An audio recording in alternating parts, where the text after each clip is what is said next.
Chapter 1890. The soft pick in the state office. Xiao Yunduan and Sun Bai had conducted separate interrogations the previous night, ensuring that everyone's identities were clarified. Their efforts yielded significant results. They had captured another leader, along with 10 other brave and skilled individuals. The apprehension of such key figures would undoubtedly weaken the enemy's strength, alleviating pressure during future confrontations. Excitement and jubilation filled the air as the team praised Xiao Xian's seemingly fortuitous influence. Comments like, "Madam is truly a lucky charm," and "her blessing is undeniable," coupled with Lord's favor, echoed throughout the room. Xiao Yunduan, however, tempered the mood with a reminder of the risks involved. He cautioned against inflating Xiao Xian's ego, emphasizing the need for caution in future endeavors. Acknowledging the persistent provocations from the bandits, Xiao Yunduan declared it was time for a proactive response. Addressing Constable Zheng and Constable Hang, he instructed them to prepare for an assault on Tiger Head tribe. Their strategy was clear: systematically eliminate weaker targets and gradually tighten the noose around the enemy, ensuring their eventual defeat. Among the 3 strongholds, Tiger Head tribe had suffered the greatest losses. With one of their leaders deceased and another captured and imprisoned, they stood as prime targets for further capture. Acknowledging the gravity of the situation, everyone present responded with solemn nods and gestures of agreement. Zheng Sang and Hang Xingshan swiftly descended to strategize, while the rest of the team assumed their designated roles and made necessary preparations. Hang Xingshan, a seasoned constable with 6 years of service in the An's province government office, harbored a deep-seated disdain for the mountain bandits, much like his colleague Jia Hemming. However, unlike Jia Hemming's more passive outlook, Hang Xingshan remained steadfast in his belief that the imperial court would inevitably intervene in An's province affairs. He had spent years covertly gathering intelligence on the 3 strongholds, anticipating a day like this. And now, with Lord Xiao's leadership, his long-awaited opportunity had finally arrived. Though it deviated from his initial hope for direct imperial intervention, Hang Xingshan remained resolute in his commitment to eliminating the bandits, regardless of the means. Hang Xingshan felt a surge of gratitude towards Lord Xiao for recognizing his efforts and promoting him. He pledged to remain loyal and dedicated, willing to sacrifice everything for someone who had acknowledged his contributions. Without Lord Xiao's support, Hang Xingshan believed he would have remained unnoticed among the ranks. He vowed to stand by Lord Xiao's side for the remainder of his days, faithfully following wherever he led. The swift action against the 3 villages was not solely driven by Xiao Yunduan's confidence in his abilities. Hang Xingshan's meticulous collection of valuable information played a crucial role in empowering Lord Xiao's decision-making. This fusion of trust and knowledge bolstered their resolve to confront the enemy head-on. In the middle of the night, Fan Rian finally heard the sound of boots landing.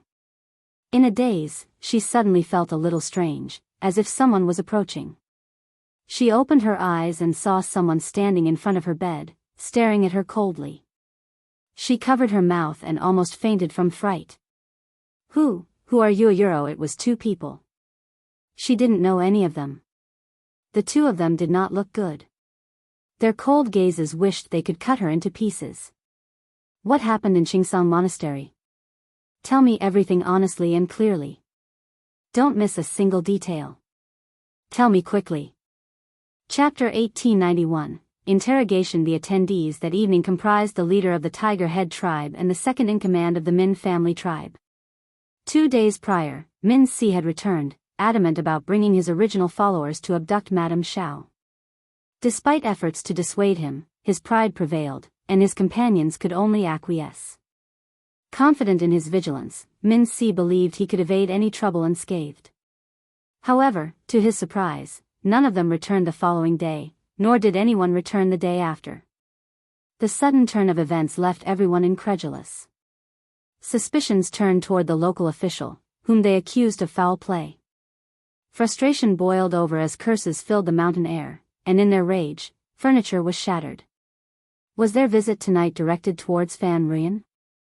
Fan Rian hastily explained, "I've taken her to Qingsang Monastery as instructed, but no one showed up. Don't blame me, I've fulfilled my part." Enough, snapped the Tiger Head tribe leader impatiently. Tell us precisely what transpired at Qingsang Monastery that day. Leave nothing out. Fan Ruyan found herself compelled to suppress her grievances and recount every detail of the previous day's events. As she spoke, the furrows in the brows of her audience deepened, their expressions morphing into clear displeasure and disdain. Despite their impatience and occasional snide remarks, Yi Jian endured and listened attentively. However, as Fan Ruyan persisted in her rambling narrative about the happenings at Qingsong Monastery, the leader of the Tiger Head tribe erupted, slamming his fist onto the table. Enough with the trivialities. Speak something of substance, woman. Startled, Fan Ruyan faltered. She couldn't discern her mistake. Yet, she dared not retaliate in anger. Instead, she swallowed her frustration and pressed on, filled with regret and trepidation, realizing the grave consequences of her actions. As her tale concluded amidst continued curses, Fan Ruyan pondered the formidable entity she had unwittingly provoked. The dissatisfaction between the two of them only intensified. That's all you have to say? I am sorry, that's Alayuro, useless. The Tiger Head tribe leader's reprimand was sharp. Are you as dumb as a rock? Our people are missing, and you didn't think to investigate? Damn it. How did the officials find out? How? Did you betray us? No, I swear I didn't. How could I even dare? Fan Ruyan shrank into herself, trembling with fear. She truly feared these individuals. Witnessing her fear, a slap landed on her face, stinging with burning indignation. The Min family tribe's second-in-command intervened. Qing, calm down. I doubt this fool has the guts. Fan Ruyan bit her lip, casting her gaze downward with sullen resignation. She silently retorted, you may call me a fool, but you're no better, always getting captured. Euro fury flickered in the Tiger Head tribe leader's eyes as he glared at Fan Ruyan. He longed to unleash his anger upon her, but rescuing her remained the top priority. Find another way to lure that official's wife out of the city. What? A Fan Ruyan appeared on the verge of tears. Imskarita I fear it won't be simply after coaxing her out of the city numerous times, I worry she'll become suspicious. The Min family tribe's second-in-command cast a disdainful glance her way. He privately acknowledged that this fool of a woman was displaying a moment of intelligence, but Qing remained puzzled by her apprehension. Chapter 1892, bringing Mrs. Guan in. Not only was she suspicious now, but she had been suspicious all along. Wasn't the incident at Qingsong Monastery evidence enough? That wife of the dog official was certainly audacious. Despite knowing the risk, she dared to venture for the euro. Perhaps her standing in the official's esteem wasn't as high as assumed. The second-in-command declared, seek out Deputy Prefect Guan's wife and devise a plan to ensnare her alongside you. Fan Ruyan was caught off guard. With a sneer, the second-in-command taunted, unwilling? If not, then swiftly concoct a scheme to lure the dog official's wife out of the city. I am willing, truly. Fan Ruyan desired to avoid further entanglement with Qiao Xian. She asserted without hesitation, Mrs. Guan harbors immense disdain for that foolish couple, shall undoubtedly assist us. The second-in-command remained silent. Whether she was willing or not might not be within her control. You'll meet with her tomorrow. Understood. Remember, you must go. You must convince her, or else, With a sneer, the second-in-command forcibly led away the scowling leader of the Tiger Head tribe. Fan Ruyan slumped against the headboard, her body trembling as she struggled to catch her breath. After some time, she regained her composure, though her spirit remained drained. The weight of regret fueled her anger, intensifying her desire for Qiao Xian and Xiao Yunduan to face consequences. Their failure to do so would only deepen her disappointment. Every passing day felt interminable, pushing her to the brink of collapse. It was yet another night of sleeplessness. The following morning, Fan Ruyan awoke with dark circles under her eyes, her mind clouded and energy depleted. Reluctant to present herself in such a state, she adorned her hair with life pinglan, the golden hairpins and colorful silk flowers adding a semblance of vitality. Her face was concealed beneath a heavy layer of makeup. Surveying her appearance, she found solace in her semblance of beauty, resigning herself to the task at hand. Mrs. Guan harbored resentment, her disdain for Qiao Xian and Xiao Yunduan palpable. To Fan Ruiyan's surprise, her attempts at persuasion yielded unexpected success. The government had officially declared war on the mountain bandits. Despite their victory in the initial skirmish, Mrs. Guan and even Scribe Guan remained skeptical of the government's purported strength. As Scribe Guan put it, how capable is the government, truly? They may deceive others, but not me. Both harbored doubts, believing the government's claims to be exaggerated and suspecting Xiao Yunduan of merely indulging in self-aggrandizement. They anticipated his imminent downfall. The resilience of the three bandit strongholds, impervious to previous government attempts at destruction, only bolstered their skepticism. Xiao Yunduan's recent arrival only served to heighten their doubts. Who was he to triumph over the entrenched mountain bandits? Convinced of Xiao Yunduan's impending failure, Mrs. Guan readily agreed to collaborate without hesitation, mobilizing the bandits for action. Facing financial constraints, Fan Ruiyan offered to cover the expenses herself. She wagered that with Xiao Yunduan's downfall, Scribe Guan would emerge triumphant, possibly even ascending to the role of prefect. At that point, financial worries would become a thing of the past. When the time came, Mrs. Guan vowed to repay her debt. Yet, there was a matter to settle first. Wouldn't it be ideal if he were absolved of guilt? With receipt in hand, Fan Ruiyan approached Mrs. Guan, charming her with a smile and prompting her to sign. Overwhelmed with delight, Mrs. Guan, unable to read and trusting in Fan Ruiyan's integrity, pressed her thumbprint without hesitation. Chapter 1893. Tricked. Fan Ruiyan couldn't help but regard Mrs. Guan with a newfound kindness, her smile deepening. She no longer felt alone in her struggle, she finally had an ally to share her burdens with. However, the next day, when Fan Ruiyan met Mrs. Guan in the city courtyard as arranged, she was shocked to find the second-in-command of the Min family tribe and the head of the Tiger Head tribe accompanying her. As she listened to their arrogant demands and learned of their identities, she was left dumbfounded. Initially, Mrs. Guan was furious and adamantly refused their requests. She argued that since she had paid them, they should be the ones to carry out the tasks. The idea of her husband becoming a spy was unthinkable and taboo. The repercussions of such an act being discovered would not only ruin his career but could also result in his family being expelled. Furthermore, Mrs. Guan realized that by agreeing to their demands, she inadvertently implicated herself in front of Fan Ruiyan. She understood the gravity of the situation only after comprehending the document she had signed and stamped the previous day, feeling as though she had been struck by lightning. In her anger and frustration, Mrs. Guan lashed out at Fan Ruiyan, accusing her of deceit. You tricked me." Fan Ruiyan's smile remained gentle as she spoke. "I'm not trying to deceive you, Mrs. Guan. I'm here to assist you. We share a common goal. Don't you desire the demise of Qiao Xian and Xiao Yunduan?" Mrs. Guan was left speechless, acknowledging the truth in Fan Ruiyan's words, albeit unspoken. Before she could protest further, the leader of the Tiger Head tribe grew impatient, interrupting, "Enough with the chatter. Where are the written agreements? Do you think I'd hesitate to deliver them to the authorities now?" Mrs. Guan felt her head spinning. Returning home on unsteady legs, she recounted the encounter to Scribe Guan, who reacted with a mixture of shock and anger. After a moment of contemplation, he resigned himself to the situation, finding solace in the opportunity it presented. He chose to keep the matter to himself, realizing that it aligned with his own desires to collaborate with the mountain bandits. His wife's actions merely solidified his decision. That night, the first and second in command of the Tiger Head tribe stealthily entered Scribe Guan's house. Scribe Guan maintained his usual composure as he received them in his modest study. In the course of their conversation, both sides found themselves in a remarkably harmonious accord. It came as no surprise. During Scribe Guan's tenure as deputy prefect, he had engaged in dealings with the mountain, albeit indirectly.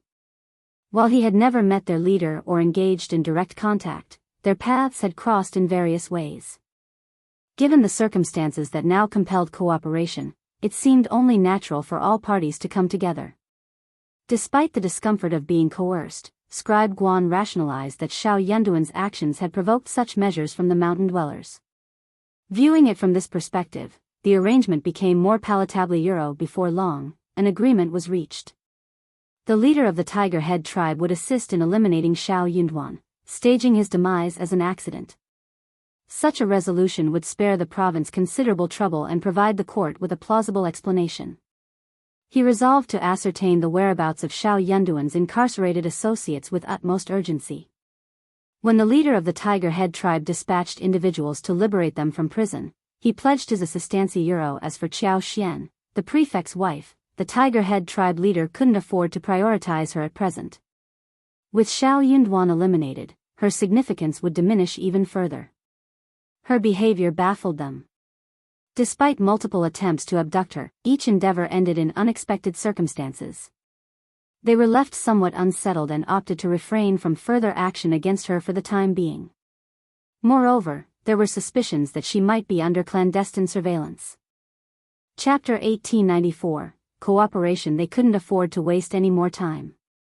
Swiftly rescuing their captured comrades from the clutches of the officials became their top priority. Failure to act promptly would only leave them in a perpetually disadvantaged position. Despite the perceptions of cruelty, inhumanity, shamelessness, and despicability from the outside world, their loyalty to one another and their shared experiences mattered most within their ranks. Ignoring the plight of their captured brethren and defying the government's authority would essentially equate to their betrayal and demise. Such actions would undoubtedly breed disillusionment among their comrades, potentially leading to the disintegration of their entire community. Aware of potential dissenting voices within their midst, they understood the dire consequences of inaction. Should dissent prevail, their fate would be sealed, even without the government's intervention. Scribe Guan, recognizing his ability to gather intelligence and collaborate with them, saw an opportunity to leverage his past influence. Despite his current position as a lowly scribe, his years as deputy prefect had left him with allies, individuals indebted to him, and those aware of others' weaknesses. It was the perfect moment to capitalize on these connections. With minimal effort, Scribe Guan obtained precise information regarding the captives' whereabouts. He promptly contacted them, advising them to prepare themselves, as reinforcements from the mountain were on their way to effect their rescue. When the leader of the Tiger Head tribe and the second-in-command of the Min tribe received the news, they promptly scheduled a midnight meeting with Deputy Prefect Guan 2 days later. A villager would be dispatched to initiate a breakout from the prison, and they requested Deputy Prefect Guan to make the necessary arrangements. Their plan included setting fires in the state office and ensuring the jailers were intoxicated beforehand. Deputy Prefect Guan readily agreed to their proposal. On the appointed night, chaos erupted within the expansive state office. Approximately 50 to 60 individuals from the 3 villages assembled. As flames engulfed the deputy prefect's office, they launched a coordinated assault on the office's rear courtyard. Despite Scribe Guan's arrangements for them to access the designated prison, they bypassed it entirely and headed directly to the east yard where Xiao Yunduan and Xiao Xian were housed. Their distrust of Scribe Guan ran deep. They couldn't fathom why a man under scrutiny by the authorities, particularly one despised by Xiao Yunduan, wouldn't be under surveillance himself. Having been deceived once before, they refused to be duped again. Falling for the same trick twice would be sheer folly on their part. During this special period, Jing Sang and the others all lived in the state office, including the dozens of people sent by Meng Wanfu. Since they had already been officially exposed, there was no need to split up and hide. They also lived in the state office to protect the safety of the state office and prevent prison break-ins. Thus, although the other party's attacks were swift and fierce, Jing Sang and the others were experienced. Wu Guan, Wei San, and the others who were patrolling the night would block the first wave of attacks. Just as they were about to be defeated, Sun Bai, Ai, Wei Wu, and the others had already arrived. Hang Xingshan directed the bailiffs and servants to extinguish the flame spreading throughout the premises, while Sun Xian led a contingent to lie in wait outside the prison, ready to thwart any attempted break-ins. Inside the bedroom of the east yard, Xiao Yunduan and Xiao Xian were together, the latter cradling Anan in her arms. The maids stood by silently, their presence a calm contrast to the chaos outside. As the flames danced outside, casting erratic shadows, the clash of swords echoed through the night. Despite the tension in the air, panic was notably absent within the confines of the room. Ainan slept peacefully in Xiao Xian's embrace, her serene countenance a stark contrast to the turmoil outside.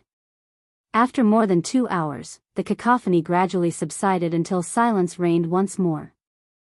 Chapter 1895, Sudden Attack. Aftermath. Sun Bai entered the house and relayed through the bedroom door curtain, "My lord, the intruders have retreated. I've dispatched men to pursue them, but it's uncertain if any remain hidden within the state office. For now, it's best for you and madam to remain indoors. I've already ordered a thorough search of the east courtyard, and no irregularities have been found. I'll manage the aftermath immediately. Yi will lead the guards to patrol the east courtyard. You can rest assured, my lord and madam." Xiao Yunduan nodded. "Proceed with the necessary arrangements. Assign men to patrol the city and advise the populace to remain vigilant and restrict unnecessary outings. Strengthen security at the city gate, opening it at dawn for inspection of all entering and exiting individuals. Detain anyone arousing suspicion. If manpower is lacking, enlist aid from local guards and the first in charge to bolster our efforts at the city gate." Sun Bai was taken aback, his face breaking into a pleased smile. "My lord's strategy is ingenious. We won't lack for manpower." While entry into the state government office was impossible, stationing reliable individuals to patrol and guard the city gate was entirely feasible. A mere 2 bailiffs could lead the team. Sun Bai hastened to implement the directives, while Xiao Yunduan instructed Li Xia and the others to rest. He entrusted Ainan to the nanny's care, then took Xiao Xian in his arms, smiling reassuringly, "My dear, you've stayed awake half the night. It's time for you to rest as well. Sleep soundly." Xiao Xian agreed with a smile and settled down beside him. Outside, the bailiffs swiftly commenced the cleanup process, diligently addressing the aftermath of the chaos. The aftermath in the east courtyard, where the fire had raged, demanded immediate attention. Despite being extinguished, it left a disarray that required thorough tidying. The aftermath of the intense conflict left behind a scene of devastation. Numerous mountain bandits lay strewn across the ground, their weapons scattered amidst pools of blood, painting a grim tableau of the recent skirmish. Among all areas within the state office, the east courtyard bore the brunt of the damage, though other areas also bore traces of the altercation, albeit to a lesser extent. Curiously, there was no activity observed at the prison. It remained undisturbed throughout the night, devoid of any visitors. A handful of mountain bandits managed to evade capture, their movements reported sporadically by those who returned. Some were apprehended, while others continued to elude capture, their whereabouts unknown. Sun Bai, meticulously orchestrating affairs, relayed updates and issued directives ceaselessly throughout the night, ensuring the state office remained vigilant and active. Unbeknownst to all, once Sun Bai had effectively stabilized the situation, he and Yi remained behind to oversee operations. Meanwhile, Sun Xian, Jing Sang, Wu Guan, Hang Xingshan, Yang Mu, Wei San, Wei Wu, and their cohorts, accompanied by a contingent of subordinates and bailiffs totaling approximately 120 individuals, quietly departed the city under the cover of night. After traveling more than 20 miles from the city, the group disembarked from their carriages one by one. They dispersed into the surrounding mountain ranges, advancing stealthily toward the Tiger Head tribe from 3 different directions. Little did anyone in the 3 villages suspect that Xiao Yunduan would dare to launch an attack on their villages before fully quelling the situation at the state office. Their lack of preparedness would undoubtedly exact a devastating toll euro as dawn approached. News of the previous night's events spread rapidly throughout the city. Rumors circulated that mountain bandits had infiltrated, only to suffer a resounding defeat during their assault on the state government office. More than 10 assailants had managed to escape, but 11 had already been apprehended. Authorities continued their efforts to capture the remaining 4 or 5 fugitives. Given the ruthless and cunning nature of the mountain bandits, the populace was urged to prioritize self-protection. They were advised against unnecessary outings, especially alone or in sparsely populated areas. Suspected individuals were to be discreetly reported to the patrol team, with a promise of a reward of 10 taels of silver for each successful tip-off. Upon hearing this incentive, the common folk felt emboldened and motivated to aid in the apprehension efforts. Chapter 1896. Can't leave the city. The common folk harbored a natural fear of mountain bandits, but seeing their weakness firsthand, they appeared more akin to street rats, cowering from the authorities. With the allure of 10 taels of silver and the visible presence of patrols led by bailiffs, the once feared bandits seemed less intimidating to the populace. The tantalizing promise of 10 taels of silver proved irresistible. In less than half a day, 3 more mountain bandits fell into the clutches of officials and vigilant commoners, who left no stone unturned in their pursuit. Remarkably, 2 of the captives were apprehended thanks to tips from the common folk. News of these apprehensions swiftly spread throughout the city, further emboldening and energizing its inhabitants. The mountain bandits, once perceived as formidable adversaries, now seemed decidedly less fearsome, mere mortals subject to capture like any other criminals. Eager citizens scanned the streets vigilantly, some even forming groups to patrol and explore remote alleys in hopes of earning the coveted 10 taels of silver. The unexpected turn of events left Xiao Yunduan and his cohorts in a state of disbelief, unsure whether to laugh or cry at the unforeseen outcome. Meanwhile, in Fan Rian's bedroom, the leader of the Tiger Head tribe, second-in-charge Min, and 2 other key figures of the mountain stronghold remained concealed, their presence unbeknownst to anyone in the office. In a corner of the room, Fan Rian trembled, her form huddled and bruised. The 4 individuals present bore visible signs of injury. The leader of the Tiger Head tribe sported a lengthy scar across his face, while another suffered from a sizable arm wound, hastily bandaged and stained with blood. The remaining 2, though their injuries remained obscured beneath their bloodied attire, emitted an aura of pain and distress. The room reeked of blood mingled with the scent of incense wafting from the burner on the table, contributing to an atmosphere fraught with dread. Fan Rian's trembling wasn't merely from fear. She had endured 2 slaps to her face and 2 to her body, yet she dared not cry out in pain or leave her corner. She understood she was a target for their wrath, a punching bag for their frustrations. Her realization of the dire consequences of her actions filled her with profound regret. She had naively courted danger, now trapped in a situation from which escape seemed impossible. 2 days had elapsed, yet the city remained under stringent scrutiny. Venturing beyond the confines of Fan Manor seemed an insurmountable risk, a luxury denied amidst the ongoing search. Under Xiao Yunduan's rigorous surveillance, leaving the confines of Fan Manor would inevitably lead to discovery. Despite their confidence in Fan Rian's loyalty, the sense of entrapment gnawed at their nerves. Unaware of the Tiger Head tribe's demise, they remained oblivious to their own imminent downfall. Hang Xingshan's chance discovery of a remote path leading to the rear of the Tiger Head tribe provided a glimmer of hope. Though treacherous and perilous, the path offered a potential means of escape. Gathering their courage, the group of over 30 individuals embarked on a precarious journey, scaling the back mountains of the Tiger Head tribe under the cover of twilight. Their intrusion did not go unnoticed. Sentry posts at the rear of the mountain detected their presence, but before any alarm could be raised, they met a swift demise at the hands of Hang Xingshan and his cohorts. Under the cover of darkness, Hang Xingshan and his companions infiltrated the Tiger Head tribe from the rear of the mountain, silently setting up an ambush. In the dead of night, they stealthily advanced, swiftly dispatching any adversaries in their path while igniting fires to sow chaos within the tribe. Seizing the opportunity amidst the turmoil, another member of the group donned the attire of the fallen bandits, seamlessly blending in with the ranks of the intermediate bandits. Their guise allowed them to approach the front gate unhindered, facilitating its opening. Observing the sudden eruption of flames from their vantage point several miles away, Sun Xian and his cohort sprang into action. Overcoming any opposition encountered along the way, they surged towards the Tiger Head tribe, joining forces with Hang Xingshan and his team to eliminate the bandits.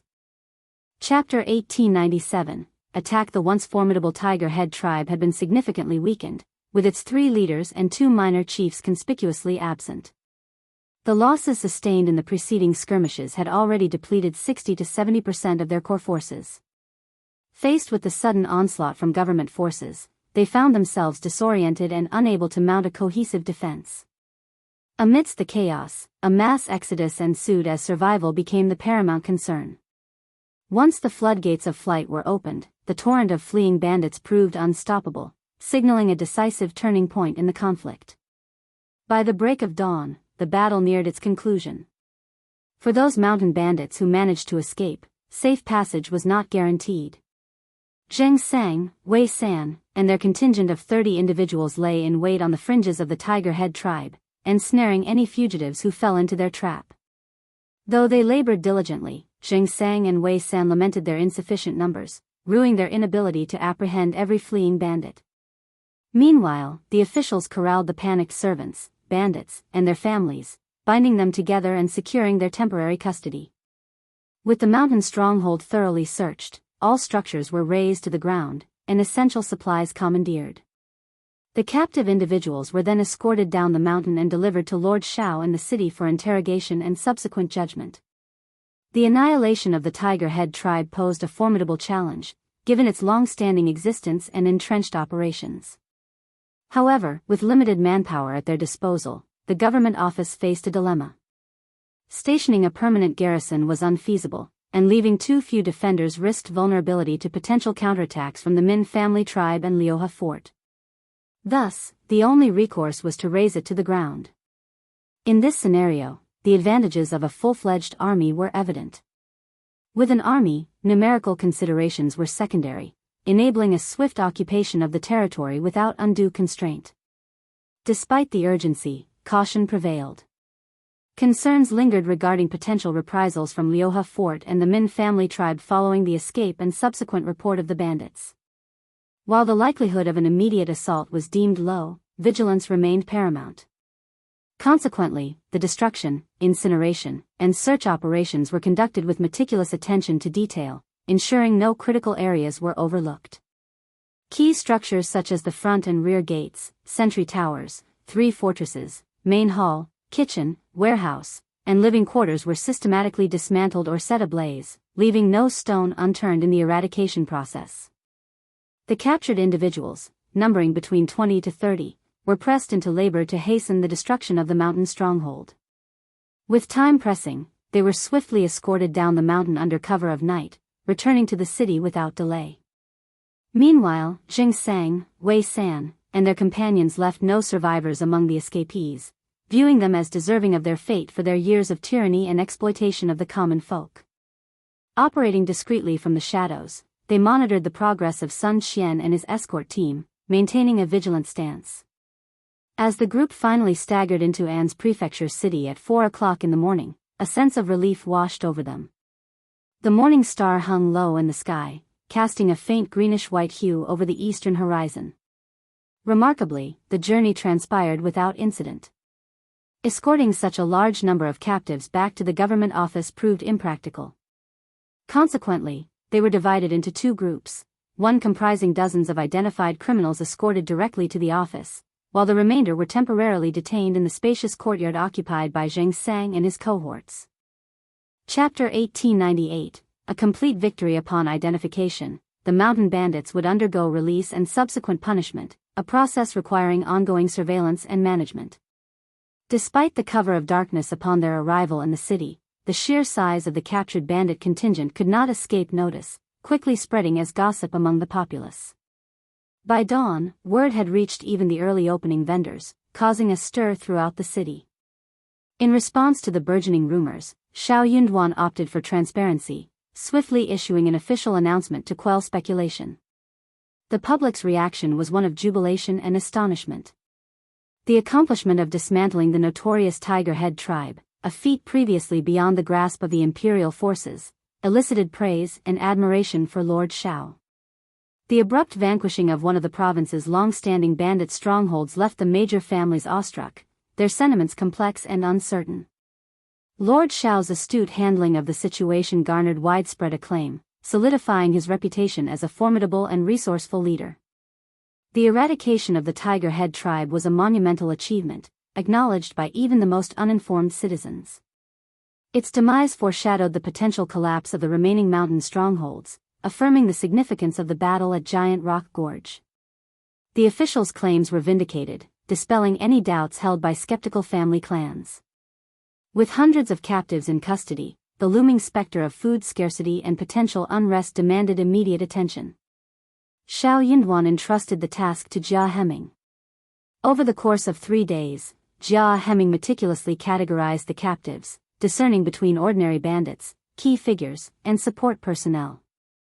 The ordinary bandits and leaders were to remain detained, while family members and servants were to be transferred to the nearest salt pan under county oversight, where they would undergo penance for their complicity in the banditry. Determining the duration of exemption varied for each individual, spanning from 3 to 10 years. However, outright release for these individuals was out of the question. Even if some were coerced into serving the mountain bandits, their time spent in such circumstances remained uncertain. Given the overwhelming workload of the state office, there was neither the manpower nor the time to scrutinize each captive's backstory thoroughly. Sending them all to the salt pan for hard labor was a justifiable course of action, with the possibility of eventual release for those deserving of leniency.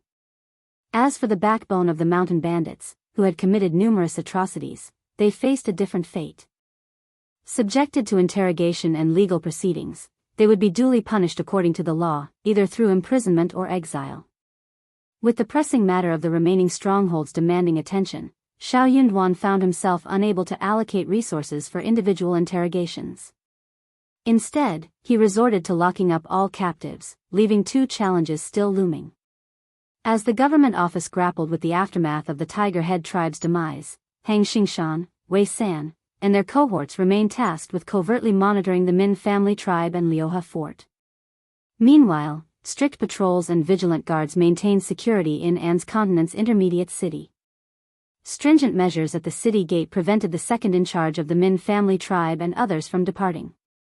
Fearful of the consequences, Fan Rian refrained from disclosing the breach of Tiger Head tribe to its leaders. Uncertain of Xiao Yunduan's fate should they discover the distressing news, she braced herself for potential retaliation, growing increasingly apprehensive with each passing day. Chapter 1899. Be more specific. They were driving her to the brink of madness. Desperate to depart the city, she wished for nothing more than their swift exit, but her options were limited. The security at the city gate remained unbending. Even the carriages of the esteemed three families faced stringent scrutiny. There was no exception. Despite her overwhelming anxiety, she felt powerless in the midst of Fan Rian's frantic distress. Her worst fears materialized. Perhaps they had overheard the servants' discussions. Confronted with intense interrogation, Fan Rian dared not conceal the truth. She stuttered and quivered as she divulged everything with her confession. The second in command and the others were left dumbfounded. The leader of the Tiger Head tribe delivered a harsh kick and snarled, "Ridiculous! Absurd! Foolish woman, how dare you speak ill of our Tiger Head tribe? Do you wish to provoke your demise?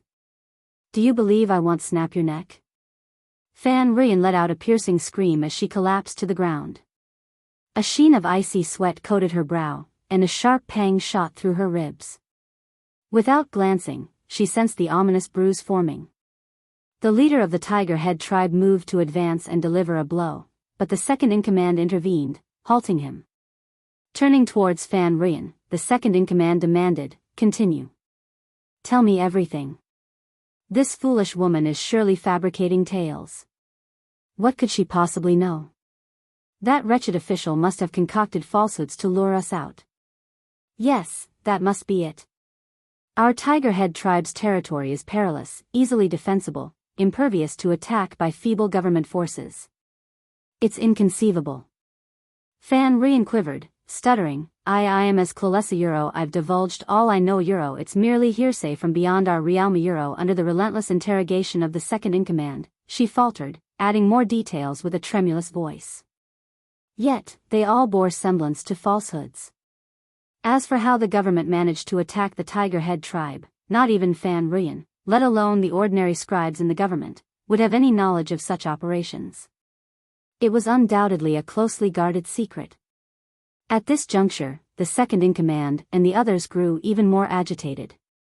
They yearned to depart the city post-haste and return to the safety of their stockade. Only upon returning to the Min family tribe and Liuhe fort could they hope to unravel the intricacies of the situation. Listen to me. By tomorrow at the latest, I must be out of this city, by any means necessary.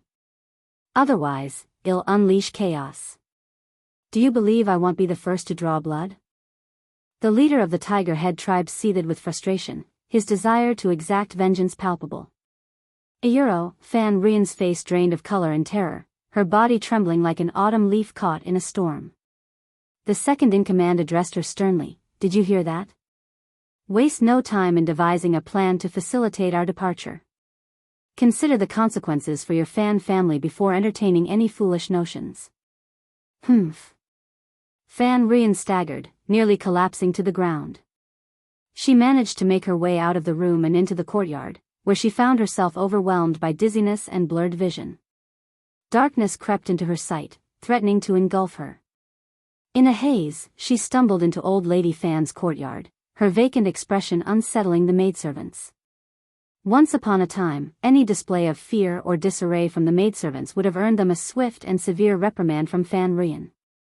Yet today, she merely ignored them, her mind lost in a fog. Old Lady Fan reclined on a plush couch, her eyes half-lidded with rest.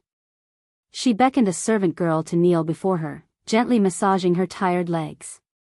Upon hearing Fan Rian's hollow voice, Old Lady Fan instinctively looked up, her surprise mirrored in her expression.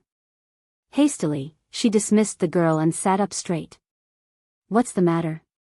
Why do you appear so distressed?" Chapter 1900. Caught in hobble. Old Lady Fan's eyebrows shot up, a wave of anger rippling across her features. "Did your brother and sister-in-law do something?" she demanded. No. Fan Rian shook her head, gesturing for the maids to leave. She then threw herself into her mother's arms, tears streaming down her face. "Mother, please save me, please." Old Lady Fan was taken aback by her daughter's distress. "How could you be so careless? Leaving evidence behind so easily. This won't end well, not at all." She harbored no qualms about Fan Rian's attempt to eliminate Xiao Yunduan and Xiao Xian. They had crossed a line and deserved their fate. But Fan Rian's lack of caution had put them all in jeopardy. At her mother's reprimand, Fan Rian felt a measure of relief, though her guilt lingered. "But mother, what do we do now? Those 4 people are still in our house. You." Old Lady Fan's gaze bore into her. What to do now? It was a dilemma indeed. With the city under martial law, extracting them wouldn't be simple. It might be feasible for one person, but with 4 involved, it posed a significant challenge. That won't do at all. It was simply impossible to keep this matter hidden from everyone. At the very least, they would need assistance from the Guan family, their trusted maidservants, and other servants. But with their involvement, the secret could easily slip out, spelling disaster for the Fan family. Yet, they couldn't abandon Thema as Old Lady Fan pondered. Frustration bubbled within her, leading to another scolding directed at Fan Rian. Tears welled up in Fan Rian's eyes. Seeing her daughter, once vibrant and full of life, now reduced to trembling fear, Old Lady Fan's heart softened. She couldn't bear to continue scolding her. It was Xiao Xian and Xiao Yunduan who deserved the scolding. If they hadn't interfered, none of this would have happened. Hadn't An's prefecture city been peaceful all these years? Why did they have to meddle? Summoning her 2 sons, Old Lady Fan grilled them for answers. Had the government truly obliterated the Tiger Head tribe, or was it exaggerated? What was the current status of the tribe? Had the stronghold truly fallen? And what about the bandits? Had most fled to the Min family tribe and Liuha fort? And so it continued. Second Old Master Fan seemed unusually knowledgeable. Old Lady Fan pressed for answers, growing impatient with his evasiveness. "I'm neither a mountain bandit from Tiger Head tribe nor a constable from the government. How would I know?" Angrily, Old Lady Fan retorted, "If you know nothing, then what good are you? If you're so useless, why bother being here?" Second Old Master Fan snapped back, frustration evident. "If you're so bored, why not hire storytellers? Why bother with this? It's unrelated to us. Why would I bother knowing? It's nothing but bad luck. What nonsense. Keep quiet." The exchange escalated into a heated argument between mother and son. Fan Rian, burdened with guilt, found her brother's words grating and joined in, further infuriating Second Old Master Fan. First Old Master Fan, silent until now, felt an odd sensation creeping over him. Suddenly, he interjected, "Mother, are we somehow connected to Tigerhead tribe?" Chapter 1901, reporting to the official. Old Lady Fan was taken aback, her response sharp. "What nonsense are you spouting?" Though her reaction was swift, First Old Master Fan had already grasped the truth. A chill settled over his heart. Under his stern interrogation, Fan Ruyen reluctantly admitted her mistake. With Old Lady Fan unwilling to intervene, she found herself caught in a vicious cycle. "Since you've asked, we're family after all. I might as well tell you. We need to find a solution to this. We're in this together, for better or worse." Old Lady Fan remained silent, leaving Fan Ruyen to explain. Initially hesitant, Fan Ruyen stumbled over her words as she tried to deflect. Facing First Old Master Fan's relentless questioning, she had no choice but to come clean. Second Old Master Fan was aghast, his emotions a mix of shock, anger, and fear. Pointing an accusing finger at Fan Ruyen, he exclaimed, You dare to court disaster. Those bandits are ruthless. Even we steer clear of them. But you willingly walked into their den like a lamb to the slaughter. If they spare you, who else would they spare? And yet you have the nerve to shed tears? It seems you're aiming to bring ruin upon us all. Fan Ruyen was overwhelmed with a mix of aggrievement, embarrassment, fear, and terror. Her brother's coldness pierced her heart, filling it with a chilling despair. Tears streamed down her face as she cried out, "How is this my fault? I'm acting in the best interests of the Fan family, trying to alleviate our worries. That official won't spare us. Don't delude yourself. I'm just trying to take preemptive action." "Don't be so full of yourself," Second Old Master Fan snapped, his anger flaring. "You refuse to acknowledge your mistakes, yet somehow turn them into heroic deeds. It's absurd. And it's all because Mother indulges you." Old Lady Fan interjected sharply, "Second son, have you lost your mind? Criticizing your own mother? I think Ener has a point. If you weren't so useless, why would you rely on her? That Shao has been targeting our family. If we don't act, hell never let us be. How did you Euro, enough, both of you. Why are you arguing at a time like this?" First Old Master Fan's head throbbed with frustration. He admonished them sternly, "This is not the time for squabbling. We can't afford any more mistakes." "What are you suggesting?"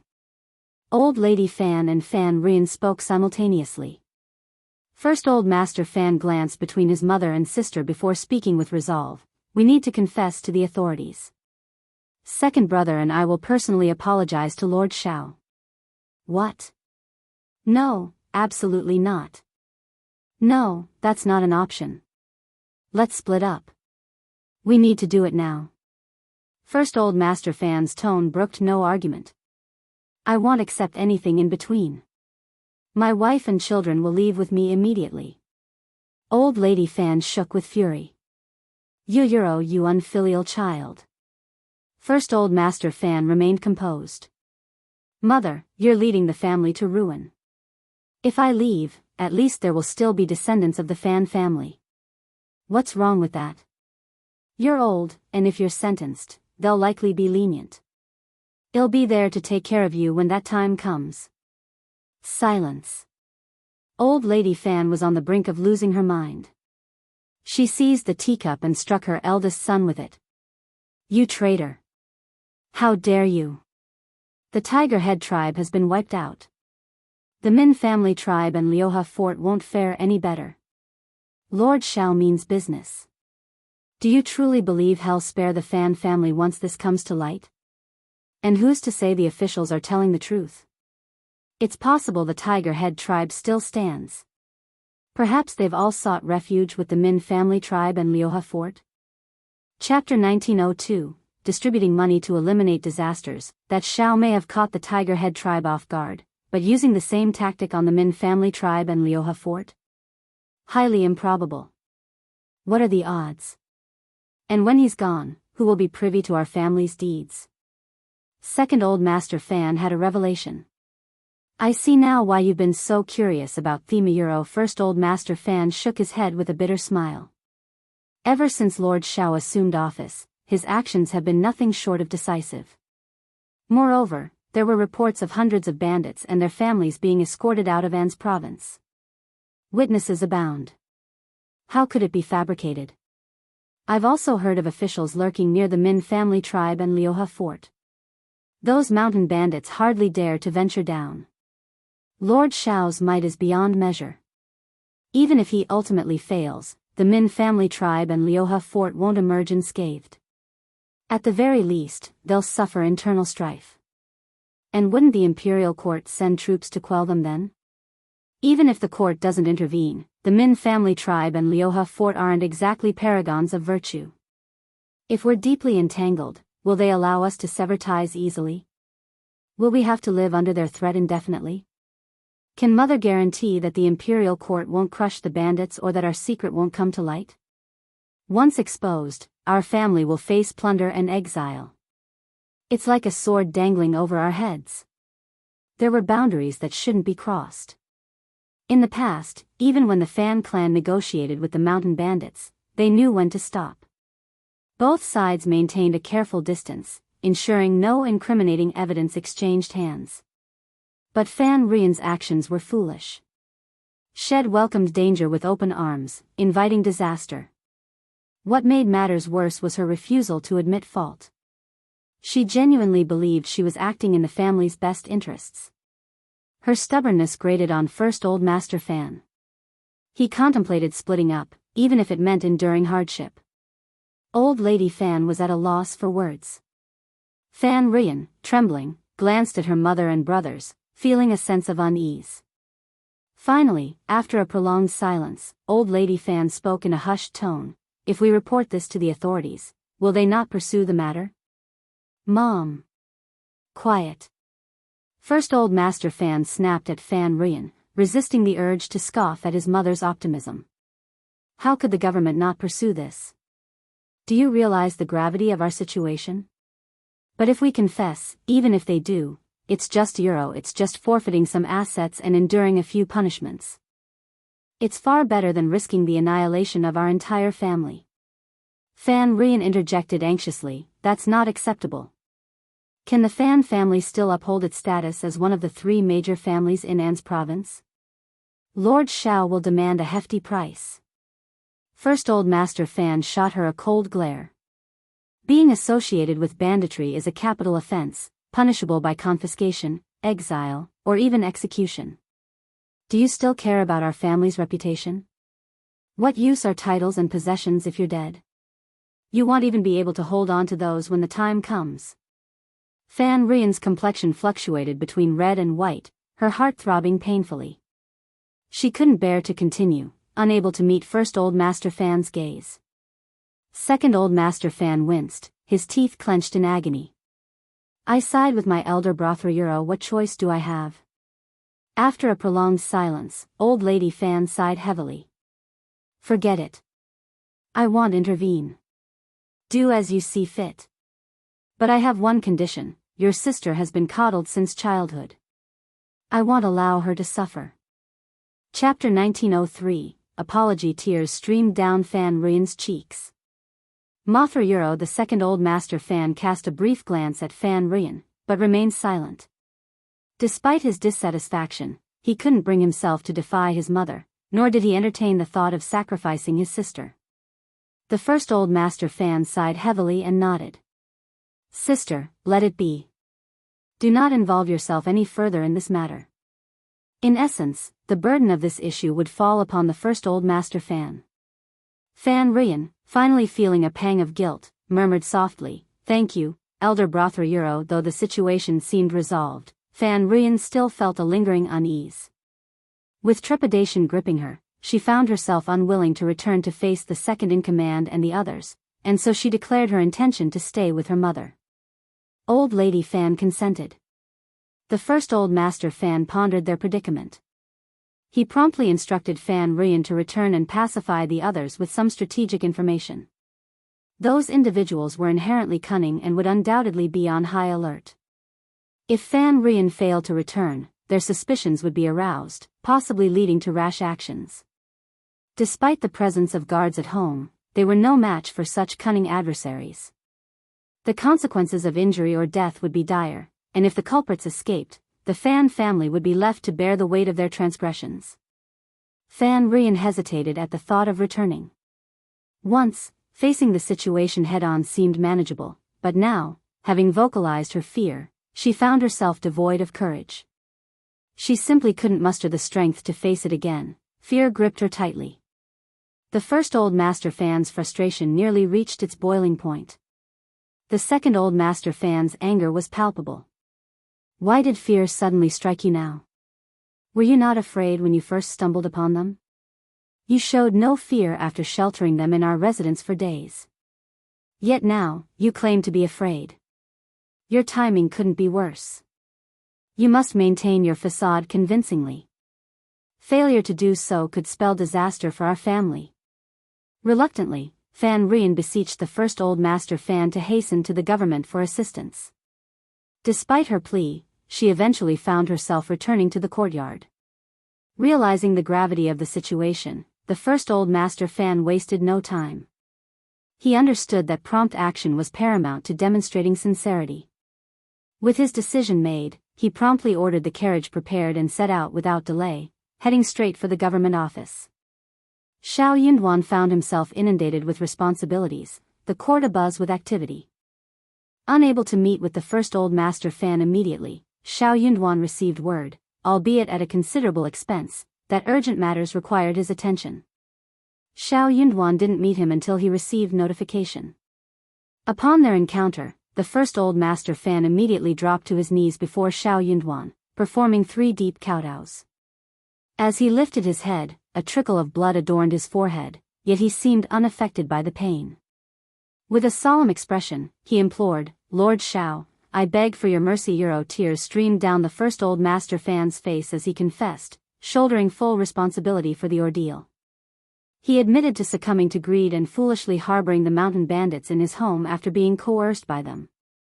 The weight of his actions grew heavier with each passing day, especially after the complete obliteration of the Tiger Head tribe, a testament to Lord Xiao's formidable power.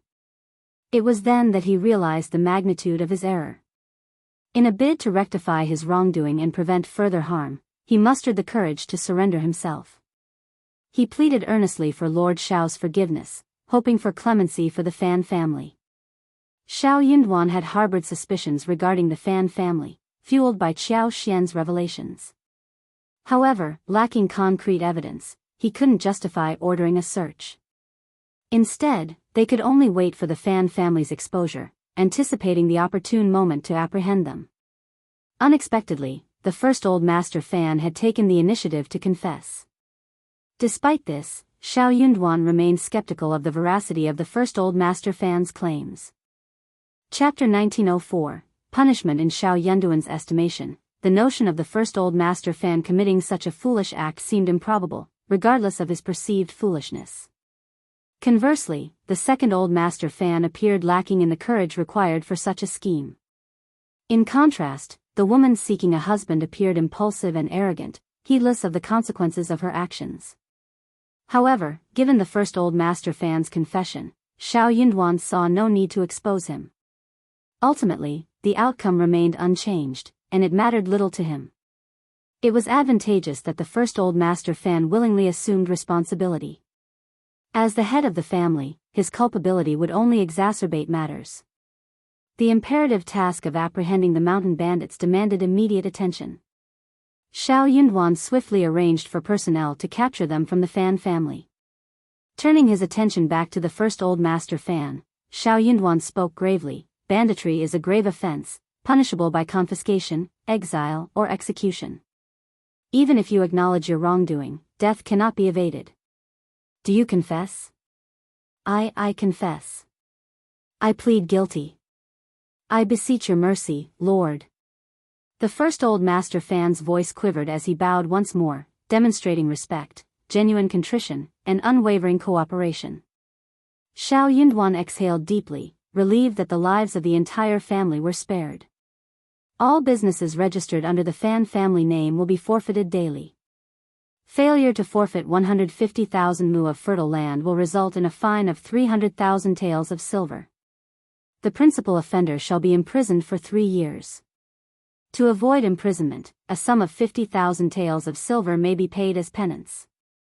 However, during this period, the principal offender is restricted to An's province and must conduct themselves impeccably. Any transgressions will be met with dual punishment. Xiao Yunduan's words struck the first old master fan with a pang of anguish. The severity of the punishment weighed heavily on the Fan clan. Despite bracing himself for Xiao Yunduan's judgment, he hadn't anticipated such ruthlessness. Each decree felt like a deep wound. First old master Fan ventured cautiously, "Euro Lord, the Fan family will unquestionably heed your guidance from now on. Please, have mercy. This punishment is truly euro. I cannot afford leniency in public. It would compromise my authority in the future. An's province operates under different circumstances. Even with the eradication of these bandits, lasting stability is uncertain. I consider my judgment to be lenient already." Cold sweat trickled down the first old master Fan's back. He dared not contest further. Hastily, he nodded in agreement. Yes. Your wisdom is undeniable, Lord. My lapse in judgment euro. Given the gravity of the Fan family's transgressions, he had little ground to stand on, even with their assets on the line. Xiao Yunduan's expression twisted into a sneer. As long as you understand. He cast another meaningful glance at the first old master Fan, adding pointedly, remember to maintain discipline within your family. Any further indiscretion will be met with impartial punishment. He wasn't oblivious to the likelihood that the first old master Fan might not be the primary culprit. However, he tacitly acknowledged this while ensuring the first old master Fan understood that he was aware of the situation. As expected, the first old master Fan visibly startled, his heart skipping a beat. He nodded fervently, unable to suppress the urge to wipe the cold sweat from his forehead. Xiao Yunduan summoned Zheng Sang and instructed him to draft the case for the first old master Fan's signature. He then tasked him with leading a contingent of men to the Fan family's residence to announce the punishment and oversee the confiscation of assets. Additionally, Xiao Yunduan directed another scribe to swiftly prepare a document, making multiple copies, sealing them, and distributing them throughout the city, including at the city gate. The severity of the Fan family's offense demanded public acknowledgement and explanation, lest rumors and falsehood spread, particularly considering the character of Old Lady Fan and Fan Rian. Xiao Yunduan understood the importance of clarity in such matters and resolved to draft another document to report the incident to the magistrate, ensuring transparency and accountability. Chapter 1905. Shaken the city. It was inconceivable for An's province to forego such a substantial windfall from the Fan family, despite the financial strain experienced by the provincial government. Upon receiving the confiscated funds and goods, meticulous counting was imperative, with a portion destined for remittance to the magistrate's office. The repercussions of this affair rippled through various channels. The Fan family was plunged into despair. Old Lady Fan, upon learning of the severe punishment meted out to her family, succumbed to the shock, fainting on the spot. Panic once again gripped the Fan clan. In the midst of the chaos, Fan Rian's gaze bore into Jia Hemming. Just as she prepared to speak out, her brother, the first old master Fan, who had been watching her intently, swiftly grasped her sleeve, his voice a low, urgent whisper. "What are you thinking? What do you intend to say? Consider who is truly responsible for all of this before you utter a word. Let me make it clear. Dealing with bandits warrants severe measures. The Fan family is compensating to quell the calamity. Cease this. Do not stir up further trouble. The Fan family cannot endure any more." Overwhelmed with shame, anger, and regret, Fan Rian covered her face, her words caught in her throat. With a choked sob, she turned on her heel and fled. Watching her retreat, the first old master Fan breathed a silent sigh of relief. Sealing the shops and acquiring land deeds were straightforward tasks. Yet, even for a wealthy household like the Fan family, producing 300,000 taels of silver at once proved daunting. They could only withdraw 100,000 taels from their public accounts. Any more would deplete their reserves entirely. Jia Hemming proposed pawning antiques and jewelry as a means to alleviate the Fan family's financial woes. However, given the punitive nature of their situation, engaging in business transactions seemed impractical. With an abundance of antiques and treasures at their disposal, securing loans or extending credit through promissory notes appeared dubious. The first Old Master Fan found himself unable to negotiate and reluctantly acquiesced to Jia Hemming's suggestion. Jia Hemming dispatched a bailiff to the premier pawn shop in An's prefecture city, enlisting the aid of its proprietors to assess the valuables. Each item was meticulously catalogued, appraised, and packaged into boxes before being handed over to Xiao Yunduan. Meanwhile, the leader of the Tiger Head tribe, second-in-charge Min, and the two escaped mountain bandits found themselves incarcerated in the government prison. Despite initial resistance, the leader of the Tiger Head tribe's tirades were swiftly quelled with the insertion of a cloth gag. News of the Fan family's transgressions, their repentance, and subsequent punishment reverberated throughout the city, posted on every available surface. The revelation sent shockwaves through the populace, marking the most significant event of the year. The punishment meted out to the Fan family elicited both curses and applause from the common folk. Among the various family clans, it was widely understood that the power dynamics within An's prefecture city were poised for a significant shift. With the Fan family formally ousted from one of the esteemed triumvirates, speculation ran rampant about the fate of their extensive business holdings, likely to be auctioned off by the government. Everyone eyed each other warily, eager to stake their claim in the spoils. However, it was clear that the final say rested with Lord Xiao and Madame Xiao. Given their considerable wealth and penchant for acquiring land, particularly the dry land in the mountains, it was expected they would show interest in prime farmland and shops. Thus, the others could only bide their time, waiting for the couple to make their selections before seizing their opportunities. Many harbored feelings of despondency and remorse, lamenting their missed chances. With ample resources at their disposal, acquiring additional shops and fertile land could have propelled them to greater heights. Some even harbored aspirations of usurping the Fan family's former status within a few short years. A few astute individuals, unwilling to leave their fate to chance, resorted to lavish gifts and flattery, seeking favor with Xiao Xian, hoping to curry favor and secure their positions in the shifting landscape.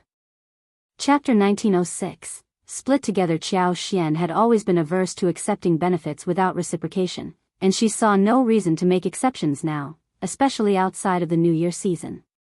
Despite her warm reception of visitors, she made it clear that any gifts should be returned upon departure. Moreover, she subtly hinted that if anyone had concerns or needs, they should speak openly, as she was adept at finding solutions. In An's province, the enforcement of ancient laws was more flexible, often allowing transgressions to be absolved with monetary compensation. Given the complex circumstances, it was impractical to severely punish every family with ties to the mountain bandits, as it would only sow chaos. Though some visitors hesitated to believe Xiao Xian's implicit offer, they recognized her reputation for integrity and knew better than to attempt to sway her with bribes. Certain women perceived the prefect's wife as forthright and trustworthy, thus they confided in her about their desires. Their requests were modest, they simply sought priority access to the meat soup. Xiao Xian finally grasped the underlying motivation behind the visitor's enthusiasm, unsure whether to laugh or sigh. Despite the Fan family's forfeiture of their farms and properties, Xiao Xian had no intention of laying claim to them.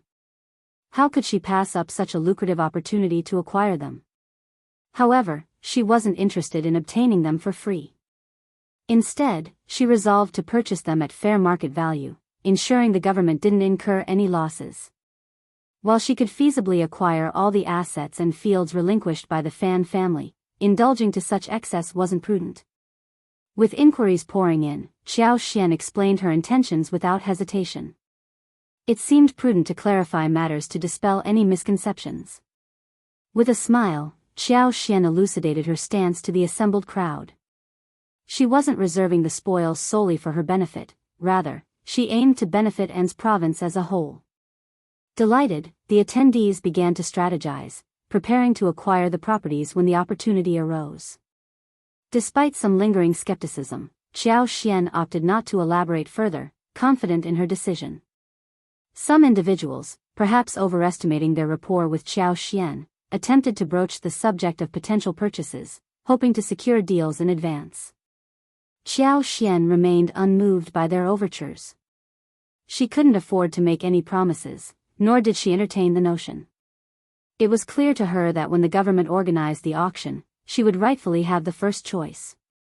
While her husband had hinted at the legality of leveraging their position for personal gain, she intended to adhere strictly to market prices. Following her selection, other buyers would have their chance, unless they had struck clandestine deals with the government beforehand. Yet, Xiao Yinduan showed no inclination towards such arrangements. The Fan clan had paid dearly for their misdeeds. Nonetheless, Jia Hemming, the scribes, the officers, and the city's populace viewed Lord Xiao with reverence, considering him a benevolent figure, particularly in his treatment of the Fan family. The path of banditry was one fraught with irreversible consequences, leaving little room for redemption. Chapter 1907. The Fan family has completely declined. Even if they sought redemption by forsaking their illicit activities and embracing a lawful path, the toll they would pay was bound to be steep. Simply relinquishing more than half of their assets wouldn't absolve them of their crimes. Confiscating all of their assets would be considered a lenient punishment. In graver cases, exile was the consequence, with their descendants barred from participating in civil service examinations for 5 generations, effectively precluding their eligibility for official positions in the dynasty. Given the unique circumstances of An's province, Xiao Yunduan was not inclined to show mercy. For the Fan family, this ordeal was nothing short of a complete defeat. Among the 22 confiscated shops were prime locations that generated substantial income for the clan annually. Their loss not only deprived the Fan clan of significant sustainable wealth but also necessitated the dismissal of shopkeepers and workers. Many of these employees had been painstakingly nurtured by the Fan family over the years. Dismissing them now would make it challenging for the Fan family to resume business operations in the future. Yet, retaining them would require a considerable financial commitment. However, few shopkeepers were willing to remain under such conditions. Staying idle would disconnect them from the industry, making it difficult to re-enter in the future. Unless the proprietor was willing to offer an irresistible sum, which the Fan clan obviously couldn't afford, the situation seemed untenable. Yet, the loss of the shops and the hefty sum of 300,000 taels of silver paled in comparison to the gravest loss, the forfeiture of 150,000 mu of prime farmland. This land was the bedrock of the Fan clan's prosperity, its very essence. With this significant loss, the Fan family ceased to be the formidable force it once was. The fertile land was highly coveted in An's province, but not everyone could afford it. The Fan clan's extensive holdings were now beyond their reach.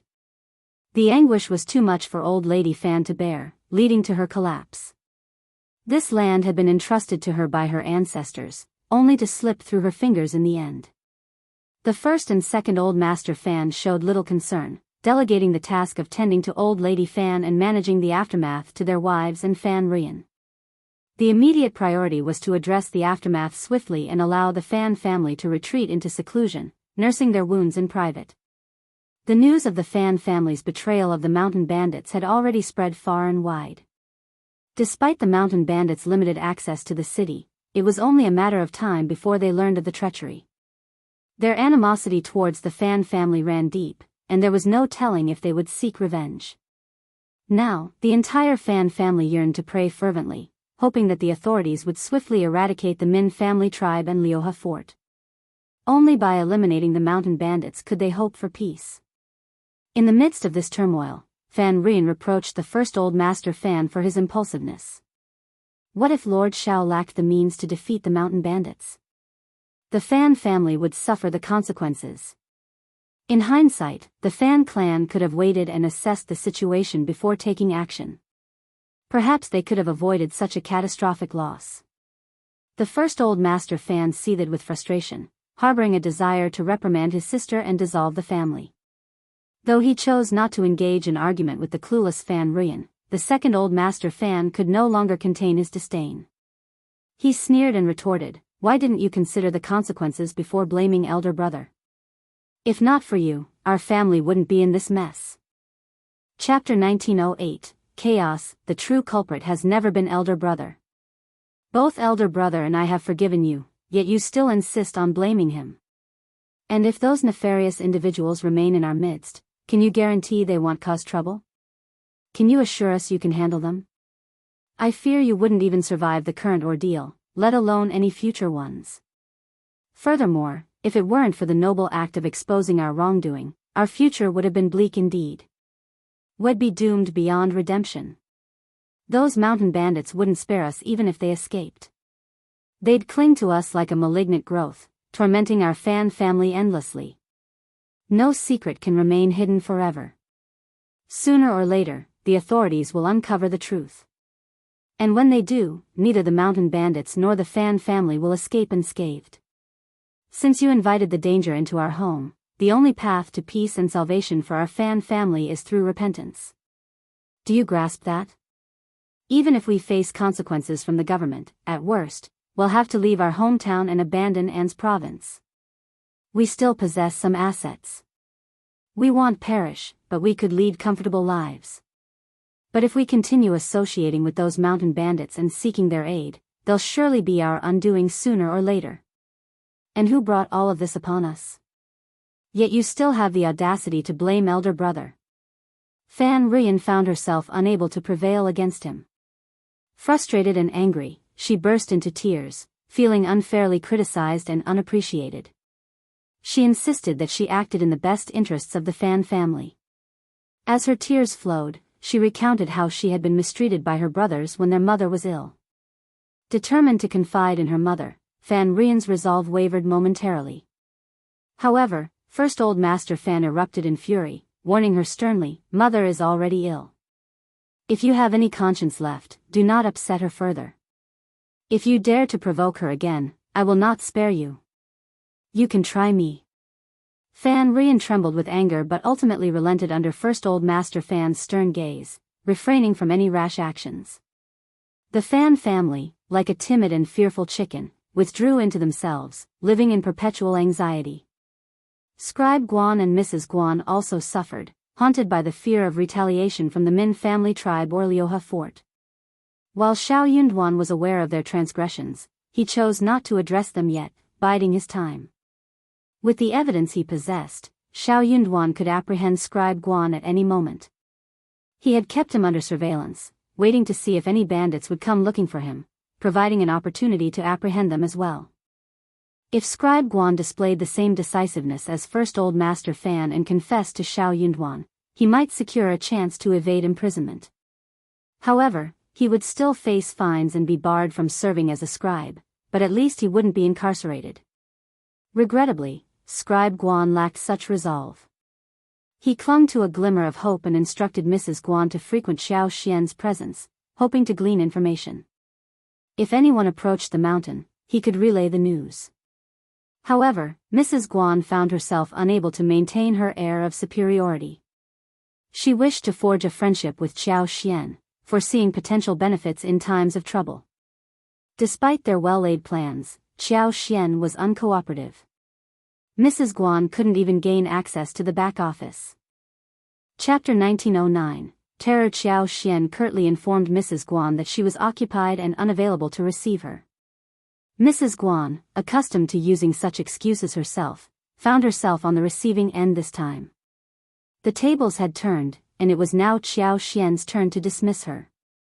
Enraged by Xiao Xian's perceived arrogance, Mrs. Guan hurled insults, accusing her of haughtiness and aloofness.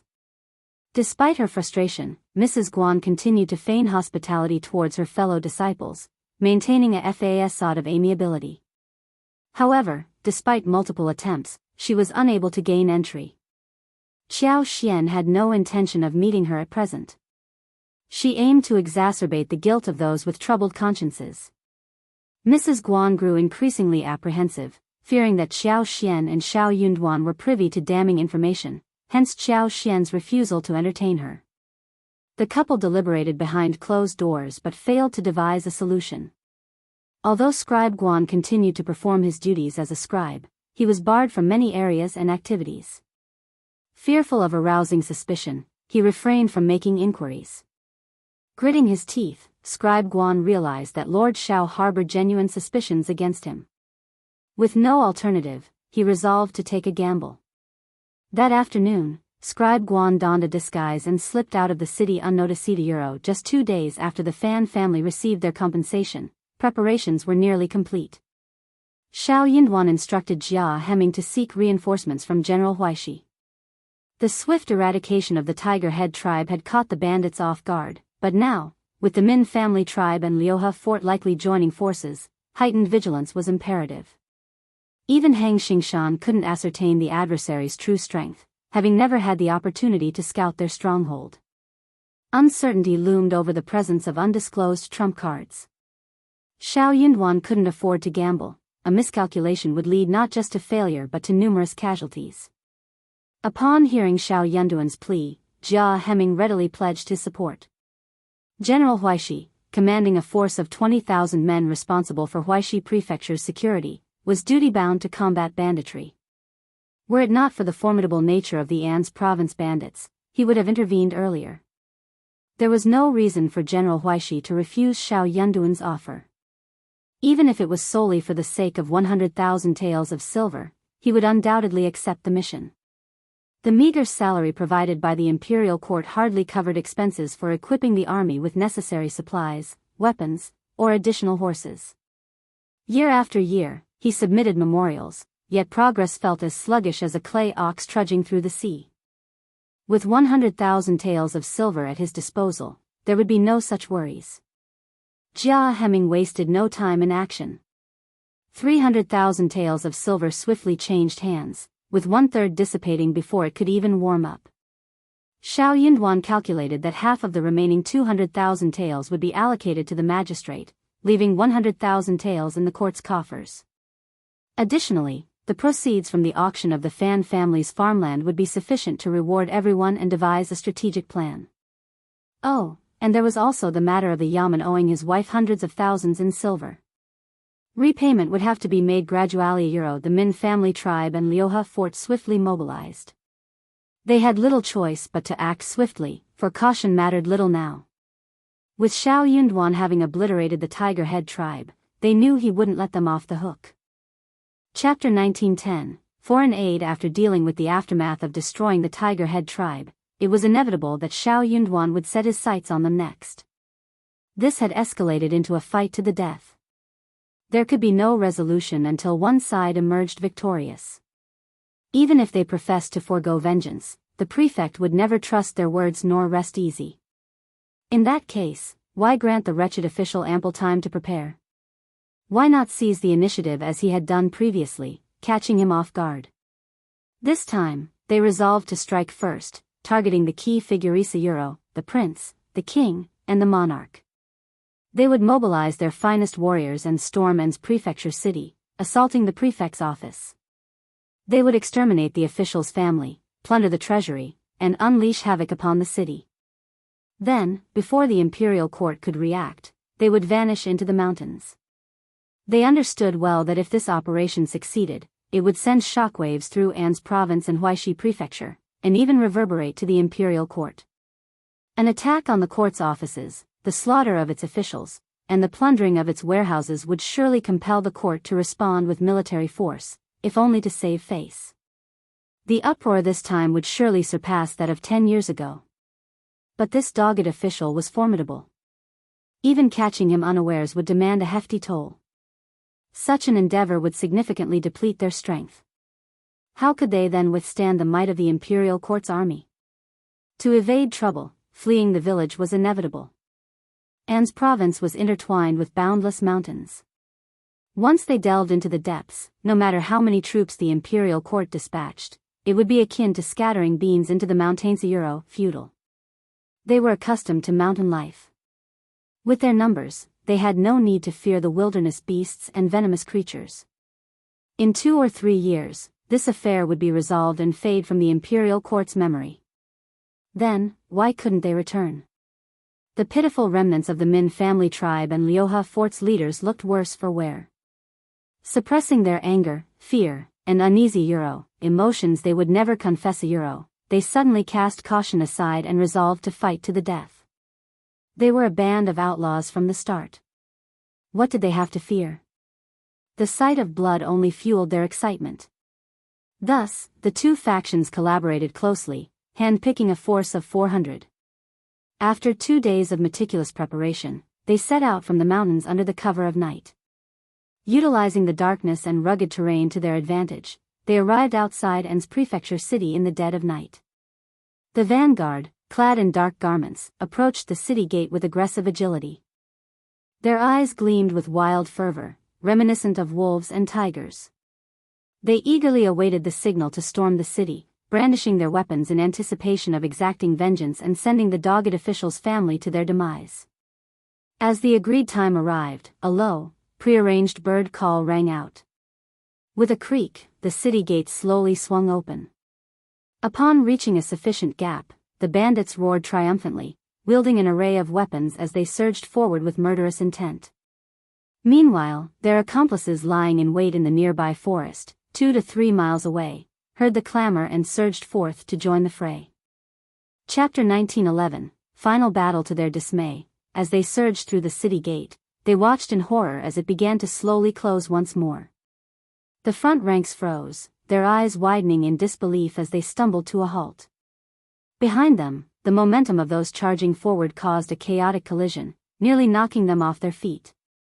Amidst the confusion, cries of pain and confusion filled the air. Before they could grasp the situation, a barrage of arrows whistled through the air like a swarm of locusts, sending the bandits into a frenzy of panic. In the blink of an eye, flames erupted from all directions, and the heavens reverberated with the thunderous clamor of approaching soldiers. Over 2,000 bailiffs and soldiers descended upon the hapless bandits with relentless ferocity, catching them off guard and sealing their fate. It was a slaughter, utterly one-sided. The mountain bandits screamed, cursed, and wailed in despair, their frantic attempts at escape resembling headless flies darting aimlessly. But there was no escape from the relentless onslaught closing in around them. The encirclement tightened, gradually closing in on the mountain bandits until none remained, including their leaders and most steadfast members. It had been ages since the soldiers had tasted such a decisive victory, and their jubilant cheers echoed across the battlefield. Meanwhile, the elite bandits who had entered the city earlier met a similar fate, swiftly dispatched by the waiting bailiffs and soldiers lying in ambush. Not a single one managed to escape. The individual who had facilitated their entry into the city wasn't Scribe Guan, who had initially colluded with them. By this time, Scribe Guan and his wife found themselves incarcerated in the prison. With the battle won, over 100 soldiers remained behind to clean up the aftermath, while the rest swiftly regrouped and set off towards Liuhe Fort and Min family tribe, their resolve unwavering. Over 200 sets of clothing were stripped from the fallen bandits, quickly donned by the soldiers who adopted their guise to march at the forefront of the advancing column, their determination evident in their demeanor.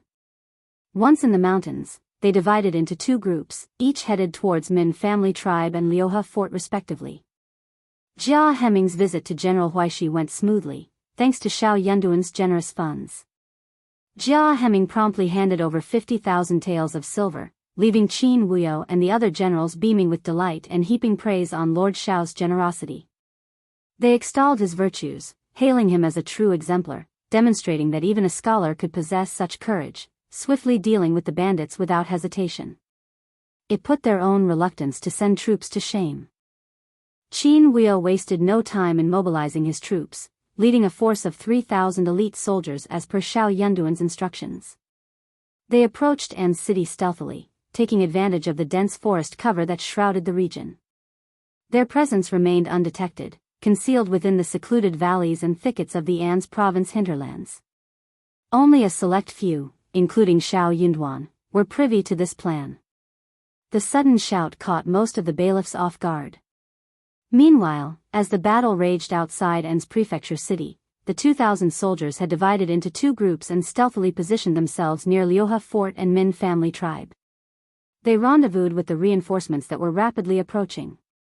With dawn breaking on the horizon, their presence was barely discernible. Chapter 1912, Extermination. At that moment, with about an hour left until clarity dawned, vigilance was at its lowest. Soldiers donning counterfeit attire and brandishing weapons easily breached the mountain stronghold's doors. As the skirmish erupted, those left behind began to realize the dire situation. However, it was already too late. With superior numbers and unwavering morale, the soldiers swiftly overwhelmed the intermediate mountain bandits, who were accustomed to preying on the weak. Having suffered consecutive setbacks and diminished strength, panic and apprehension consumed them. In the face of a formidable foe, they trembled in fear, some even losing control of their bladders and crying out for their parents as they fled in every direction to preserve their lives. As the sun climbed higher, its rays piercing through the forest canopy, the birds began their morning rituals, chirping and soaring into the sky. The battle between the two villages came to a decisive conclusion, with the light of day illuminating the aftermath. The soldiers emerged victorious. After more than a decade, the malignant presence in Anne's province had been eradicated completely. Throughout the city, jubilation erupted, and word spread like wildfire. Lord Shao's name commanded utmost respect. It was his efforts that had bestowed peace upon their lives, banishing the specter of marauding bandits. Families, particularly those with young daughters, no longer harbored the same fears. No longer did they hesitate to let their 7- or 8-year-olds venture outdoors, for the threat of abduction had been vanquished. With the dust settled, the aftermath unfolded, intricate and demanding. Each bandit, along with Scribe Guan and his cohorts, faced severe retribution, whether by the sword or by exile. None could evade justice. Fortunately, with the invaluable assistance of Jia Hemming, Xiao Yunduan found a moment of respite. Reflecting on it all, Xiao Yunduan couldn't help but marvel at the competence of his deputy prefect, the governor's right-hand man. Jia Hemming navigated through countless bureaucratic hurdles, freeing Xiao Yunduan to focus on matters of greater import. Without him, even a moment's reprieve would have been a luxury beyond reach. Indeed, not only Xiao Yunduan but also the other scribes gaped in astonishment. How had they not realized the extent of Jia Hemming's abilities? It seemed that Jia Hemming had been hiding his capabilities all along.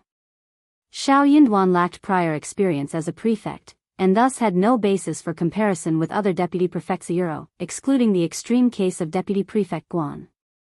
He knew Jia Hemming to be competent, but the revelation of his true abilities left him awestruck. Jia Hemming's capabilities far surpassed those of an average individual. In essence, he was the equivalent of 5 ordinary deputy prefects combined. Previously, some had harbored doubts regarding Jia Hemming's appointment as deputy prefect. Yet, witnessing his actions dispelled any lingering skepticism. They couldn't help but admire Lord Xiao's discernment in selecting personnel. As everything settled, October came to an end and November began. Anne's province finally experienced tranquility. Xiao Yunduan initiated discussions about rewards and a celebratory feast. People felt a mix of nervousness and excitement. After toiling tirelessly for so long, it was finally time to unwind and revel in the moment. The banquet unfolded at the state office, with the 2 prominent restaurants in the city fully booked. A plethora of delectable dishes and beverages flowed continuously. Xiao Yunduan led hundreds of government officials in merry revelry, indulging from noon until late into the night. Meanwhile, Qiao Xian arranged a separate banquet in the back garden, extending invitations to all the officials' wives. Both inside and outside, the atmosphere brimmed with jubilation. Chapter 1913, Managing Aftermath. Everyone exuded energy and excitement, their hearts aglow with warmth and confidence. With Lord Xiao, the prefect, at their side, worries about the future dissipated. They knew they had made the right choice in following him. A promising future lay ahead, infusing everyone with vitality as they embarked on what promised to be a splendid day. Gone were the days of confusion and aimlessness. With each toast raised in honor of Lord Xiao, admiration swelled as it became evident that he remained sober despite the revelry. His remarkable tolerance for alcohol only served to deepen the respect everyone held for him. Lord Xiao's prowess, evident in his defeat of the mountain bandits, elevated him to the status of idol among countless bailiffs and constables. The following day, Xiao Yunduan unveiled the reward list he had collaborated on with Jia Hemming and others, ensuring that everyone received their due recognition. Even the most ordinary of bailiffs received a reward of 10 taels of silver each, while Jia Hemming, Hang Xingshan, Sun Bai, Sun Qian, Jing Sang, and others were granted the highest amount, euro 500 taels each. Various increments of 200, 100, 50, and 20 taels were distributed among the remaining recipients. The rewards were deemed exceptionally fair and just, leaving no room for dissatisfaction. Each recipient eagerly lined up to claim their silver reward, their faces illuminated with joy. Qiao Xian, in a gesture of goodwill, also distributed rewards to those at the back of the court, though modest in comparison, simply to share in the joy and excitement. Jia Hemming and his wife were overwhelmed with happiness and gratitude. When Jia Hemming returned home bearing a bounty of banknotes, Mrs. Jia could scarcely believe her eyes, her smile uncontainable. Anticipating a more modest reward, Mrs. Jia had already envisioned how to allocate 10, 20, or 30 taels. However, receiving 500 taels of silver left her at a loss for how to manage such unexpected wealth. Both Lord Shao and Madame Shao, known for their benevolence, refused any compensation for their efforts. Their altruism only strengthened the resolve of Jia Hemming and his wife to stand by them, assured that following their lead would only enrich their lives further. Following the rewards, the assets of the Fan family and the spoils obtained from the 3 villages commenced auction proceedings. The mountain bandits lived a rugged existence, showing little regard for conventions. They eschewed productive endeavors, relying instead on coercion to obtain what they needed from affluent families. Failure to comply meant their goods would be forcibly taken. Consequently, their stockpile atop the mountain was meager. Moreover, during the breach of their stronghold, opportunistic allies pilfered some of the remaining wealth, further depleting their resources. The spoils, including gold, silver, food, and weaponry, were primarily sourced from the national treasury. Only a scant selection of jewelry, fabric, and a few ornamental items were available for auction. Additionally, a handful of houses clandestinely acquired at the mountain's base were put up for sale, though their association with the bandits rendered them undesirable to wealthier buyers.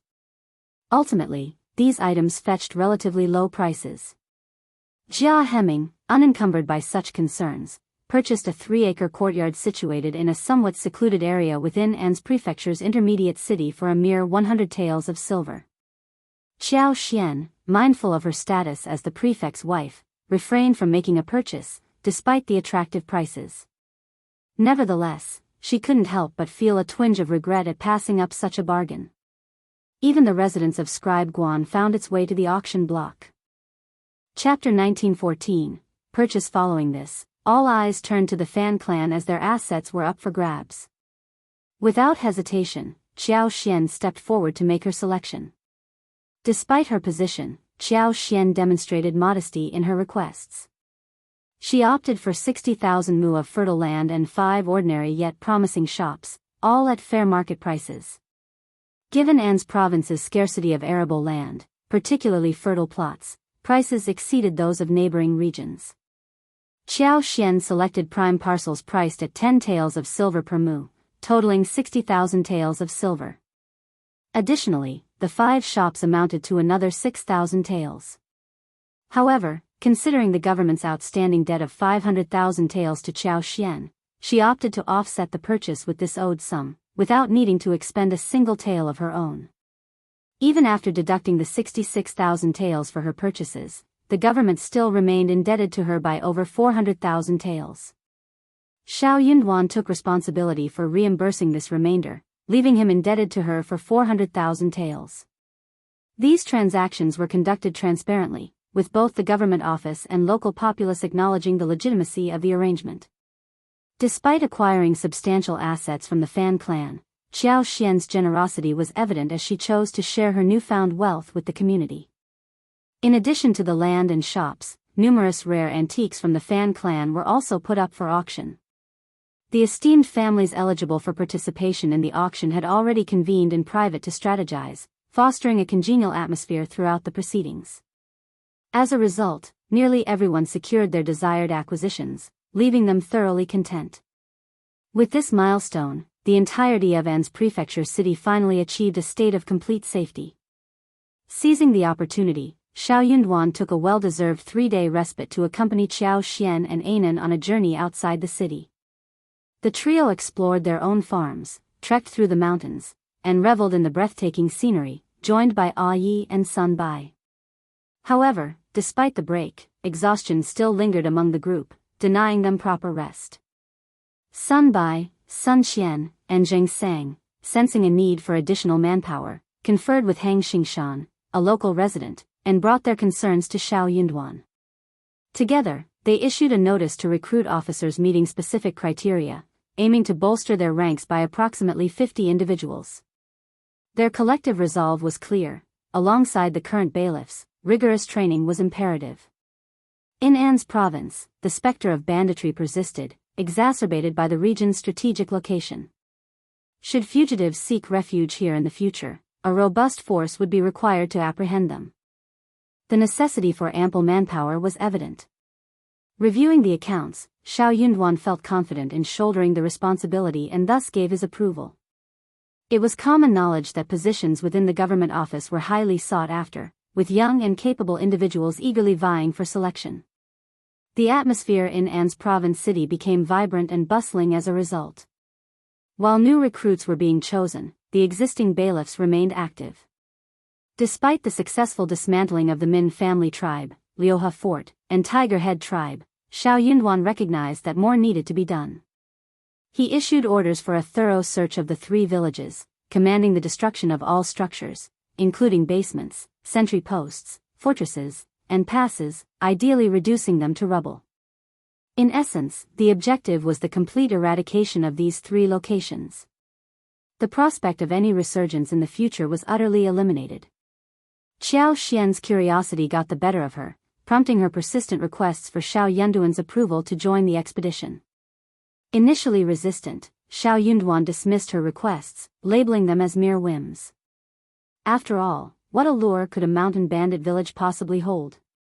He chided his increasingly obstinate wife. However, his resistance proved short-lived. Within a mere 2 days, Xiao Yunduan relented, swayed by Qiao Xian's gentle persuasion.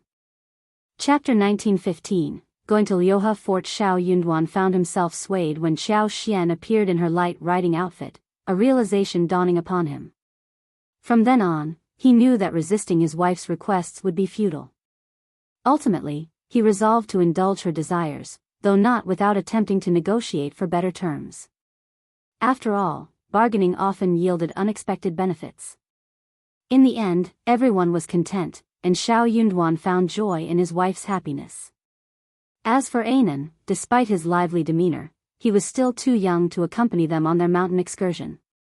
Qiao Xian entrusted the care of their son to the nanny, Kai Yun, and Kai Ming before departing the city with Xiao Yunduan and their companions. Disguised and traveling by carriage until they reached impassable terrain, the group was prepared to proceed on foot when necessary. They were en route to Liuhe Fort, situated a considerable distance from An's prefecture city. Setting off at dawn, they traveled swiftly in light carriages, covering the distance in a mere 4 hours. Disembarking from the carriages, they proceeded on foot for over half an hour, arriving at Liuhe Fort around noon. Of the 3 strongholds, Liuhe Fort was the closest to An's prefecture city, with the other 2 being more remote. Upon their arrival, the fort bustled with various demolition activities. Spotting Lord Xiao, the workers paused their tasks to greet him, only to be encouraged by Xiao Yunduan to continue their efforts. Qiao Xian, brimming with curiosity, felt invigorated rather than fatigued. She accepted the water offered by Xiao Yunduan and, tugging at his sleeve, suggested, "Husband, let's explore together. This place seems vast and flat." Xiao Yunduan, unable to resist his wife's enthusiasm, smiled helplessly. "Since you're so keen, let's take a stroll." Over the years, Liuhe Fort had expanded significantly, occupying extensive flat terrain. Recognizing the impracticality of relying solely on mountain-foraged resources, the bandits had cultivated vegetable gardens. A valley lay at the foot of the front mountain, while a wide stream ran behind it. In the distance, a picturesque white waterfall caught their gaze. Gazing into the distance, Qiao Xian marveled at the lush green mountains and winding rivers, captivated by the picturesque scenery. What intrigued her most was the mountainous terrain, characterized by steep peaks and vast valleys at their feet. An ideal landscape for expansion. Despite the current inconvenience of transportation, Qiao Xian saw potential in repairing the roads. While the mountain paths were challenging to traverse, the proximity to the nearby village suggested that with improved infrastructure, travel time could be significantly reduced. Inspired by her surroundings, Xiao Xian activated her superpower, surveying the area with satisfaction. Aware that their time was limited, they departed after a brief half-hour stay, returning to the village and boarding the waiting carriage back to the city. As they journeyed home, Xiao Yunduan embraced Xiao Xian, planting a kiss on her cheek and inquiring, "Are you tired?" Xiao Xian shook her head, a smile gracing her lips. "The scenery is splendid, I truly enjoy being here." Xiao Yunduan chuckled. "Now that things have settled down, how about we go hunting in the mountains together?" Chapter 1916, Taking a Fancy, Really? Of course. That is great. Xiao Xian's eyes sparkled. You know what I like the most.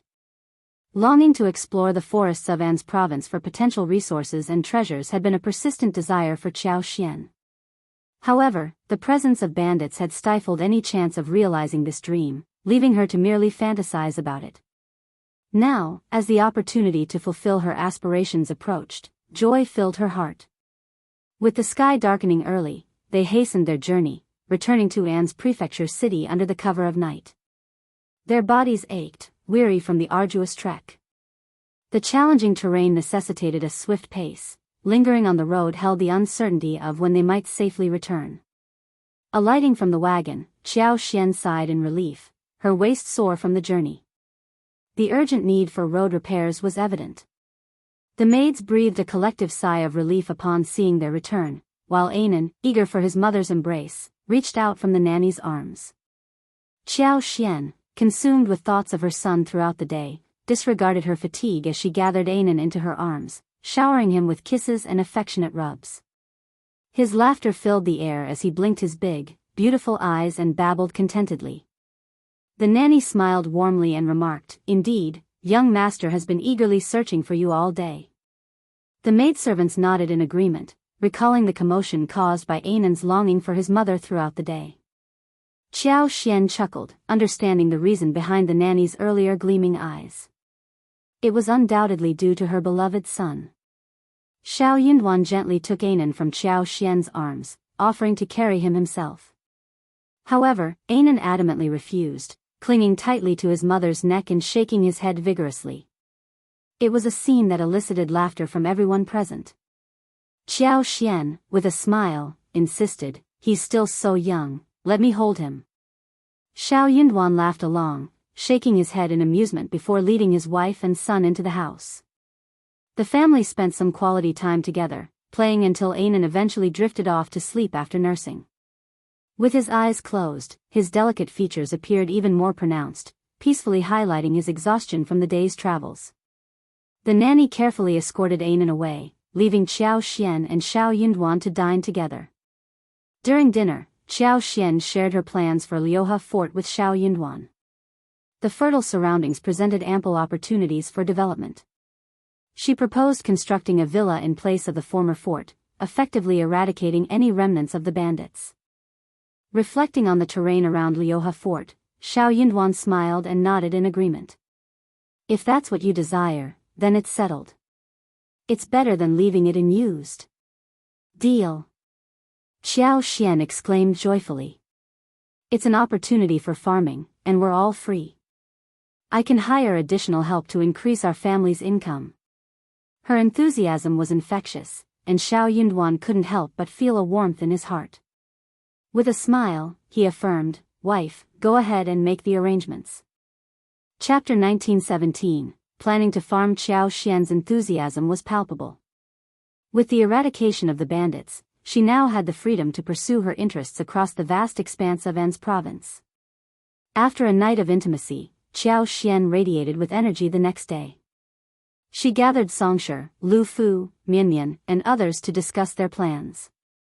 With ample funds available for hiring labor, and with Songshi and the others possessing experience in managing wasteland, the previously neglected mountains were ready to be reclaimed.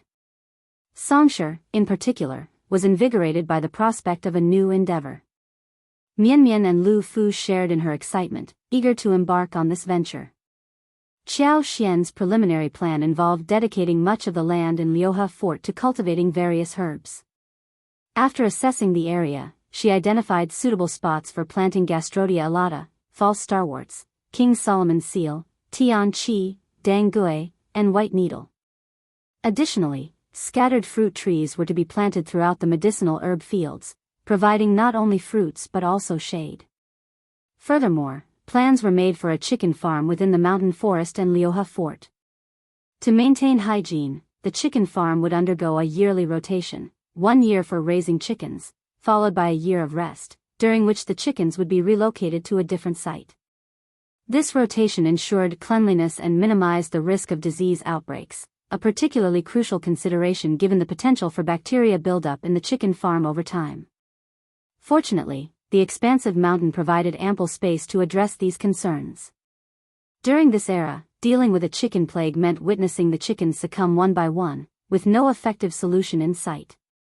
Qiao Xian acknowledged her limited knowledge on the matter but understood the necessity of maintaining cleanliness and hygiene. She knew that providing clean food and water, along with ensuring spacious and clean living quarters for the chickens, were crucial. Additionally, during hot weather, she planned to use wormwood to smoke and disinfect the surroundings, while also providing herbal-infused water for the chickens to drink. Although she had heard of indigenous methods, such as using cactus to prevent chicken plague, she intended to explore this further and locate cactus plants for experimentation. Adjacent to the valley, a stream provided an ideal location for raising ducks. They dug several wide ponds along the stream and created numerous ditches with twists and turns. Water plants were planted, and ducks were introduced, with the area divided into sections for rotation. This ensured that the water source remained intact and allowed for adequate recovery time. If possible, he could even make a medium-sized pond to plant lotus roots and raise fish. Just thinking about it was beautiful. At Liuhe Fort, plans were underway to construct a villa, with additional villas slated for construction at the mountain's base. The decision stemmed from the challenging mountain terrain, particularly the arduous path leading to the summit. Buildings solely on the mountain would necessitate transporting various supplies, such as warehouses and farm tools, up and down, posing logistical challenges. Therefore, establishing villas at the mountain's foothills would streamline operations and facilitate easier access for province-wide activities. However, the foremost priority remained road repair.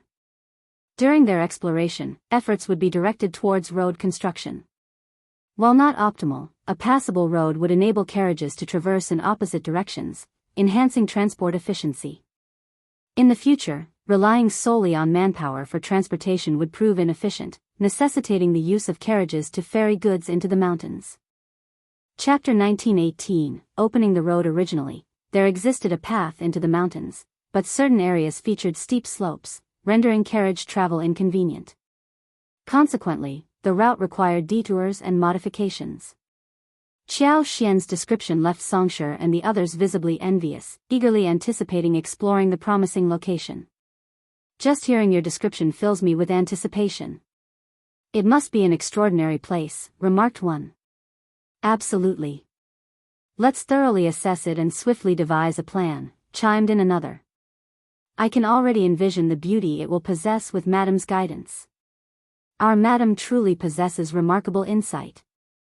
Euro with a chuckle, Qiao Xian cautioned, proceed with caution and pay attention to the finer details. This undertaking is significant, particularly regarding road construction.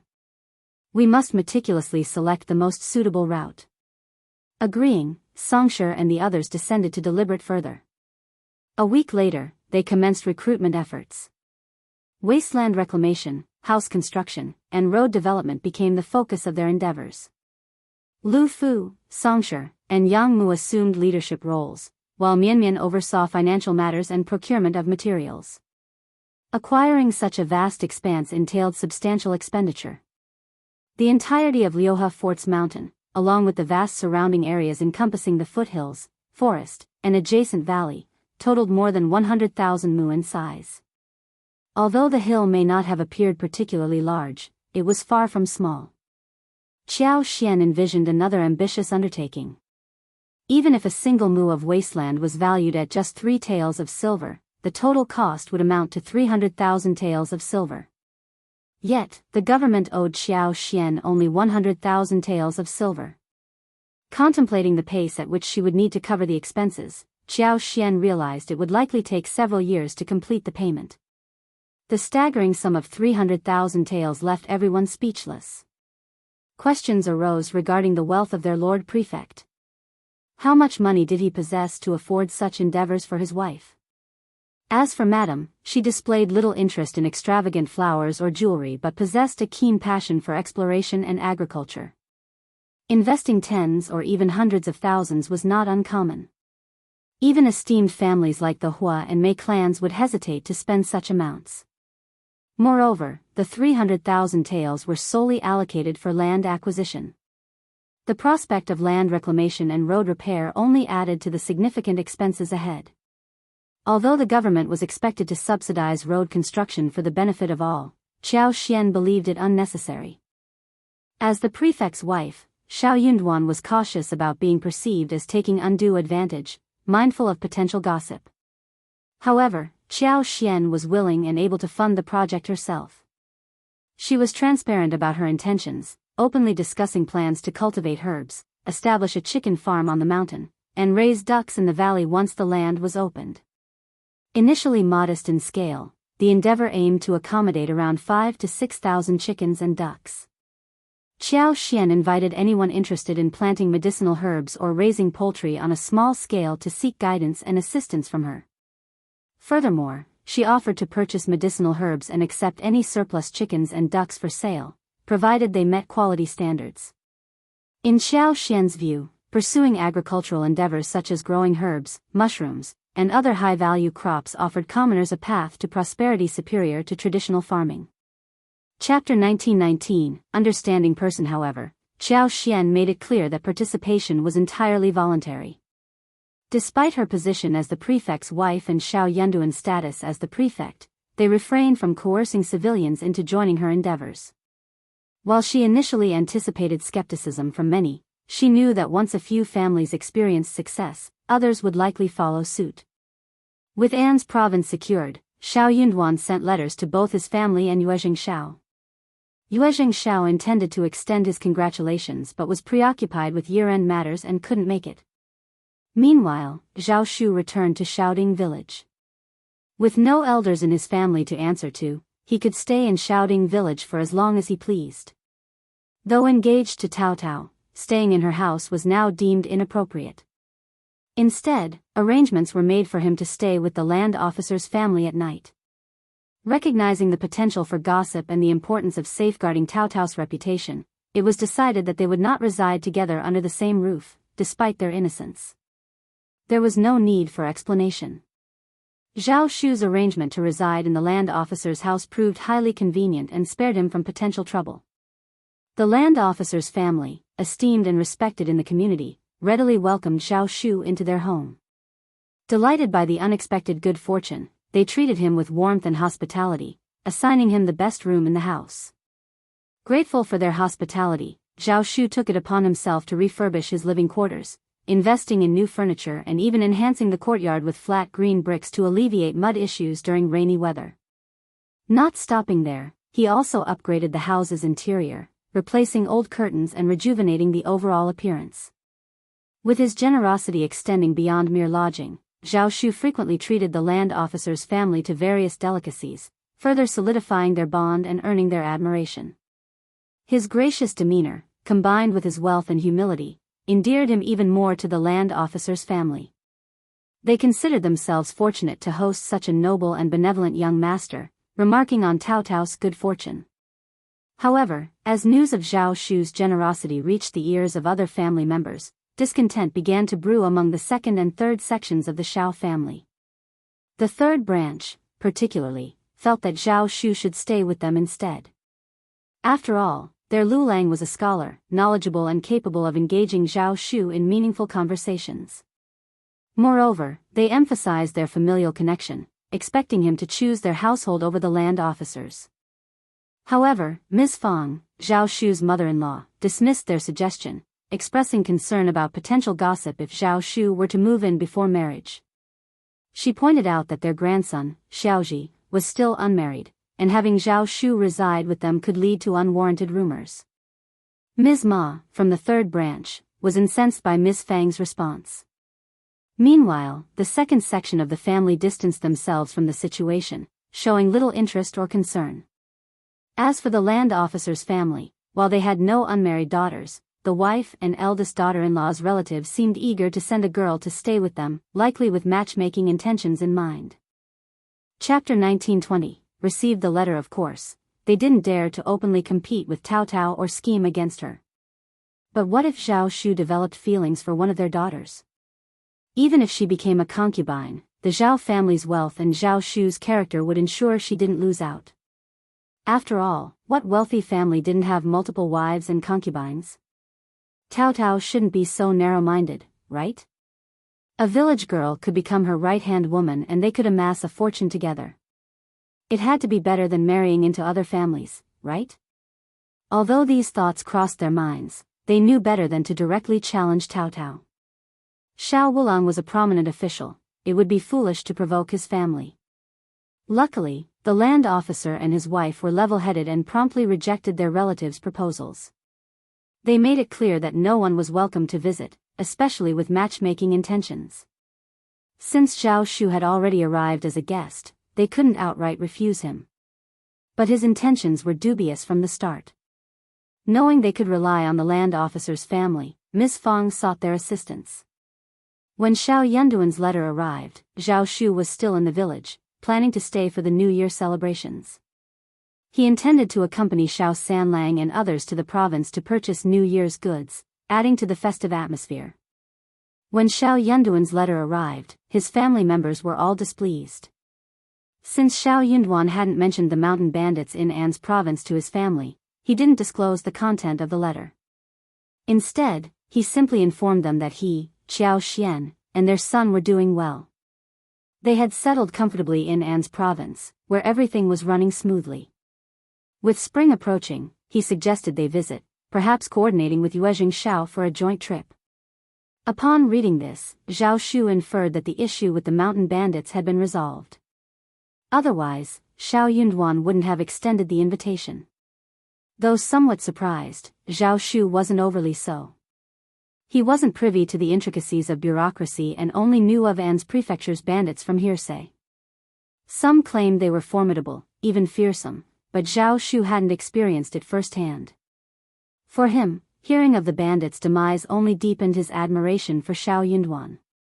To Zhao Shu, his brother-in-law was nothing short of extraordinary an exceptional figure, akin to the once-in-lifetime appearance of a primus. How clever and cunning! It seemed only natural for him to succeed in quelling the bandits. If Xiao Yunduan and Xiao Xian were aware of his thoughts, they would likely just say, "As long as you're happy." Upon hearing that their son and daughter-in-law had settled in the government and could soon visit, Miss Fang and eldest uncle were overjoyed. Xiao Sanlang, Tao Tao, and the others were equally thrilled. They proudly shared the news in the village and made plans to visit at the onset of spring. With the weather turning colder, they could prepare more cured meats, sausages, dried vegetables, and the like to bring along. After all, fifth sister-in-law enjoyed these delicacies. Xiao Sanlang made it a point to visit the third branch and boast to Xiao Lulang deliberately. Xiao Lulang had warned about the bandits in An's province, claiming it wasn't safe. He even persuaded their father to urge fifth brother to resign. How deceitful! But look now, fifth brother had already invited their family to visit. If it wasn't safe, would fifth brother risk his family's safety? Chapter 1921. Wanting to go to An's province. Xiao Lulang's response puzzled Xiao Sanlang, but he paid it no mind. After all, his fifth brother was a trustworthy individual. Unbeknownst to Xiao Lulang, Xiao Yunduan had already eradicated all the bandits in the region. In ancient times, news traveled slowly, and even with interconnected regions, information dissemination was sluggish. Xiao Lulang presumed that Xiao Yunduan was merely boasting, attempting to inflate his own importance by inviting his family. He couldn't fathom the rationale behind such a decision. An's province was perilous, and if the first branch of the family ventured there only to be robbed or kidnapped by bandits, it would be too late for regrets. Vanity, he believed, was a dangerous trait. But if Xiao Yunduan insisted on such actions, then let him face the consequences, Xiao Lulang thought to himself. Although he refrained from offering advice, Xiao Lulang did voice his concerns to his parents. His third uncle and Madame Ma were both garrulous individuals, and they placed great trust in their son's judgment. Naturally, they believed his words to be true. Consequently, gossip began to circulate throughout the village, taking on various forms after undergoing deliberate or unintentional embellishment. Miss Fang became so exasperated that she resorted to scolding the couple once more. Observing this, Zhao Shu chimed in with a suggestion: "These people are ignorant and spreading baseless rumors. Why don't we take a trip to Anne's province ourselves and return safely? The journey isn't far, and we can travel leisurely. It shouldn't take more than half a month round trip. What do you say? Fifth brother and fifth sister-in-law must miss us very much too. If we go now, we can give them a surprise." Zhao Shu's suggestion resonated deeply with the first branch of the Xiao family. Xiao Sanlang, in particular, had frequented the provincial city numerous times over the past 2 years due to his involvement in various industries. His interactions with outsiders had broadened his horizons, leaving him eager to explore Anne's province. After all, it was where his brother held an official position. Enthusiastically, he embraced Zhao Shu's idea and expressed his wholehearted agreement. Tao Tao shared his sentiment. She longed to reunite with her fifth brother and fifth sister-in-law. Miss Fang harbored a similar desire, yearning to meet her grandson whom she had never seen before. Despite her numerous children and grandchildren, there was a special place in her heart for her son's offspring. However, given the time of year, Miss Fang was hesitant to embark on such a lengthy journey. She decided to postpone her travels until later, planning to extend her stay in Anne's province for a few more days before returning in December. With the year drawing to a close, the bustling atmosphere at home was further heightened by the arrival of numerous New Year's gifts and well-wishers. As preparations for the upcoming festivities commenced, there was much to be done. In the absence of Qiao Xian, who was adept at managing such affairs, Miss Su proved ill-suited for the task, and Yang Xiaoni's naivety and love for food only exacerbated the situation.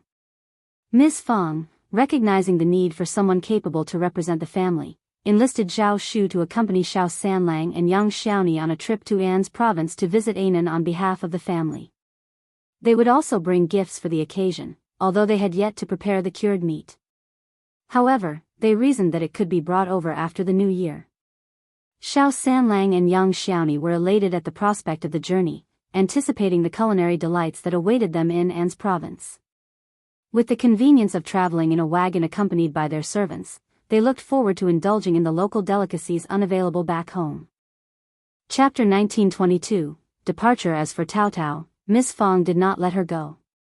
She and Zhao Shu were not married yet. How could she go? Miss Fang placed her trust in her daughter and son, as well as in Zhao Shu's judgment. However, she was aware that others might not share the same confidence. In their village, Zhao Shu and Tao Tao could move about freely during the day, with people often accompanying them as they went about their activities. Occasionally, they would steal moments alone together, but as long as they were discreet, it went unnoticed. Their engagement provided a level of social acceptance for their interactions. However, venturing far from home presented a different scenario.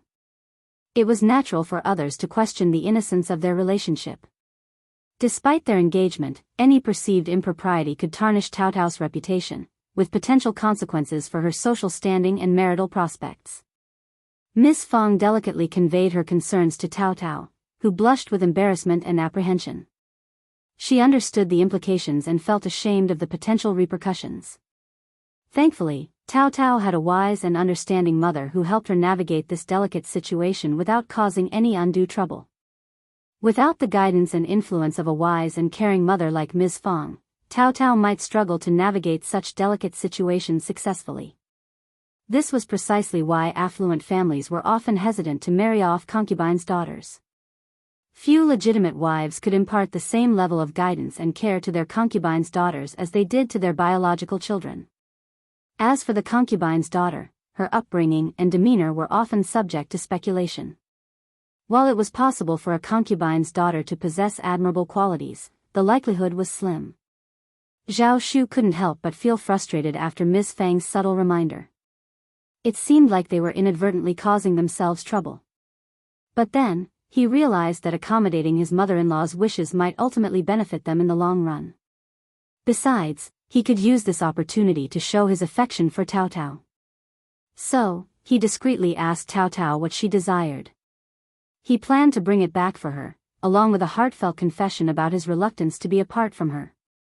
With their preparations in order, Xiao Sanlang, Zhao Shu, and Tao Tao embarked on their journey to An's, laden with a plethora of local delicacies and specialties. The three of them were young and strong, so they did not need to deliberately slow down on the way. They arrived at Yuzhong Province City that day and stayed for a night. The next morning, they set off from Yuzhong Province City. On the fourth day, at about 4 in the afternoon, they entered An's. As Xiao Sanlang, Yang Xiaoni, and their entourage entered An's province, they couldn't help but marvel at its size, dwarfing their hometown of Heshan County. Despite the sparse population, they couldn't shake off their sense of awe. This was where their fifth brother wielded authority as an official, and every corner seemed to reflect his competence and prowess. They couldn't help but feel a surge of pride in his accomplishments.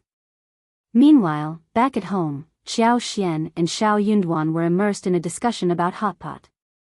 Qiao Xian instructed Li Xia and Li Qiu to prepare an array of dishes for dinner, taking advantage of the abundance of mushrooms available in the mountains of An's province during the season. With plans to cook a sumptuous hot pot featuring a rich chicken and abalone broth, they also intended to incorporate various types of mushrooms for added flavor. Additionally, they planned to serve thinly sliced mutton, shrimp balls, fish balls, and fresh vegetables to complement the meal. As Qiao Xian and Xiao Yunduan enjoyed their hot pot feast, the east yard buzzed with activity, as Li Xia and the others prepared their own hot pot spread, ensuring a lively atmosphere for all. Chapter 1923, Family Meets. The chicken and abalone soup had been prepared, and various dishes were in the process of being readied. Just then, Zhao Shu, Xiao Sanlang, Yang Xiaoni, and the others arrived. Ever since Zhao Shu got engaged to Tao Tao, he couldn't contain his excitement to announce to the world that he was soon to be the brother-in-law of the Lord of the Prefect. Additionally, being both generous and handsome, Zhao Shu knew he would be warmly received wherever he went. Upon Zhao Shu's arrival, he was filled with joy. With a radiant smile, he eagerly ushered them in and promptly dispatched someone to inform the Lord and Lady of the Prefect. The message arrived so swiftly that Zhao Shu didn't even have the chance to inform them of Xiao Sanlang and Yang Xiaoni's presence. However, Xiao Sanlang and Yang Xiaoni paid no heed to the oversight. In fact, they planned to surprise Qiao Xian and Xiao Yunduan themselves. And indeed, when Qiao Xian and Xiao Yunduan caught sight of Xiao Sanlang and Yang Xiaoni entering with Zhao Shu, they were both taken aback. Fifth brother. Fifth sister-in-law. Fifth brother, fifth sister-in-law. They ran towards Qiao Xian and Xiao Yunduan happily. Only then did Xiao Xian and Xiao Yunduan snap out of their daze. It wasn't a dream, their family was truly here. Third brother. Third sister-in-law. Ah, finally, we get to see you both. This is wonderful. Fifth brother has truly become an esteemed official. He's transformed. Just look at him, so commanding.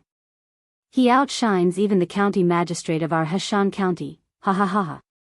And fifth sister-in-law, you're more beautiful than ever. And this must be Anan, isn't she? Such a handsome lad. Come, let me give you a hug. Qiao Xian and Xiao Yunduan reciprocated with smiles. What brings you here? Why didn't you send word ahead, father, mother, how have you been? How are things back home? Where's Tao Tao? What's she up to these days? How's the village school? Are the children learning well? How's Junyan? How are our businesses faring? Is everything all right at home? Some asked questions, some provided answers, and some remained silent. Laughter and conversation filled the air until gradually quieting down. Seizing the moment, Zhao Shu interjected with a smile, third brother, third sister-in-law, we're here now. We'll be staying with fifth brother and sister-in-law for a few days. We'll have plenty of time to catch up. Please, don't worry. You're absolutely right, Xiao Xian replied with a grin. You must be weary from the journey. Freshen up, have a cup of tea to unwind. We didn't anticipate our sudden arrival, so the guest room may not be prepared, but it's usually well kept. You're welcome to stay there. Please, make yourselves at home. Yang Xiaoni chuckled, fifth sister-in-law, you're too kind. We farmers aren't so particular, especially among family. Anywhere here is better than elsewhere. They all shared a hearty laugh. Xiao Xian ordered Li Xia and Li Qiu to take Xiao Sanlang and Zhao Shu to the guest room and said with a smile, you should have dinner soon. What a coincidence. We are going to eat hot pot tonight, and we have prepared a lot of ingredients. Really? That's great. As expected, we're in luck. Haha. I'm fine with other things, but I want your cooking. Me too. Xiao Sanlang and Yang Xiaoni were both gluttons, but even Zhao Shu was looking forward to it. Chapter 1924, Reunion. Fifth sister-in-law's culinary skills were unparalleled. Of course, Tao Tao's culinary skills were also very good. She would never get tired of it. The three of them did not rest for long. Before Xiao Xian and Xiao Yunduan asked for them, they arrived. The servants who followed them did not ask them to serve them. Someone led them down to entertain them. Xiao Yunduan and Xiao Xian were still talking, which was a pleasant surprise for them. Seeing them, Xiao Xian smiled. I was about to ask someone to call you, but you are here, which saves us the trip. Yang Xiaoni smiled. I miss your cooking so much. They all laughed. Soon, the hot pot was ready, accompanied by an array of side dishes. However, a notable change occurred. The dishes were now served on large communal plates, reflecting the growing number of diners gathered around. As more people joined, the atmosphere became increasingly vibrant. Xiao Xian, accustomed to preparing the Mandarin duck pot for every hot pot meal, continued the tradition. Today was no differente. Half of the pot was spicy, while the other half was delectable. Seated together, everyone eagerly anticipated the feast. Thin slices of mutton sizzled as they were immersed in the pot, quickly changing color. Prawn balls, small and pristine white, bobbed alongside, while the thinly sliced pork belly, resembling a cicada's wing, unfurled and cooked to perfection. Each bite, dipped in sauce, was a savory delight. The group conversed and laughed well into the late hours of the night, savoring the informal hot pot gathering. Before retiring to bed, they exchanged stories and laughter, holding each other close. With a wistful smile, Xiao Xian expressed her longing for Shaoding Village. She missed her family and her businesses dearly.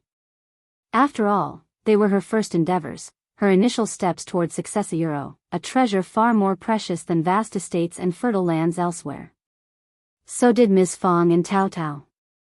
Xiao Xian had always held deep gratitude towards Ms. Fang, recognizing her as the epitome of a reasonable mother-in-law.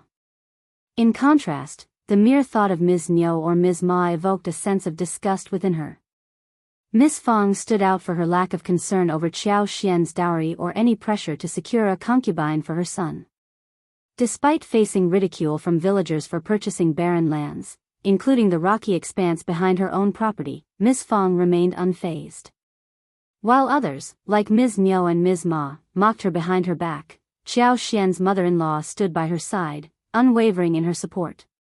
Every detail remained etched in Xiao Xian's memory. In an era where women could assert independence and claim equal status, Ms. Fang embodied resilience and determination, pursuing her interests with unwavering resolve. Despite her strong will and eventual triumphs, Xiao Xian couldn't help but acknowledge the toll such battles took, leaving one exhausted and overwhelmed. Without her family's support, navigating the complexities of divorce would have been daunting. Even if achieved, establishing oneself as a woman in this era presented formidable challenges. Thankfully, such trials never materialized. Despite occasional annoyance from father-in-law, Xiao Xian found solace in her mother-in-law's calming presence, choosing to overlook any minor grievances. Overall, she counted herself fortunate. Wrapped in her husband's embrace, Xiao Yunduan couldn't help but reminisce. Since departing for his post in the capital, 3 years had passed without a return home. Although now in proximity, his obligations as an imperial court official tethered him to his duties, allowing little leeway for personal matters.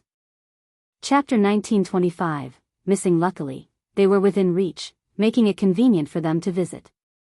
If his wife wished to return home, the journey would be easily manageable. Xiao Yunduan grinned.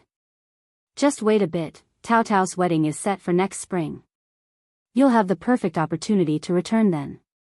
With the pleasant spring weather, you could extend your stay here a few more days. Qiao Xian shared the sentiment, readily agreeing with a smile. She anticipated exploring the flower fields, the Zhang family's tea mountains, and the alfalfa fields, planning to apply her special expertise to enhance their growth. Surely, the tea mountains would be thriving like dense forests by now. Yet, Qiao Xian's concerns gravitated toward Tao Tao's family. She exchanged a glance with Xiao Yunduan before jesting. Is young Master Zhao going to petition our lord for the wedding date? Should we expect any challenges from you? Xiao Yunduan erupted into laughter. When have I ever made things difficult for him? I simply reminded him not to mistreat Tao Tao. Qiao Xian found his response amusing. I believe young Master Zhao is an honorable man. Don't fret, dear. Tao Tao is both capable and sensible, capable of leading a fulfilling life, even if they relocate to the south. Xiao Yunduan smiled warmly, his eyes filled with affection. You've been a wonderful influence on her, even better than me as her brother. Qiao Xian returned the smile. Tao Tao is truly endearing, and I've grown quite fond of her. Xiao Yunduan tightened his embrace, his laughter soft and intimate as he whispered into her ear, well, my dear, you're quite adorable yourself, and am rather fond of you too. Euro blushing, Qiao Xian playfully attempted to push him away.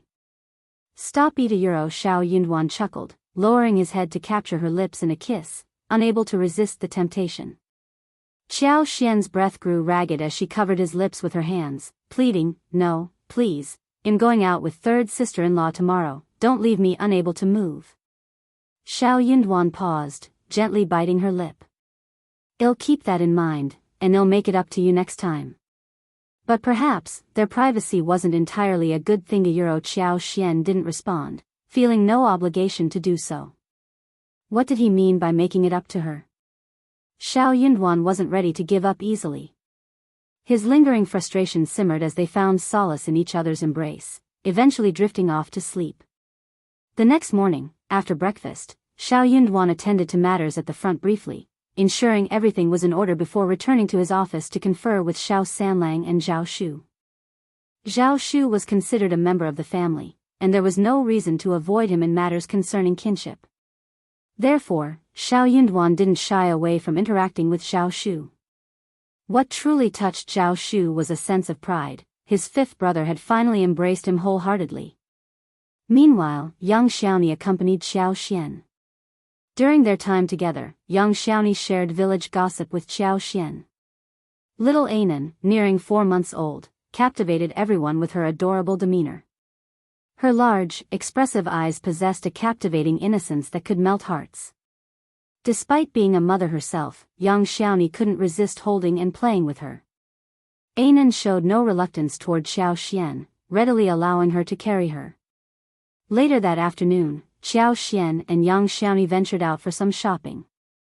An's province boasted a plethora of local specialties, and the two women indulged in purchasing various items along their journey. Their haul included an assortment of snacks and mountain delicacies, with young Xiaoni particularly enthusiastic in her praise as she sampled the regional treats. Observing the lively bustle of the city, young Xiaoni couldn't help but admire her fifth brother for his commendable performance as an officer.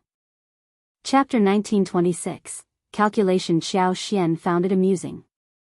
She simply listened to young Xiaoni's chatter, appreciating the company of her lively and cheerful friend. Young Xiaoni's buoyant personality ensured that boredom was never a concern. Their dinner plans featured roasted whole lamb, a dish Xiao Xian had arranged for the previous day. The lamb, seasoned with various spices, roasted over the intense heat of fruit charcoal, filled the air with tantalizing aromas. As the sharp knife sliced through the crispy skin, the aroma of the succulent meat mingled with the hot air, enticing Xiao Xian's appetite. Each piece, expertly carved, boasted crispy skin and tender meat. The combination of textures and fragrances made it impossible to resist indulging further. Conversation turned nostalgic as everyone reminisced about the times when Xiao Xian and Xiao Yunduan used to cook together at home, their mutual longing evident. While Xiao Xian typically oversaw such gatherings, her absence made organizing such an event challenging. Despite the family's financial stability and Ms. Fang's generosity in providing meat for every meal €1, ranging from chicken, duck, and goose to pork, mutton, fish, and shrimp €1, she seldom arranged for whole lamb, barbecue, or hot pot. After all, maintaining a simple, hassle-free lifestyle was preferable. Only Xiao Xian would be bothered by this. The following day, Xiao Xian and Xiao Yunduan guided their guests to view the properties they had acquired in the area. Liuhe Fort remained too distant, and their professional commitments prevented a visit there. Upon returning from the mountains, both Yang Xiaoni and Xiao Sanlang were visibly impressed, a sentiment shared by Zhao Shu. Fifth brother and fifth sister-in-law's capabilities were truly remarkable.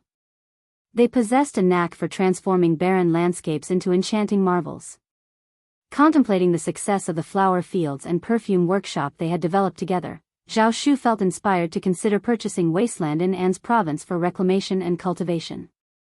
He pledged to follow in their footsteps, confident he wouldn't fall short. After spending 8 days in An's province, the group faced the encroaching chill of mid-November. With the new year approaching, they reluctantly bid their farewells, unable to prolong their stay any further. Yang Xiaoni couldn't bear to part with Anan, expressing regret that her mother hadn't witnessed her adorable and well-behaved grandchild. It was evident that Yang Xiaoni cherished Anan deeply. Observing Yang Xiaoni's affection, Xiao Xian couldn't help but feel pleased. Despite having her own son, Yang Xiaoni displayed no fear of Anan encroaching on her grandmother's affection. Xiao Xian admired her sister-in-law's open-mindedness. Indeed, Zhao Shu had approached Xiao Yunduan regarding the wedding date. However, Xiao Yunduan didn't deem it appropriate for his parents to make the decision. Preferring a collaborative approach, he advised Zhao Shu to confer with his own parents. Once a date was agreed upon, Xiao Yunduan promised to inform them via letter. While Xiao Yunduan couldn't return home, Xiao Xian could make the journey, and she planned to bring Anan along to meet the family. Zhao Shu's joy knew no bounds. With a radiant smile, he exclaimed, "Thank you, fifth brother." He eagerly revealed that he had nearly finalized discussions with his in-laws. The wedding date was set for February of the following year. Coincidentally, as the weather grew warmer each day and with the spring plowing season yet to commence, everyone found themselves with ample free time. Zhao Shu had already procured a spacious residence in Hershan County, nearing completion of its renovation. Betrothal gifts from Jiangnan had been steadily transported over. They were poised to formally present the betrothal gifts before the new year. When the time arrived, the wedding would take place in Hershan County. After accompanying Tao Tao back to her ancestral home 3 times, they would proceed to Zhao Shu's ancestral home to pay respects to her ancestors. Chapter 1927. Plotting for a long time. Zhao Shu talked non-stop, explaining the series of arrangements.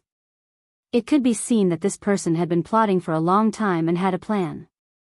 Xiao Yunduan found himself at a loss for words. He teetered between laughter and tears, though he couldn't deny the touch of sentimentality that Zhao Shu's words evoked.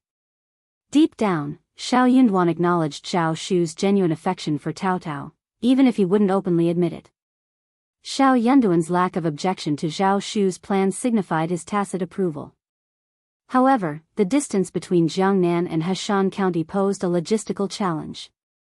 While it would be relatively easy for Tao Tao to visit Xiao Xian and himself in the future, returning to Xiaoding village would prove more cumbersome. This realization left Xiao Yunduan feeling a tinge of sadness. Similarly, Yang Xiaoni was reluctant to part ways with Xiao Xian. She continually reminded her friend to bring Anan home as soon as the weather warmed after the new year. The longing for their presence at home, especially for Anan, was palpable. Moreover, the prospect of returning to the mountains ignited Xiao Xian's excitement. The mountains held a special allure, promising joy and adventure. Yet, amidst the anticipation, thoughts of Qi lingered, casting a melancholic shadow over her spirits. Yang Xiani's emotional outburst, verging on tears, both saddened and amused Xiao Xian. With a gentle smile, she acquiesced and gently urged them to depart. As they bid farewell, the realization dawned that the capital lay thousands of kilometers away from An's province, underscoring the vast distance separating them. Under ordinary circumstances, the authorities in the capital wouldn't bother with a remote and seemingly inconsequential region like An's province. The banditry issue in An's province was severe, yet it largely went unnoticed by the capital's elite. Given the considerable distance between them, the question remained, could the bandits of An's prefecture truly pose a threat to the capital? As long as rebellion wasn't raised, and casualties remained minimal, the imperial court showed little interest. However, An's province held significance due to Xiao Yunduan's involvement, drawing attention from various quarters. Xiao Yunduan's eradication of all bandits in Anzizhou sent shockwaves to the capital upon its dissemination. The court was astounded by Lord Xiao's multifaceted capability. He demonstrated not only academic prowess but also adeptness in combating banditry. His mastery of both scholarly and martial arts disciplines was unparalleled. For over a decade, the banditry issue had plagued An's province. Yet, in a short span, Lord Xiao managed to resolve it. The news left many incredulous. Who would have dared to doubt Lord Xiao's abilities now? Those who anticipated Lord Xiao's failure, waiting for him to falter and seek refuge back in the capital, found themselves deeply embarrassed by his remarkable achievements. Upon learning of these developments, Tian Shanshan was overcome with excitement, unable to sleep the entire night. Her mind raced, her heart ablaze with fervor. Clutching her chest, her flushed face and shining eyes betrayed her exhilaration. Lost in a daze, she wore a blissful, intoxicated smile.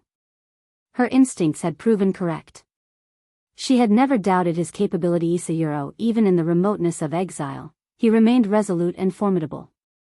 His unwavering confidence and tenacity yielded remarkable results. No one else could compare. The more Tian Shanshan dwelled on it, the more impassioned she became. The peculiar sense of pride and admiration nearly overwhelmed her, engulfing her in happiness. Yet, thoughts of Xiao Xian tempered Tian Shanshan's fervor, gradually chilling her once heated heart. Anger and resentment surged within her, fueling a desire to rid herself of Xiao Xian as quickly as possible. Why was he accompanied by a mere concubine's daughter and not her? If there was any blemish in his life, it undoubtedly stemmed from that concubine's daughter. Such a person was unworthy of him, yet he remained oblivious or chose to ignore it. Chapter 1928. She won't give up. Tian Shanshan harbored doubts about Xiao Xian's true feelings for Xiao Yunduan.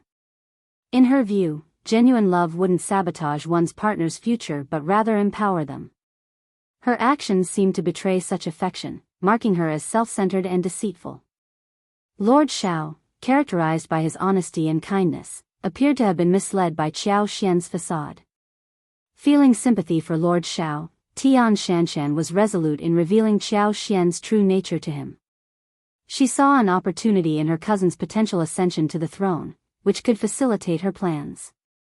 At present, she needed to strategize with her cousin and aunt, ensuring that Lord Xiao didn't return to the capital immediately. The Crown Prince's situation without Lord Xiao appeared less favorable. He seemed to regress to a time of insignificance, lacking the Emperor's full approval despite not facing explicit disapproval either. This contrasted starkly with the prior praise he received from the Emperor. At such a crucial juncture, any further misstep by the Crown Prince would undoubtedly enrage the Emperor. The Crown Prince couldn't contain his elation upon hearing of Xiao Yunduan's successful eradication of the bandits. His trust in the character of the person he admired swelled within him. True worth, like gold, retains its brilliance even when relegated to obscurity. Excitement radiated from the Crown Prince as he commended Xiao Yunduan, oblivious to the subtle exchanges and stiff expressions among his retinue. Yet, not everyone shared in the Crown Prince's jubilation. Among those already envious of Xiao Yunduan, schadenfreude prevailed upon his departure. However, his unexpected ascent to great heights within a short span and subsequent fame in the capital incensed them, defying their expectations.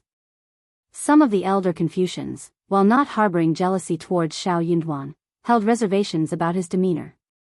They perceived him as too hot-headed, still lacking the maturity that comes with age and experience.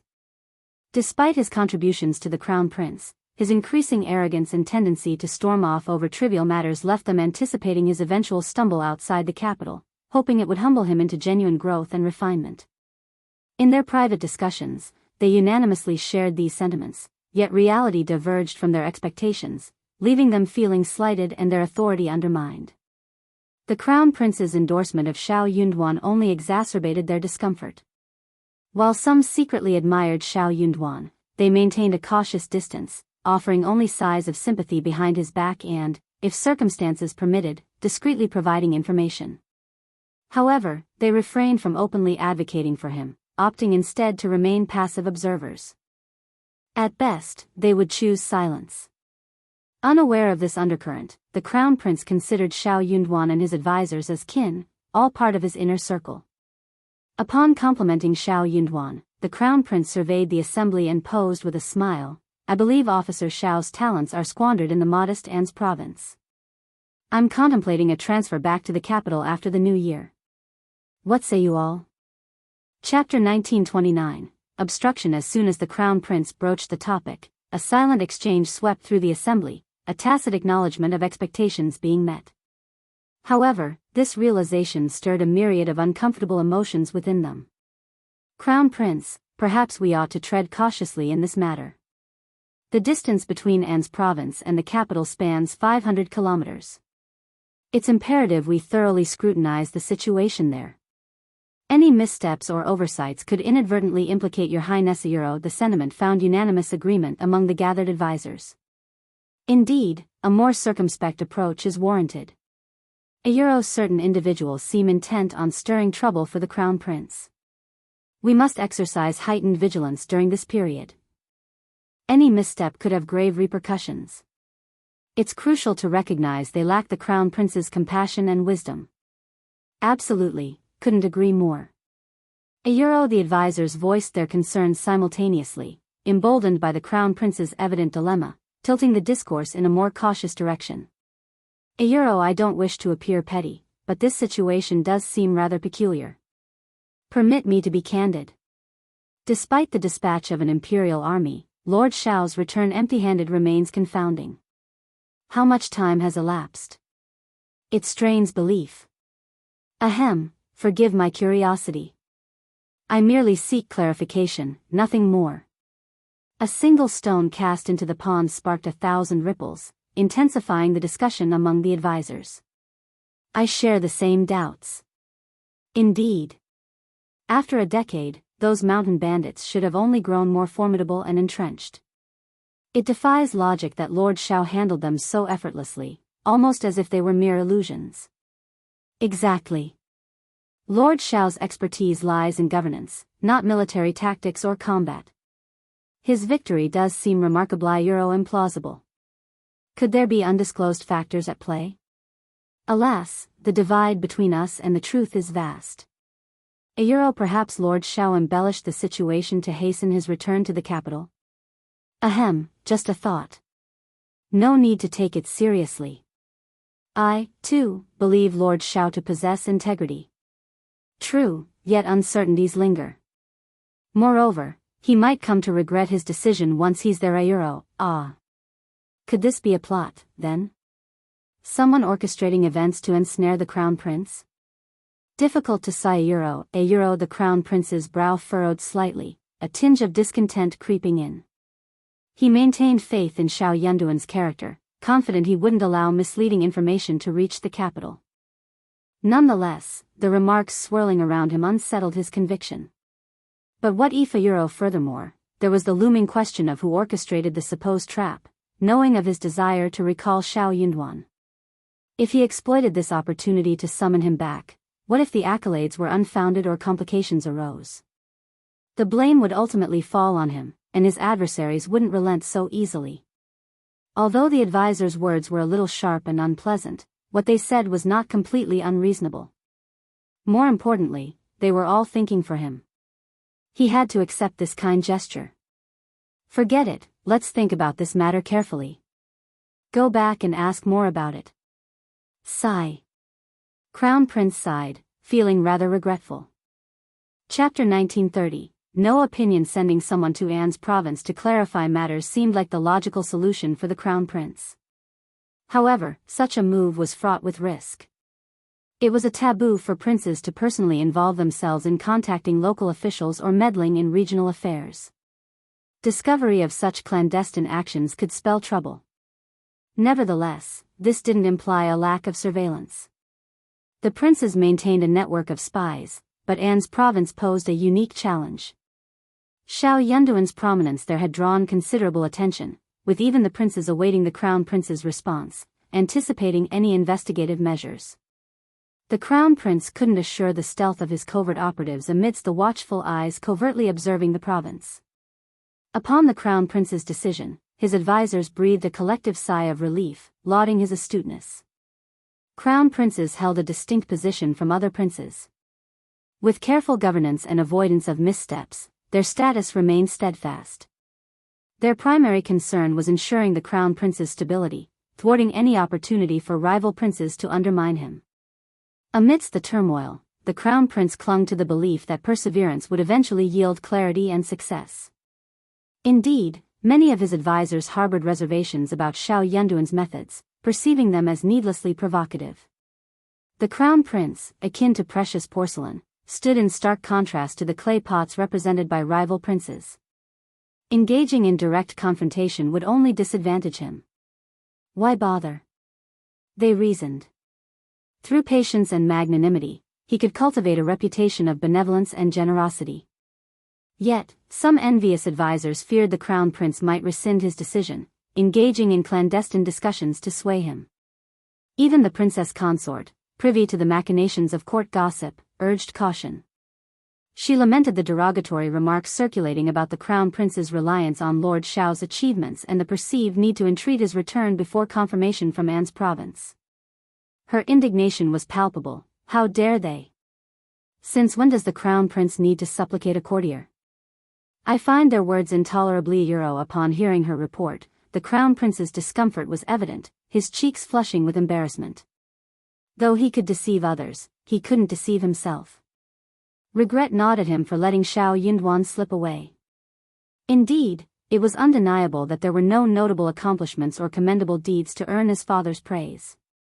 Occasionally, the Crown Prince found himself pondering the hypothetical scenario where Xiao Yunduan remained by his side. The conclusion was invariably bleak. Had Xiao Yunduan not departed, circumstances would have unfolded differently. Such musings remained confined within the Crown Prince's heart. He would never vocalize them. Yet, the rumor echoing his inner turmoil struck a raw nerve, fueling his anger and frustration. Consequently, summoning Xiao Yunduan back to the capital was out of the question. To do so would inadvertently validate the rumors circulating about his reliance on Xiao Yunduan.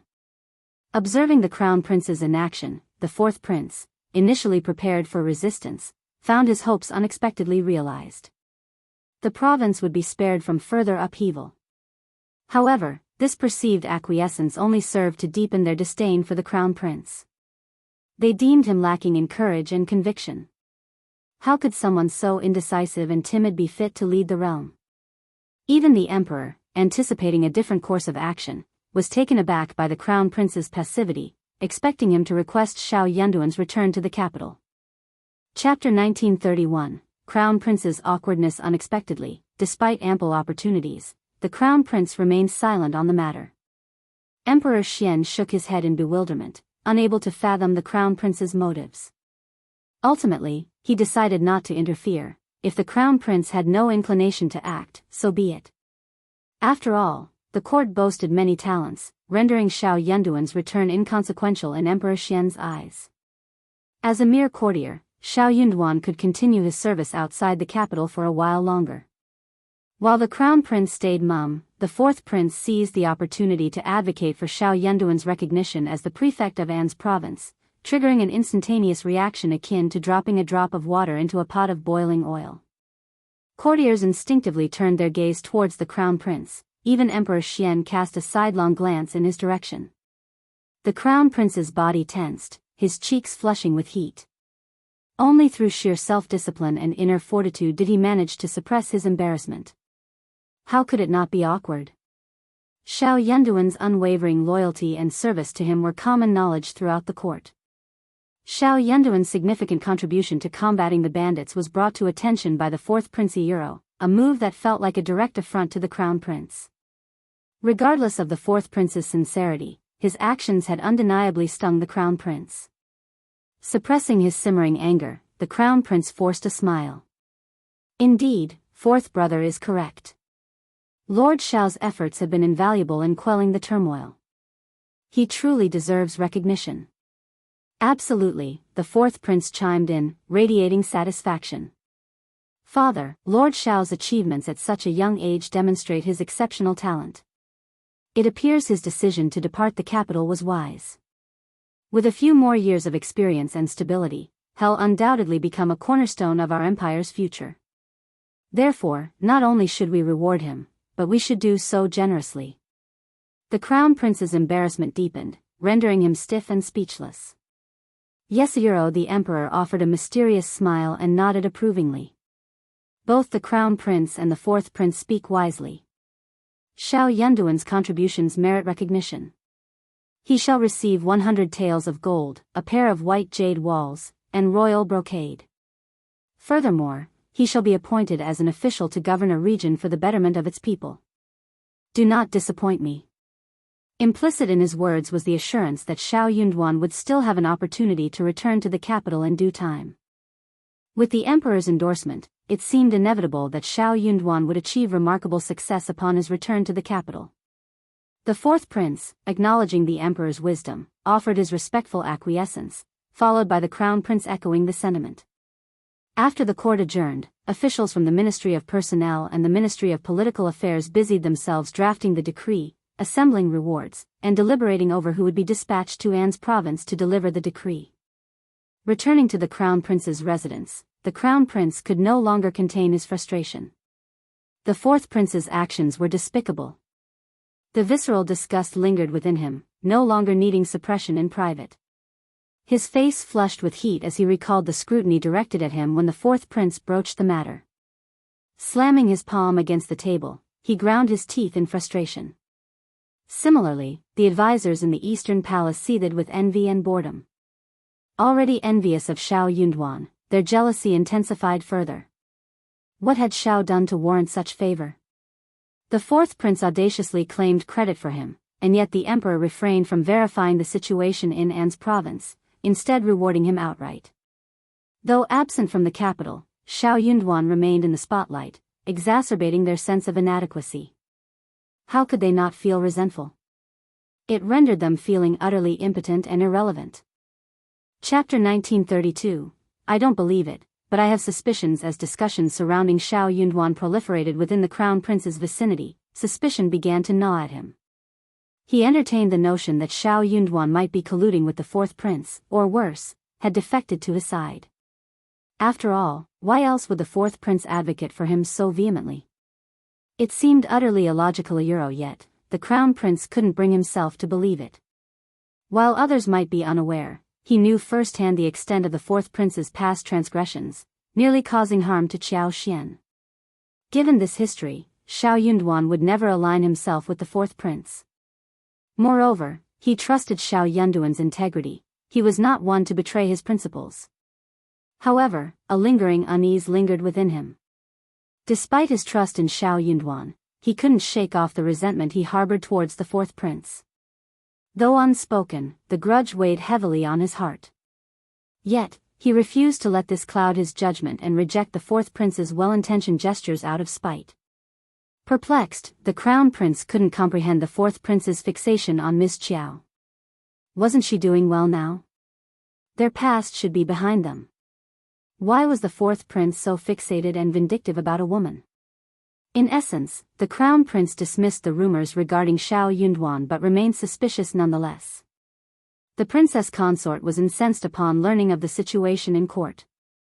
Addressing the Crown Prince, she vented her frustrations, questioning Xiao Yunduan's motives and expressing disbelief at the fourth prince's advocacy for him. To her, it seemed inexplicable and concerning. She voiced her doubts about whether Xiao Yunduan remained the same person they once knew, given the distance and lack of communication. She urged the Crown Prince not to dwell on Xiao Yunduan's actions, dismissing him as unworthy of the Crown Prince's generosity. Merely a minister, she reasoned, he had no right to throw tantrums in the Crown Prince's presence. Instead, she encouraged the Crown Prince to focus on the upcoming spring quarter examination, assuring him of the abundance of talented individuals awaiting discovery. The Crown Prince, swayed by the princess consort's words, found himself growing increasingly displeased with Xiao Yunduan. Reflecting on the princess consort's counsel, he couldn't help but smile. Indeed, the spring quarter examination was imminent, offering an opportunity to recruit fresh talent. With the empire teeming with potential, there was no shortage of options. Meanwhile, in An's province, Xiao Xian and Xiao Yunduan enjoyed a newfound sense of ease. With worries lifted, they approached their tasks with renewed vigor. Xiao Xian revisited Liuhe Fort, where Songshe, Lu Fu, Yang Mu, and their cohorts had already made remarkable progress in repairing the roads. Recognizing the importance their master placed on infrastructure, they spared no effort in their endeavors. With a well-constructed road, they anticipated numerous benefits in the future and thus invested significant resources and manpower into its completion. As Xiao Xian's wagon traversed the newly flattened and spacious terrain, it provided a significant improvement over the previous bumpy path, offering substantial relief to the province. While slightly longer, the smoother route allowed for faster travel, cutting the time in half compared to walking. Once a notorious bandit stronghold, Liuhe Fort had undergone a remarkable transformation into Liuhe Manor.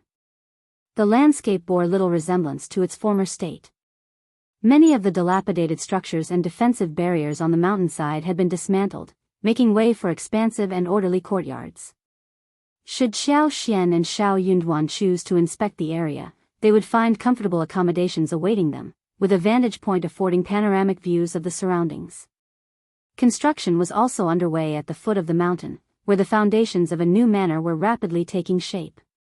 Various essential facilities were being erected, including servants' quarters, warehouses, tool sheds, and storage yards.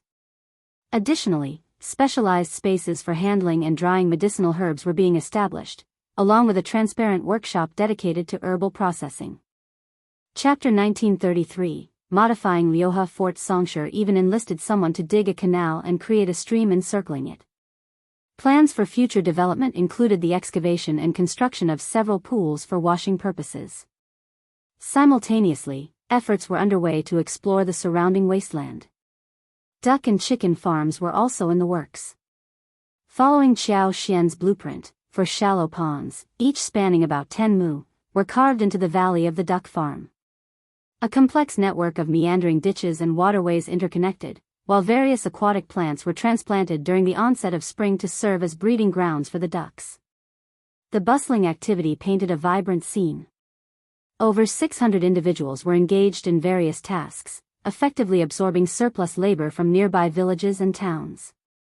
Songshe, Lu Fu, and Yang Mu tirelessly oversaw operations day in and day out. Despite having a few capable assistant stewards, decisions still rested heavily on their shoulders. Even Mianmian lent a helping hand frequently.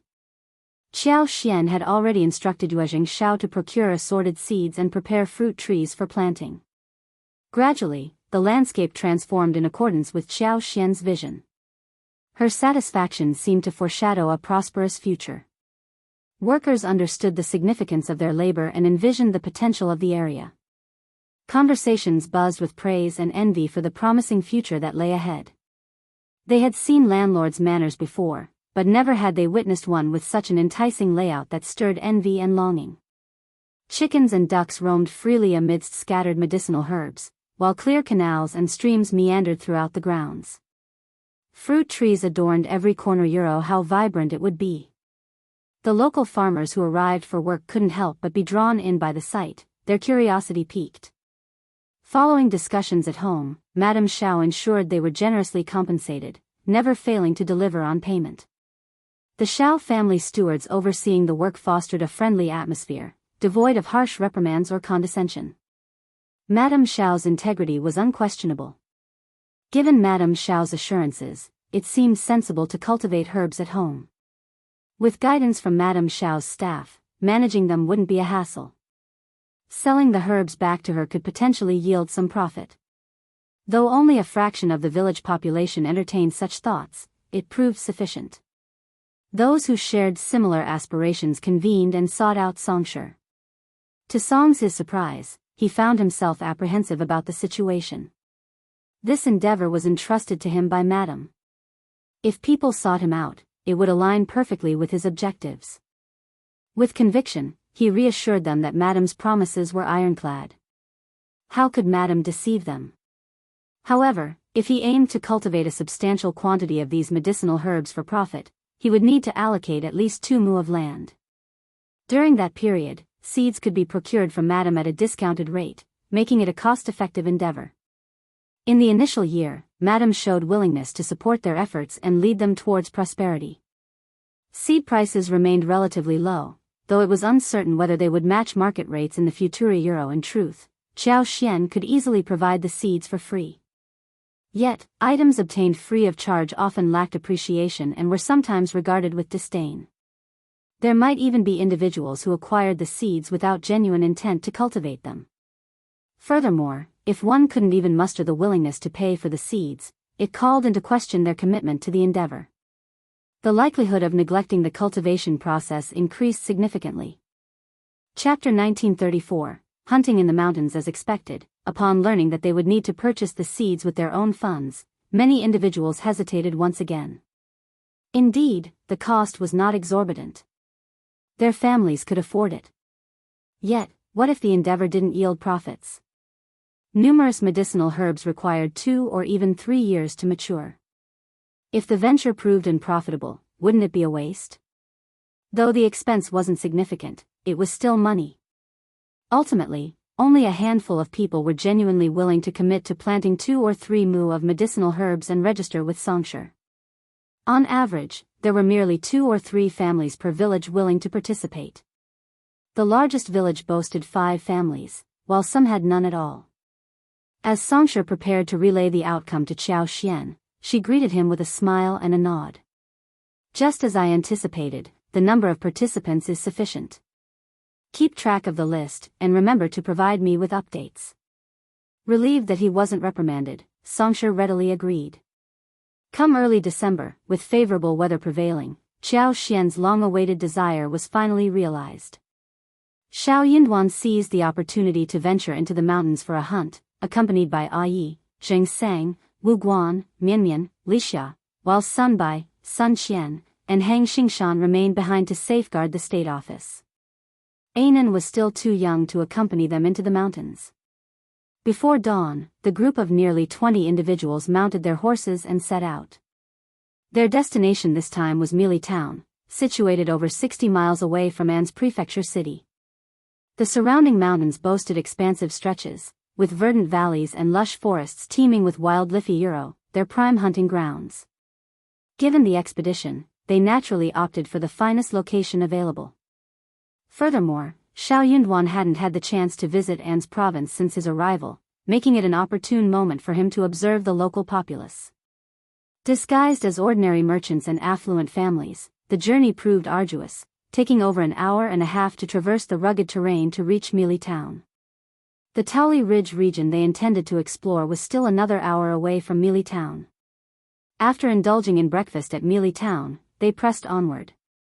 Before venturing into Taoli Ridge, they left the carriage and horses at the land officer's residence in the nearest village, opting to spend the night there.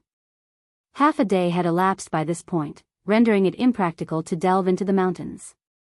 With winter prevailing, spending the night in the deep forests and rugged terrain was out of the question.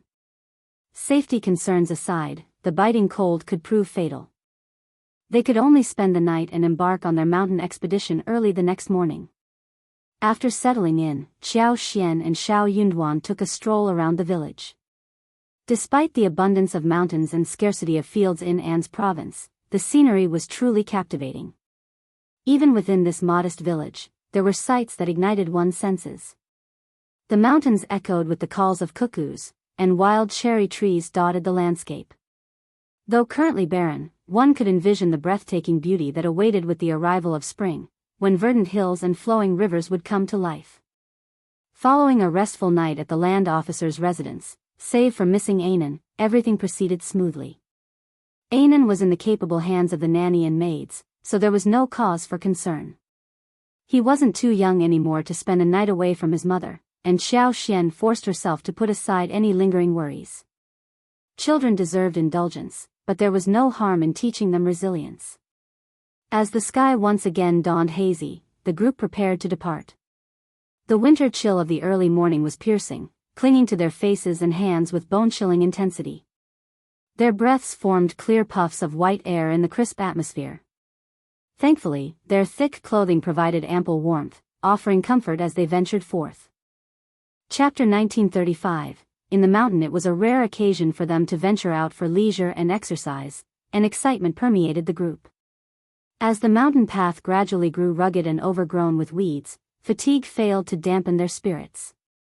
In the depths of the winter mountains, the stark and desolate scenery instilled a profound sense of chill and solemnity. As the sky brightened, a wet white fog gently cascaded along the mountain ridges with the morning breeze, creating an ethereal veil. The emerald hues of the mountains enveloped by this mist exuded a serene beauty reminiscent of paradise. Despite the winter season, the intermediate mountains resonated with the melodious chirping of numerous birds. Their cheerful tunes reverberated through the ancient forest, infusing the travelers with renewed vitality and dispelling fatigue. Anne's province seldom experienced snow, save for occasional moderate falls every few years. However, deep within the mountains, those braving the cold could behold the enchanting spectacle of rime-covered trees rivaling the allure of snow-dusted landscapes, a true crystalline wonderland of unparalleled clarity. Although it was only the 12th lunar month and not yet cold enough to witness the breathtaking rime, there was no need to fret. They could still marvel at it from the lofty peaks near Lioha Manor when the time came. Today, their purpose was clear: they had come for the hunt. At that moment, the sun had just risen, casting a gentle morning glow upon the landscape. It was around 9 in the morning.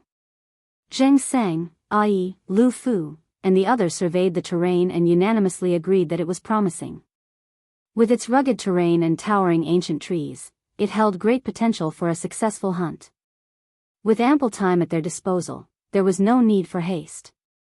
They settled in a spot and indulged in the dry provisions they had brought along. Lu Fu, Qiao Qiao, and the other children were particularly animated, eagerly discussing their expectations for the day's hunt.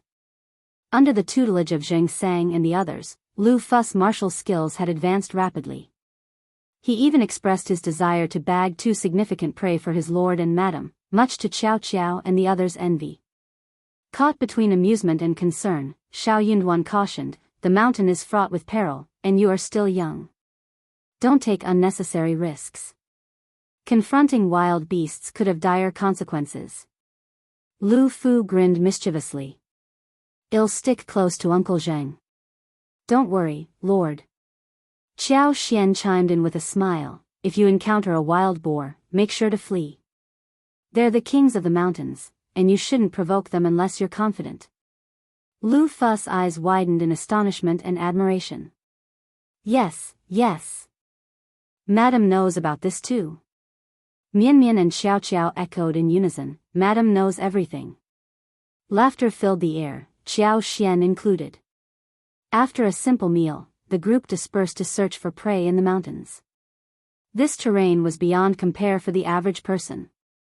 The mountains were rugged, the vegetation dense, and countless birds and beasts lurked amidst the foliage. Yet, success in hunting still relied on luck.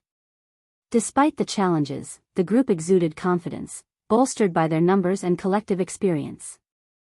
Zheng Sang had already delegated scouts to forge ahead and leave markers along the path, while the rest followed at a distance. Walking alongside the team, Qiao Xian grasped Xiao Yunduan's hand and communicated with the plants as she moved. With a gentle sweep of her power, she surveyed everything within range. Their surroundings teemed with wildlife: pheasants, grouse, mountain eagles, wild rabbits, roe deer, foxes, squirrels, musk deer, mountain cats. A diverse array of birds and beasts populated the landscape. Chapter 1936. chasing prey. Xiao Xian's keen eyesight caught sight of a massive wild boar, its thick fur resembling that of a calf. With long, sharp tusks and fierce, beady eyes, it exuded an aura of intimidation that sent shivers down the spines of onlookers. For the time being, they hadn't encountered any tigers or wolves. In truth, Xiao Xian harbored a desire to stumble upon herds of wild sheep or deer. With their ample numbers, it would be relatively easy to hunt them, and the meat would undoubtedly be succulent. Before long, the group began to see results. In the blink of an eye, they had acquired several more hares, pheasants, and grouse. Yi even managed to bag a deer weighing approximately 20 kilograms, eliciting cheers of joy from everyone. At least they had successfully hunted a substantial prey. Even if they couldn't catch larger game, the smaller catches of wild rabbits and pheasants made the trip worthwhile. The mountain range was abundant with medicinal herbs, but their value wasn't particularly high. Unable to collect and store them in her interspace, Xiao Xian reluctantly left them behind. Xiao Yunduan remained steadfast in his protective stance, refusing to let her wander alone in such unfamiliar territory. He kept her close, tightly holding her hand. Despite feeling a twinge of regret for abandoning her clandestine plans, Xiao Xian conceded to her husband's overprotectiveness, feeling a sense of helplessness. Soon, they stumbled upon 2 large Ganoderma lucidum mushrooms, each at least 300 years old. Recognizing their value, Xiao Xian nonchalantly led the group in their direction. Coincidentally, they stumbled upon the mushrooms from afar, much to everyone's delight. Zheng Sang carefully climbed the cliff to retrieve them. They carefully wrapped the Ganoderma lucidum in several layers of tree leaves and placed them in a small basket. Amidst laughter, everyone remarked that it was wise to follow Lord and Madam. After all, this Ganoderma lucidum had thrived for countless years, rendering it priceless. Merely laying eyes on it was a treat in itself. Xiao Xian smiled and declared, "Everyone will receive a portion of today's harvest, including the Ganoderma lucidum. Upon returning, assess its value, and everyone will receive their share." As for the Ganoderma lucidum, it naturally belonged to her. The others would offer it to her. According to the rule of mountain exploration, anyone who spotted valuable finds would receive a portion, regardless of age. However, Xiao Xian and Xiao Yunduan were the principal members of the expedition, not equal partners. It was ultimately their decision whether to distribute it to others. Upon hearing Xiao Xian's generous offer, everyone expressed gratitude with smiles on their faces. No one would complain about having too much wealth. Subsequently, they stumbled upon over 5 kilometers of wild Gastrodia elata. If not for Xiao Xian and Xiao Yunduan's familiarity with each other, they might have overlooked it. The others had heard of Gastrodia elata but were unaware of its location. Their joy knew no bounds. They considered themselves incredibly fortunate to be amidst such bounty in the depths of the mountain. Xiao Xian feigned indifference when she encountered various mundane herbs, choosing to overlook them. The depths of the mountains were brimming with treasures beyond count. Trying to gather them all would be an impossible feat, detracting from their primary objective of hunting. In addition to the myriad of herbs, the mountains also yielded an abundance of wild fruits. Xiao Xian even stumbled upon wild kiwi fruit trees. However, given that she already had kiwi trees in her interspace and some in the orchard in Yuzhang Province City, she paid them no heed. She made a mental note to plant some in Liuhe Manor at a later time. Chapter 1937, Personally Reasonable. Wu Guan's discovery of a wild deer herd sparked excitement among everyone. With it still being before noon, they swiftly decided to give chase. After thorough discussion and planning, they aimed to catch up with the herd and hunt down 5 to 6, or even 7 deer. Following the hunt, they would take a break to roast some pheasants and hares for lunch before heading back. Anticipation ran high among the group. Wild deer herds were a rarity, even in the forests of An's province. It was said that sightings were few and far between, and even the most seasoned hunters couldn't guarantee success. It all came down to luck. Today, luck seemed to be on their side. The deer herd's pace was neither fast nor slow, but traversing the rugged terrain slowed their progress. Additionally, wild deer were inherently vigilant, easily spooked by the slightest disturbance, often vanishing into the forest. As they drew nearer, caution became paramount, further slowing their advance. Unbeknownst to them, more than 2 hours had elapsed, yet they still struggled to approach the deer herd, which remained nearly 1,000 meters away. They were wary of making too much noise, fearing it would startle the deer herd and lead to a missed opportunity, a significant loss for the day.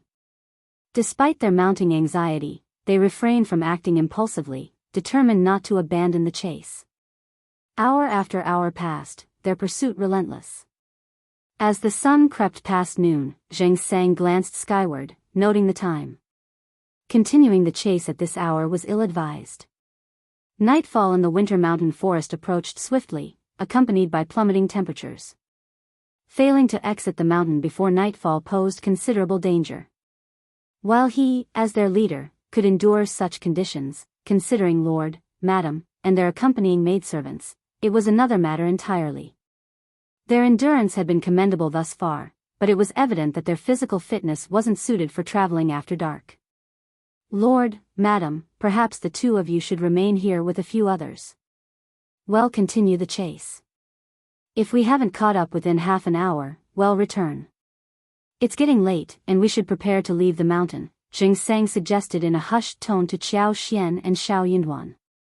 Xiao Yunduan found merit in the suggestion. Considering their successful day, he assumed his wife would be content. Turning to Qiao Xian, he inquired, "What do you think, my dear?"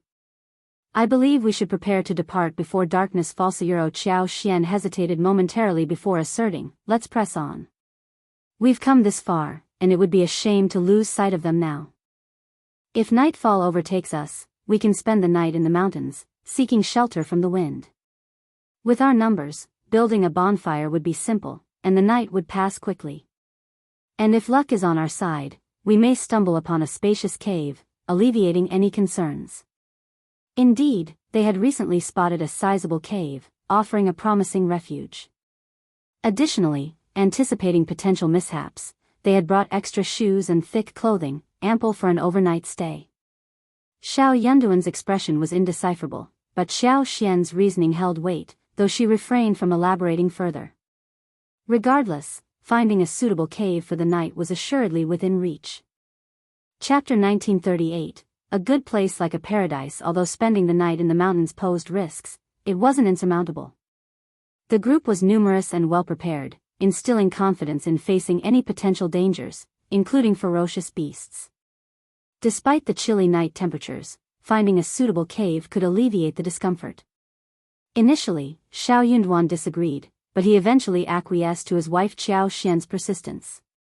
As they relentlessly pursued the deer herd, their enthusiasm remained high, overshadowing any apprehensions about spending the night in the mountains. With the promise of such a sizable prey ahead, their resolve strengthened, shedding any remaining hesitations. After an hour of pursuit, the deer herd seemingly vanished, prompting everyone to investigate. They soon discovered a concealed entrance to a valley, realizing the deer had slipped through it. Undeterred, they pressed on into the unknown. The entrance to the valley was concealed, framed by narrow cliffs that almost seemed to touch the sky, offering only a slender glimpse of the heavens above. After traversing a winding path for approximately 40 to 50 meters, they rounded a corner obstructed by massive boulders, and suddenly, their vista expanded. Wow! What is this place? It's breathtaking.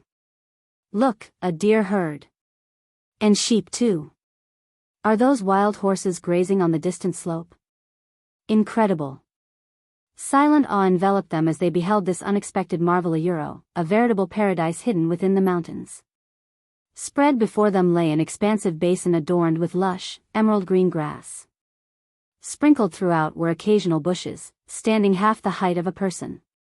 On the gentle slopes in the distance, tall trees stood sentinel, reaching towards the heavens.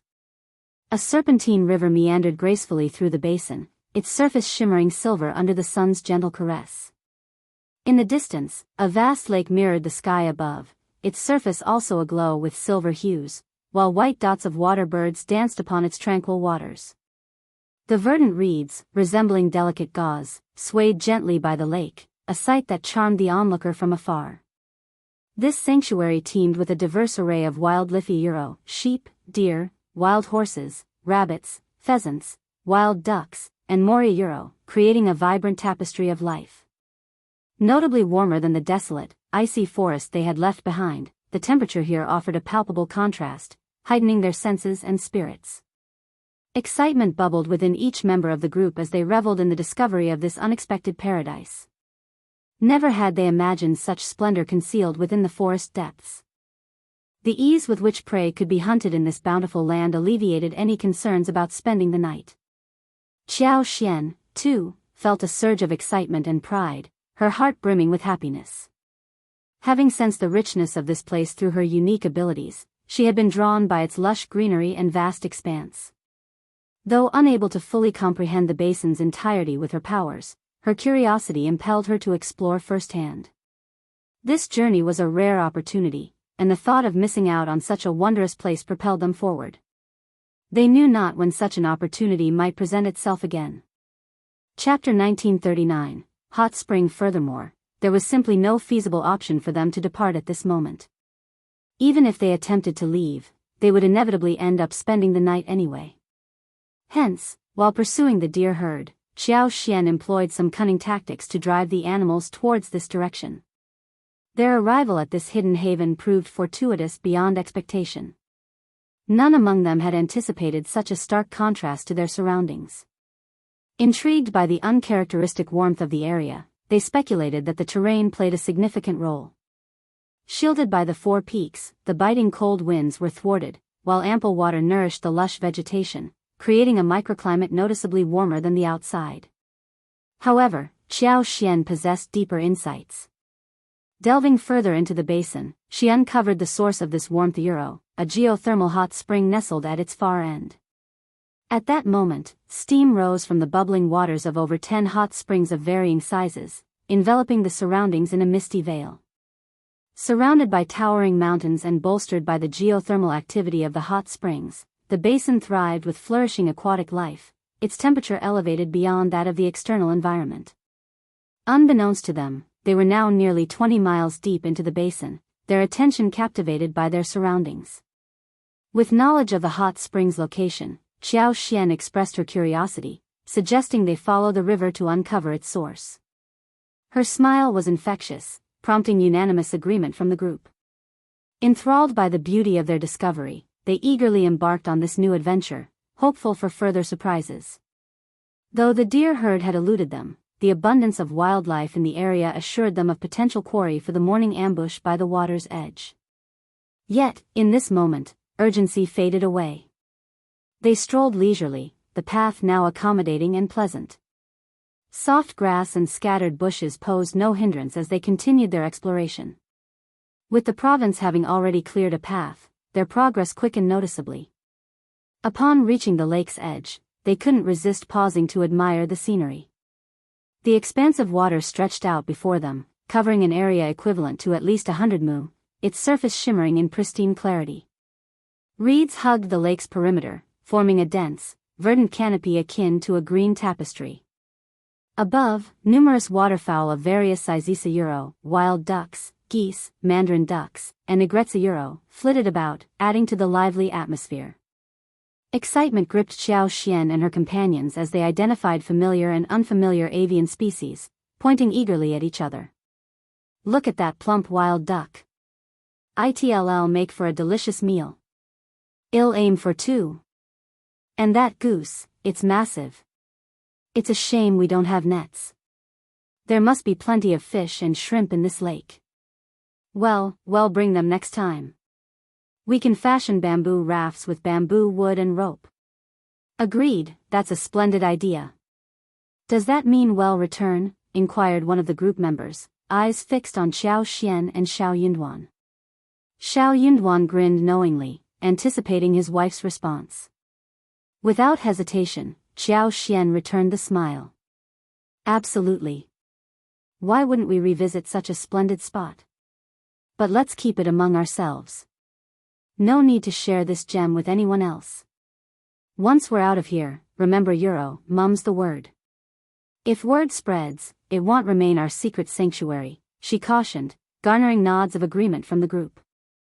Xiao Yunduan reiterated sternly, you heard her. This stays between us. No one else needs to know about this place. Chapter 1940. Good place. Jing Sang's heart skipped a beat. Lord, Madam, rest assured. We understand the significance of this place and your intentions for it. We won't breathe a word of it to anyone. Initially, some members of the group hadn't grasped the gravity of the situation. However, upon Jing Sang's reminder, they swiftly recognized the importance of secrecy and pledged their commitment to it. Xiao Yunduan nodded approvingly. As long as you keep that promise. While initially unsure of their plans, Xiao Yunduan couldn't ignore the potential of such a remarkable locale. It would be a waste not to capitalize on its possibilities. Qiao Xian's vision was clear and concise: developing the area into a ranch.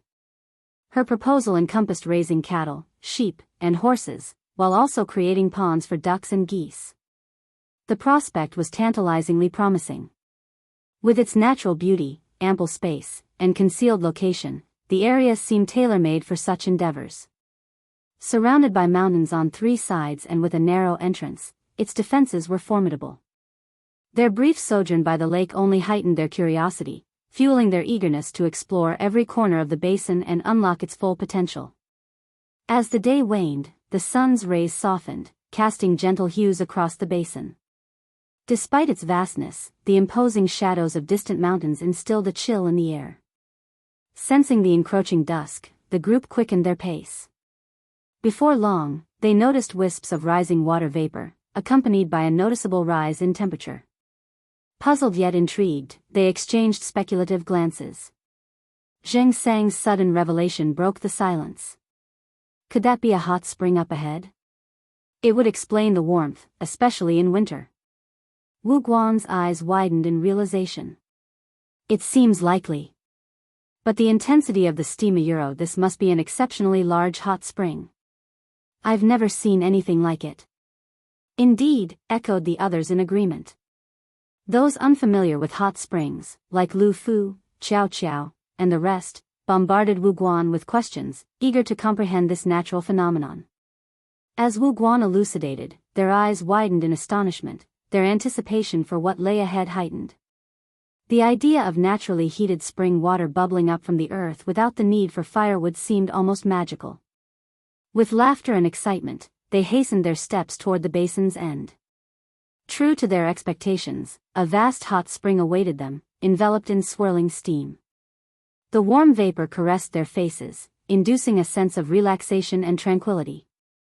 Confronted with such a welcoming sight amid winter's chill, none could resist the allure of warmth. As they crouched beside the water, Qiao Qiao and the others eagerly dipped their hands in, exclaiming in delight, "Wow, it's really hot. So comforting and magical. What a marvelous discovery. It's incredibly convenient."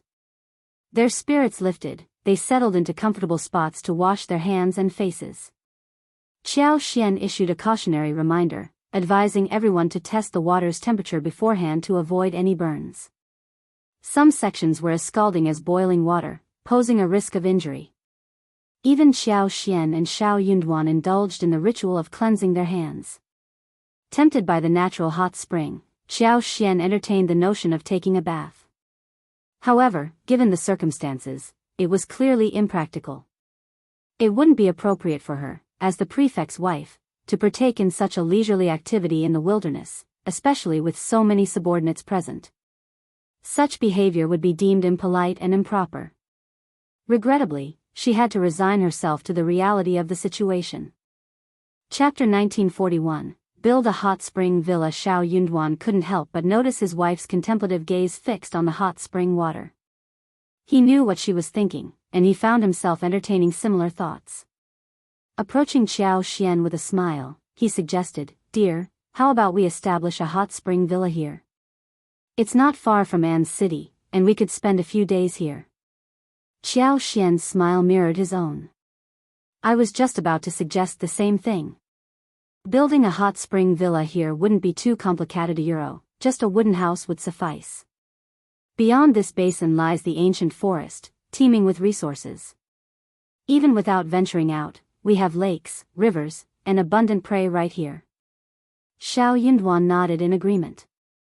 Come spring, when the weather warms up, we'll arrange for its construction.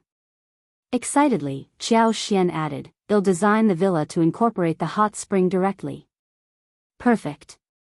Their eyes met, brimming with shared enthusiasm as they delved into planning.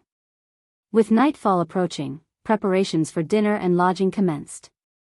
Zheng Sang, Wu Guan, and the others, well versed in the routine, required no instruction from Xiao Yunduan and Xiao Xian.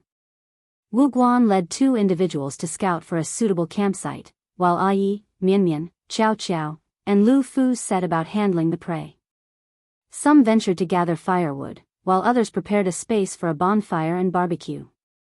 Mianmian and the others set to work downstream of the hot spring, where the warm water made it convenient to remove fur and wash the prey without fear of freezing hands. Today's catch of wild pheasants, hares, wild ducks, and grouse was swiftly cleaned in the soothing warmth of the water. Meanwhile, Ai attended to the deer he had hunted, slicing the meat into pieces and threading them onto tree skewers. Once skewered, they sprinkled a mixture of seasonings over the meats, allowing them to marinate and enhance their flavor for the upcoming roast. The abundance of trees on the hillside provided an ample supply of dead branches, easily gathered for firewood. Returning with their finds, the group wasted no time in starting fires. With nearly 20 people present, 2 fires were lit, ensuring everyone could partake in the cooking process. As the flames crackled and danced, each person took charge of roasting their own skewered meat. Mianmian and Xiao Qiao, aware of Xiao Xian's preference for chicken wings, thoughtfully skewered 3 pairs for her. They also prepared marinated wild duck legs, wild chicken legs, and succulent skewers of deer suet. Knowing Xiao Xian and Xiao Yunduan might not finish them all, they ensured there was plenty to share with the group. Once the meat was roasted to perfection, Wu Guan and the others, who had ventured off to scout for a suitable campsite, returned. Their faces were alight with smiles, their excitement palpable. It was evident they had secured a favorable spot for the night. Thanks to Lord and Madam, Wu Guan began, we stumbled upon a cave atop a nearby hill. Upon inspection, we found it spacious and dry. Let's make camp there and light a fire at the entrance for warmth. His announcement elicited cheers of gratitude from the group. Indeed, thanks to Lord and Madam, we have a comfortable place to rest tonight. No worries at all. Xiao Xian and Xiao Yunduan exchanged amused glances. They couldn't help but find the situation amusing. After all, they hadn't been the ones to discover the cave. Chapter 1942, spending the night in the forest with a secure place for the night, the tension dissipated, and an air of relaxation settled over the group.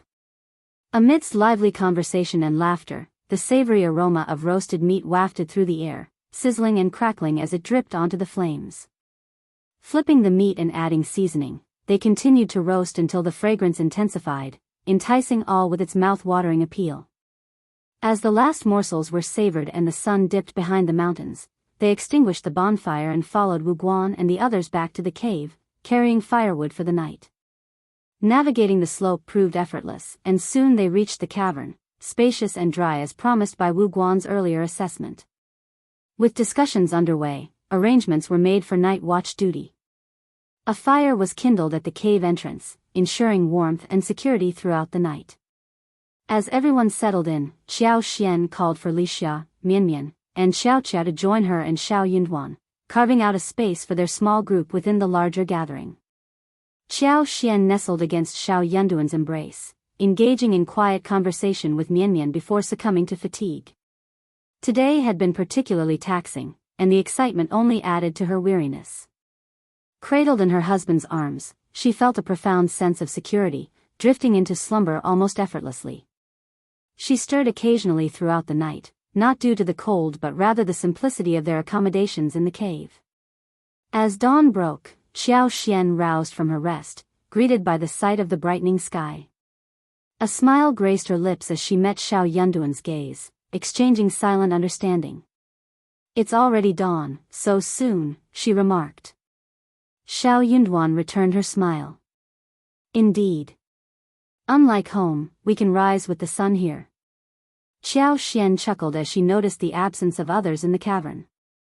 "Seems like everyone has already departed," she observed, a hint of bemusement in her tone. Their departure had been so discreet that she hadn't even noticed. Xiao Yunduan offered his hand to help Xiao Xian up, and as they exited the cave, she remarked with a smile, "I wonder if Anan slept well last night. He must have missed me. Let's head out now, maybe we can make it back to An's city tonight." Xiao Yunduan replied, "Anan is just a boy, there's no need to fuss. Children sleep well when they're tired, regardless of whether you're with them or not." Xiao Xian shot him a reproachful glance. "He's still young, you shouldn't speak about him so casually. You usually spoil him too." Xiao Yunduan simply smiled in response, saying nothing. As they approached the hot spring's edge, they spotted Mian Mian, Qiao Qiao, and the others laughing and playing in the water. It was their first encounter with the hot spring, and they seemed to be enjoying it immensely. Upon noticing Xiao Xian and Xiao Yunduan's arrival, they eagerly greeted them, ready to share their experiences. After a quick freshening up, Xiao Xian and the group headed to the spot where the bonfire had been roasted the night before. Not long after, Jing Sang and the others returned one after another. The atmosphere was filled with jubilation as everyone recounted their gains from the expedition. The prey in this area proved to be exceptionally abundant and delectable. Despite the distant howls of wolves during the night, likely driven over the mountain to hunt, the lush vegetation still attracted numerous herbivores. Zheng Sang and his companions enjoyed a fruitful morning, resulting in a bountiful harvest of 10 deer, along with 20 to 30 pheasants, hares, wild ducks, and more. For breakfast, they roasted pheasants, wild rabbits, and other small game, savoring the fruits of their labor before preparing to depart. The deer they captured were notably robust, with one weighing in at 80 to 90 catties, and 2 especially plump specimens tipping the scales at over 100 catties each.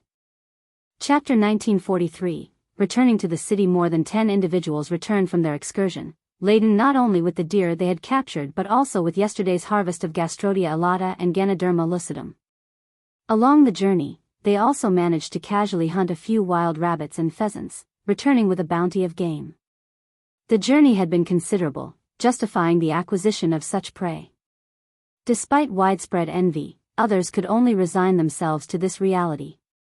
By noon, the returning party reached the village where they had been staying. Deer hunting in the forest was a rare feat, even for the most seasoned hunters who hesitated to venture too deeply into its depths. The return of Xiao Xian, Xiao Yunduan, and their companions with such a remarkable haul left the entire village in awe. Almost the entirety of the village flocked to the land officer's residence to witness the spectacle. Excited children dashed around, exclaiming, "Look at the big deer! Look at the big deer!" They eagerly squeezed in, their envy palpable.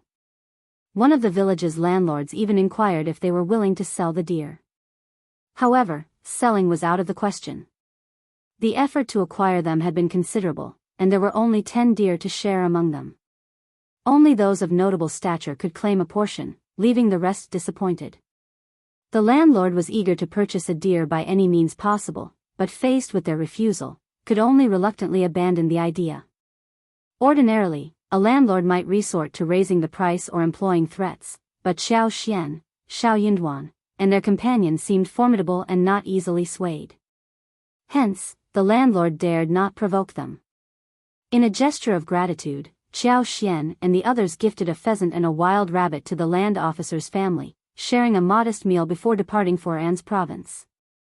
Although they had already settled their accommodations with the land officer's family, the added gifts brought joy to their hosts, who bid them farewell with smiles.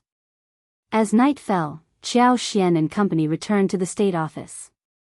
After freshening up and changing out of their travel-worn attire, Xiao Xian went to check on her son. Children often seek reassurance from their mothers, particularly in the darkness of night. The little girl's muffled cries for "Mom" prompted relief and happiness among Nanny and the others when Xiao Xian arrived. The little guy was so happy that he screamed and threw himself at Xiao Xian, almost falling off the bed. The nanny, Kai Yun, and the others eagerly reached out to embrace him. The little one showed no fear, only giggles. Xiao Xian chuckled, scooping the child into her arms and peppering his face with kisses. "How dare you? My sweetie, do you miss me?" The little girl giggled and snuggled closer to Xiao Xian, her laughter melting Xiao Xian's heart. As Xiao Yunduan approached, he beheld the tender scene of mother and daughter embracing and couldn't help but smile, his eyes soft with affection. The successful hunt brought joy to all. Servants from the east courtyard gathered excitedly, chatting and pointing as they marveled at the sight of the wild deer. Although they couldn't feast on it, the novelty alone was worth the spectacle. The comfort of the lavish bed and soft pillows ensured everyone enjoyed a restful night's sleep.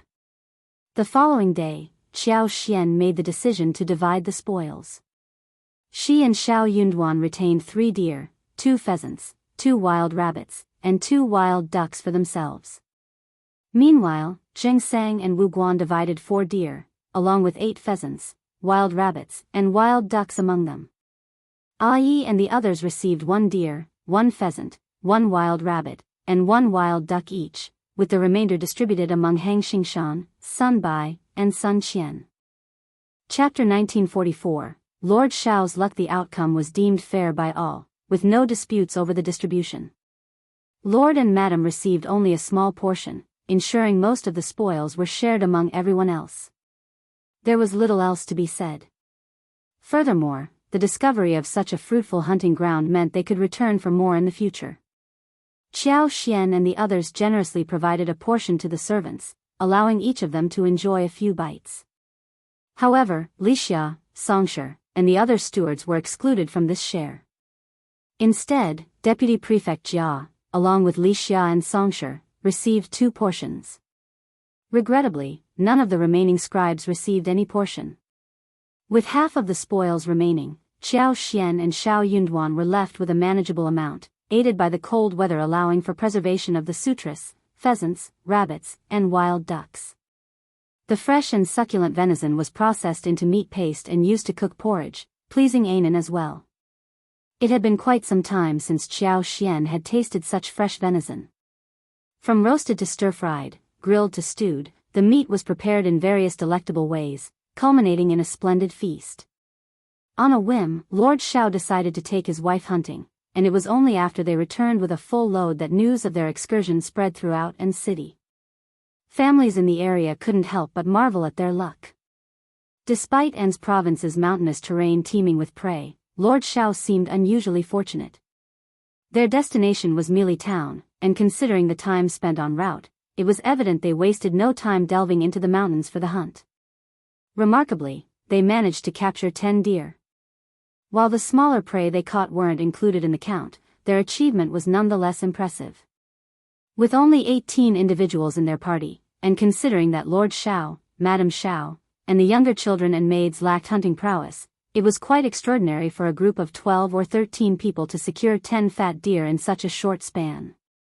Their strength and luck were truly commendable.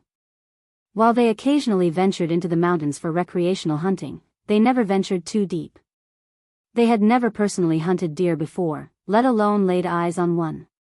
However, there were skilled hunters who captured and sold deer in the area. Admittedly, it wasn't a common occurrence. This was largely due to the elusive nature of deer herds, which typically avoided areas frequented by humans. They were swift and vigilant creatures, making them challenging to hunt. The return of Lord Xiao with such a bountiful harvest left everyone in awe. His luck and fortune were undeniable, prompting a collective sigh of admiration. It seemed one would fare well to align themselves with Lord Xiao, fostering honesty and cooperation for future endeavors. Amidst these reflections, it became evident that the weight of New Year gifts would significantly increase. As the New Year approached, families vied to send lavish offerings to the prefectural yamen, adhering to tradition. Xiao Xian, in her role, accepted these gifts graciously and prepared suitable returns, keeping herself busy in the process. Some of the offerings were notably extravagant, prompting Xiao Xian to find justification swiftly. Given her husband's recent achievements in subduing bandits and assuming control of a region, it made sense for the attention lavished upon him. In any case, as everyone participated in the customary exchange of gifts for the new year, Xiao Xian reciprocated accordingly, ensuring she could afford to do so. Before they knew it, the 48th year of Qi Xian had arrived.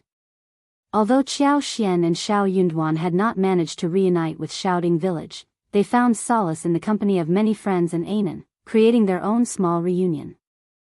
Chapter 1945, another banquet in Anne's province. The realization that their hometown was within easy reach, just a few days' journey away, brought a sense of closeness that narrowed the perceived distance in their hearts.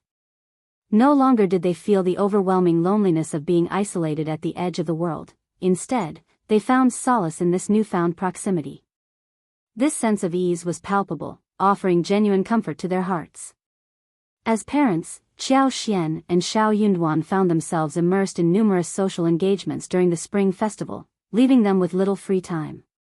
Fortunately, no affluent family in Anne's province dared to challenge the authority of Lord Xiao and Madame Xiao. Consequently, Qiao Xian was finally able to relish the happiness of being the wife of a local government official. While Qiao Xian harbored no grudges from the past, first Madame Fan extended an invitation for her to attend a banquet. With a gracious smile, Qiao Xian accepted, despite her lingering aversion toward the Fan family. As the wife of the prefect, she understood the importance of maintaining decorum and refrained from letting personal preferences dictate her social interactions. Remarkably, the once influential Fan family now adopted a more subdued approach. While they traditionally hosted the first spring banquet, this year they chose to schedule it for the 12th of the first month, almost at the conclusion of the spring festival. The scale of the banquet hosted by the Fan clan this year was notably smaller compared to previous years. In truth, the Fan family was currently in a state of embarrassment and humility. The prospect of hosting a banquet seemed daunting, given the stark contrast in their status.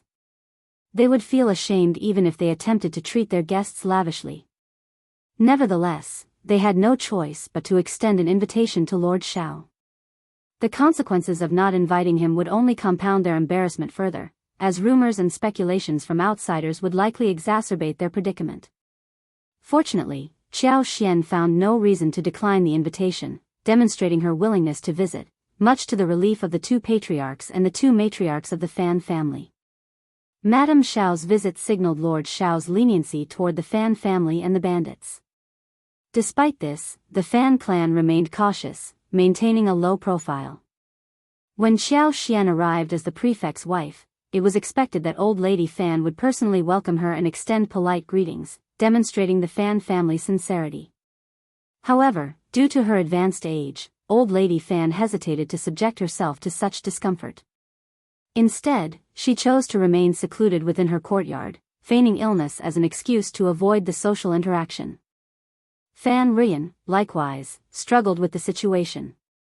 Despite her reluctance to lower her status in front of Qiao Xian, her daughter persistently urged her to reconcile with Madame Xiao to secure her attendance at the banquet. Unable to dissuade her daughter, Fan Ruyan had no choice but to agree. Bai Ruerue took great care in preparing for the occasion, meticulously selecting attire and jewelry while inquiring about Qiao Xian's preferences, as well as those of her maids. This gesture both pained and gratified Fan Ruyan. While she couldn't shake the remorse for past events that had led to her daughter's suffering, she found solace in Bai Ruerue's maturity and willingness to shoulder the family's burdens. On the day of the Fan family's banquet, Qiao Xian, as customary, invited Mrs. Jia to accompany them. Upon their arrival, the women of the Fan family and the early arriving guests eagerly went out to welcome them. The two matriarchs of the Fan family greeted them with careful smiles as they all proceeded into the reception hall and took their seats. As pleasantries were exchanged, gifts were presented, and tea was served by the Fan family's maids, the atmosphere gradually warmed with laughter and conversation.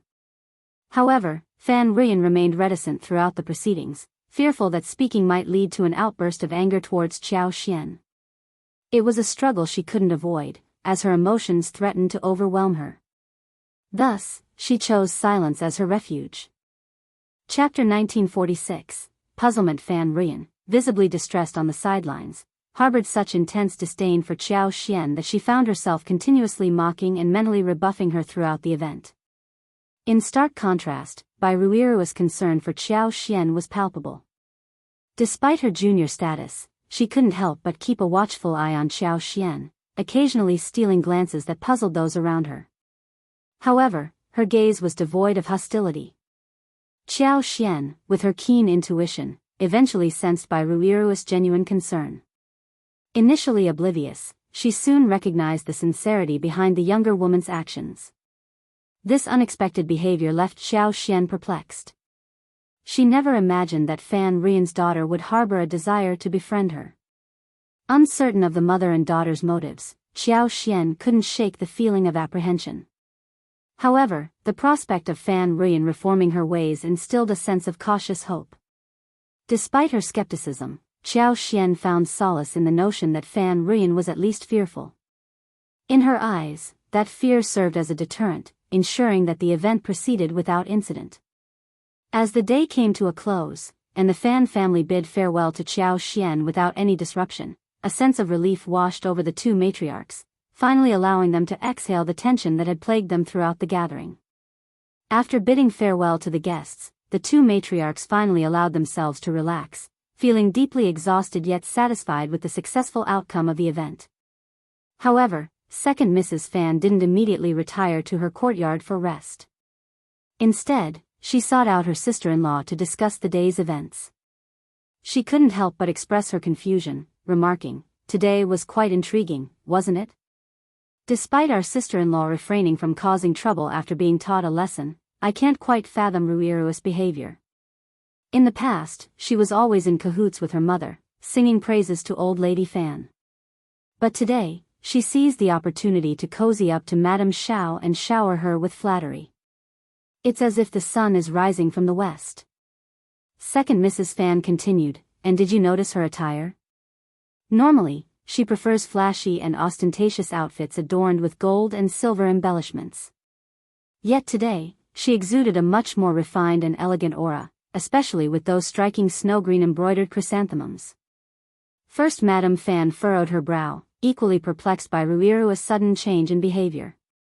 After pondering for a moment, she offered a tentative explanation, "Perhaps this is just a phase of adolescence. Given the recent upheavals in the family, it's possible that Ruirue has undergone some internal changes. From what I observed, she seems to possess a bit more resilience than her mother." Second Mrs. Fan scoffed. "I hope you're right. If that mother and son duo continues their scheming, our family will truly be in dire straits. No one can endure being tormented repeatedly. In my opinion, even if that girl is frightened, there's no need for her to ingratiate herself with Madame Xiao. It's better to keep her distance from Madame Xiao and the state government altogether. That's the safest course of action." Second Mrs. Fan's fear was palpable.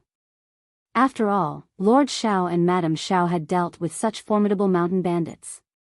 What weight did the Fan family carry in comparison? It was almost laughable. Thanks to that self-righteous woman's actions, they had no real rapport with Lord Xiao and Madame Xiao. Despite attempting to move past previous conflicts, they remained marginalized compared to other families. Therefore, it was deemed fortunate to maintain a considerable distance from them, ensuring a stable life with no concerns about sustenance while safeguarding their existing industries. Chapter 1947, Interrogation. Restoring the prosperity of the past, at least for the next few years, seemed impossible. Second Mrs. Fan acknowledged this reality with a pragmatic outlook, harboring little attachment to past glories. As the wife of First Madame Fan, she was perhaps even less willing to accept this truth, yet she could bear it. She begrudgingly admitted its validity. But when it came to Fan Ruiyan and her daughter Euro, First Madame Fan pondered for a moment before deciding, "I will speak with them." Second Mrs. Fan nodded in agreement. "That's right, sister-in-law. Don't forget." Once Second Mrs. Fan departed, First Madame Fan remained seated, quietly sipping her tea. After a while, she set down her cup and summoned someone. Then, she proceeded to the courtyard where Fan Ruiyan and Bo Ruirue resided. First Madame Fan chose her words carefully. Fan Ruiyan couldn't help but feel a surge of anger. What had she done to deserve this reprimand? Was it her conduct at the banquet today? Was her sister-in-law intentionally causing her trouble? Unable to contain her frustration, Fan Ruiyan lashed out, venting her pent-up emotions. Feeling aggrieved and infuriated, she physically assaulted First Madame Fan. First Madame Fan's expression darkened as she responded with icy composure, "I was merely offering a friendly reminder. We can't afford any more trouble for our family. Madame Xiao's presence at today's banquet, and its smooth proceedings, are hard-won. Am I wrong to remind you of this? Fan Rian sneered, sister-in-law, you're underestimating me. Do you really believe I would cause trouble? Would I harm my own family? Remember, this is my family too. First, Madame Fan initially refrained from addressing Fan Rian directly, focusing instead on the matter at hand. However, she couldn't ignore Fan Rian's insinuations. Nevertheless, she chose not to engage further. Instead, she cast a meaningful glance at Bararui and remarked, "Don't dwell on it too much, sister. I'm not one to stir up trouble without cause. I have my own reasons for being here. It's unusual for me to visit Madame Xiao when I have free time. Naturally, I'm curious. It's only natural for me to inquire more." Fan Rian, absorbed in her grievances towards Qiao Xian, failed to notice the subtleties of the exchange. Upon reflection, however, she began to see the validity of First Madame Fan's words. Bai Ruerue was taken aback, feeling a bit flustered by the sudden attention. However, she was not one to back down easily. Blushing slightly, she retorted, "Eldest aunt, what are you implying?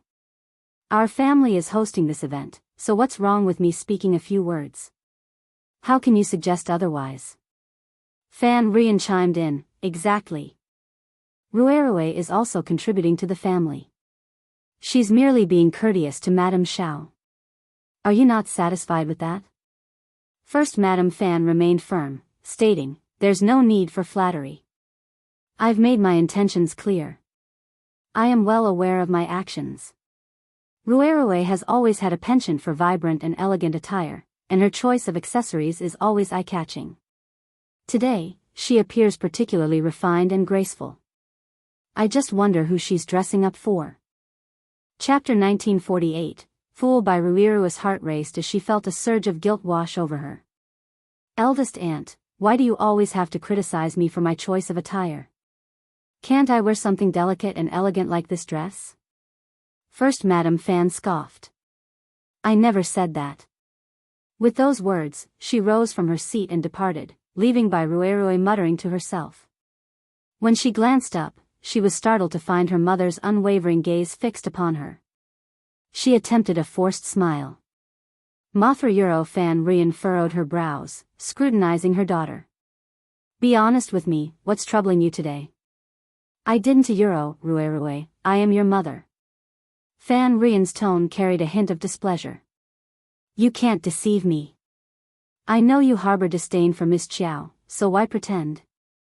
The sight of her own daughter fawning over Qiao Xian right in front of her left her deeply unsettled. If only she could turn back time and intervene before things escalated. Bai Ruerue slowly lowered her head, her delicate fingers fidgeting with her clothes nervously. Despite Fan Rian's persistent inquiries, Bai Ruerue stuck to her story, insisting she feared reprisal from Madame Xiao, and thus sought to curry favor with Harayuro. Though skeptical, Fan Rian found her daughter's distress genuine. No matter how hard she pressed, Bai Ruerue remained steadfast, on the verge of tears. Reluctantly, Fan Rian had no choice but to accept her explanation.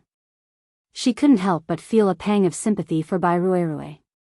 She chastised Harayuro. After all, the Fan family hadn't reached such dire straits yet.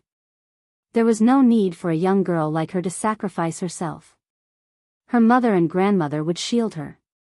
She couldn't afford to be so naive in the future. Bai Ruerue found solace in Fan Rian's embrace. Her voice sounded strained as she hummed, her eyes reflecting profound thoughts. No one could decipher her inner turmoil. As the prefect, Xiao Yunduan abstained from attending banquets, but he remained occupied throughout the spring festival. He busied himself with visits to esteemed families and hosting gatherings to honor erudite Confucian scholars from across the land. One such event was organized to welcome Jia Hemming and other officials, providing them solace amidst their duties. Jia Hemming, in his capacity as deputy prefect, reciprocated, extending the festivities for another day. Furthermore, Xiao Yunduan engaged in discussions with heads of prominent families to chart the development course for An's province. His schedule left him with scarce leisure time throughout the entire festival. While Xiao Yunduan had no intention of attending banquets hosted separately by the Mei and Hu families, they jointly arranged a gathering. Their motives were threefold: to reciprocate hospitality, to celebrate the advent of spring, and to express gratitude to the prefect for bringing peace and prosperity to An's province. Thus, Xiao Yunduan had to acquiesce, granting them due respect. Coincidentally, on the 12th day of the first lunar month, the prominent family clan secured the services of the renowned Cool Breeze gang in An's province and extended an invitation to Xiao Yunduan. As they ventured out that day, Xiao Yunduan and Xiao Xian were in each other's company until they diverged along the way. However, Xiao Xian returned at 3 o'clock in the afternoon, prompting Xiao Yunduan's concern that the revelry might continue late into the night. While Xiao Yunduan occasionally attended such gatherings back in the capital, it was a rare occurrence for him here, marking his first attendance. At dinner, Xiao Xian found herself dining alone, with Anan occupied elsewhere. Perhaps due to the prolonged absence of family meals, Xiao Xian experienced a sudden emptiness in her heart. Reflecting calmly, she realized the irrationality of her worries and broke into a smile. She was letting her fears get the best of her Ayuro, fearing that her husband might succumb to temptation and veer off the righteous path. Chapter 1949. Thoughts. He wasn't a naive, easily swayed individual. How could he succumb to others' advances so readily? Moreover, as the prefect, he held a position of authority and prestige. His circumstances had changed since his time in the Capitale Euro. Few would dare to plot against him so brazenly. As she pondered this, Xiao Xian found herself growing more reassured. But then, another thought crept in Euro. Upon further reflection, she realized that her husband's current status as the prefect brought with it a host of individuals seeking to gain his favor. It wasn't quite the same as their life in the capital. Back then, despite his reputation, he held a modest rank as a fifth-grade official, attracting little attention from those seeking to ingratiate themselves. But now, in An's province, he was the authority figure Euro, the one everyone sought to impress. And in his efforts to win her favor, he undoubtedly bestowed upon her various benefits: gold, silver, jewels, fertile lands, and perhaps even the attention of other admirers. Euro. Yes, Xiao Xian finally grasped the source of her unease. With a soft sigh and a smile, she anticipated what lay ahead. She also couldn't help but wonder if her suspicions were correct. Euro. Undoubtedly, Xiao Yunduan must have attracted quite a bit of attention from the women at the banquet today. The New Year's festivities presented an ideal opportunity for individuals to cozy up to Lord Xiao. Euro, a temptation that had lured many before the arrival of the new year. Lord Xiao had no concubines, and his affections were solely reserved for Madame Xiao. With the young master still in his tender years, Madame Xiao bore the responsibilities of both child-rearing and household management, in addition to navigating social obligations. Her plate was undoubtedly full, leaving little room for her husband's personal care. Considering this, it seemed only logical that Lord Xiao would benefit from the presence of a sensible and considerate companion. Indeed, anyone capable of presenting Lord Xiao with a suitable partner stood to gain considerable influence in the future of An's province. Lord Xiao's capabilities were such that aligning oneself with him promised prosperity and success. However, the task of providing Lord Xiao with a companion he truly admired was no simple feat. Lord Xiao wasn't a man of base desires. He was a distinguished scholar hailing from the most flourishing capital in the world.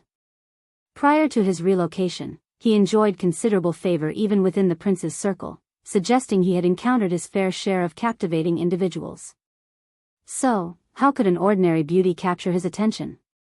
This woman would need to possess youth, beauty, intelligence, talent, empathy, gentleness, and consideration. Euro, at the very least.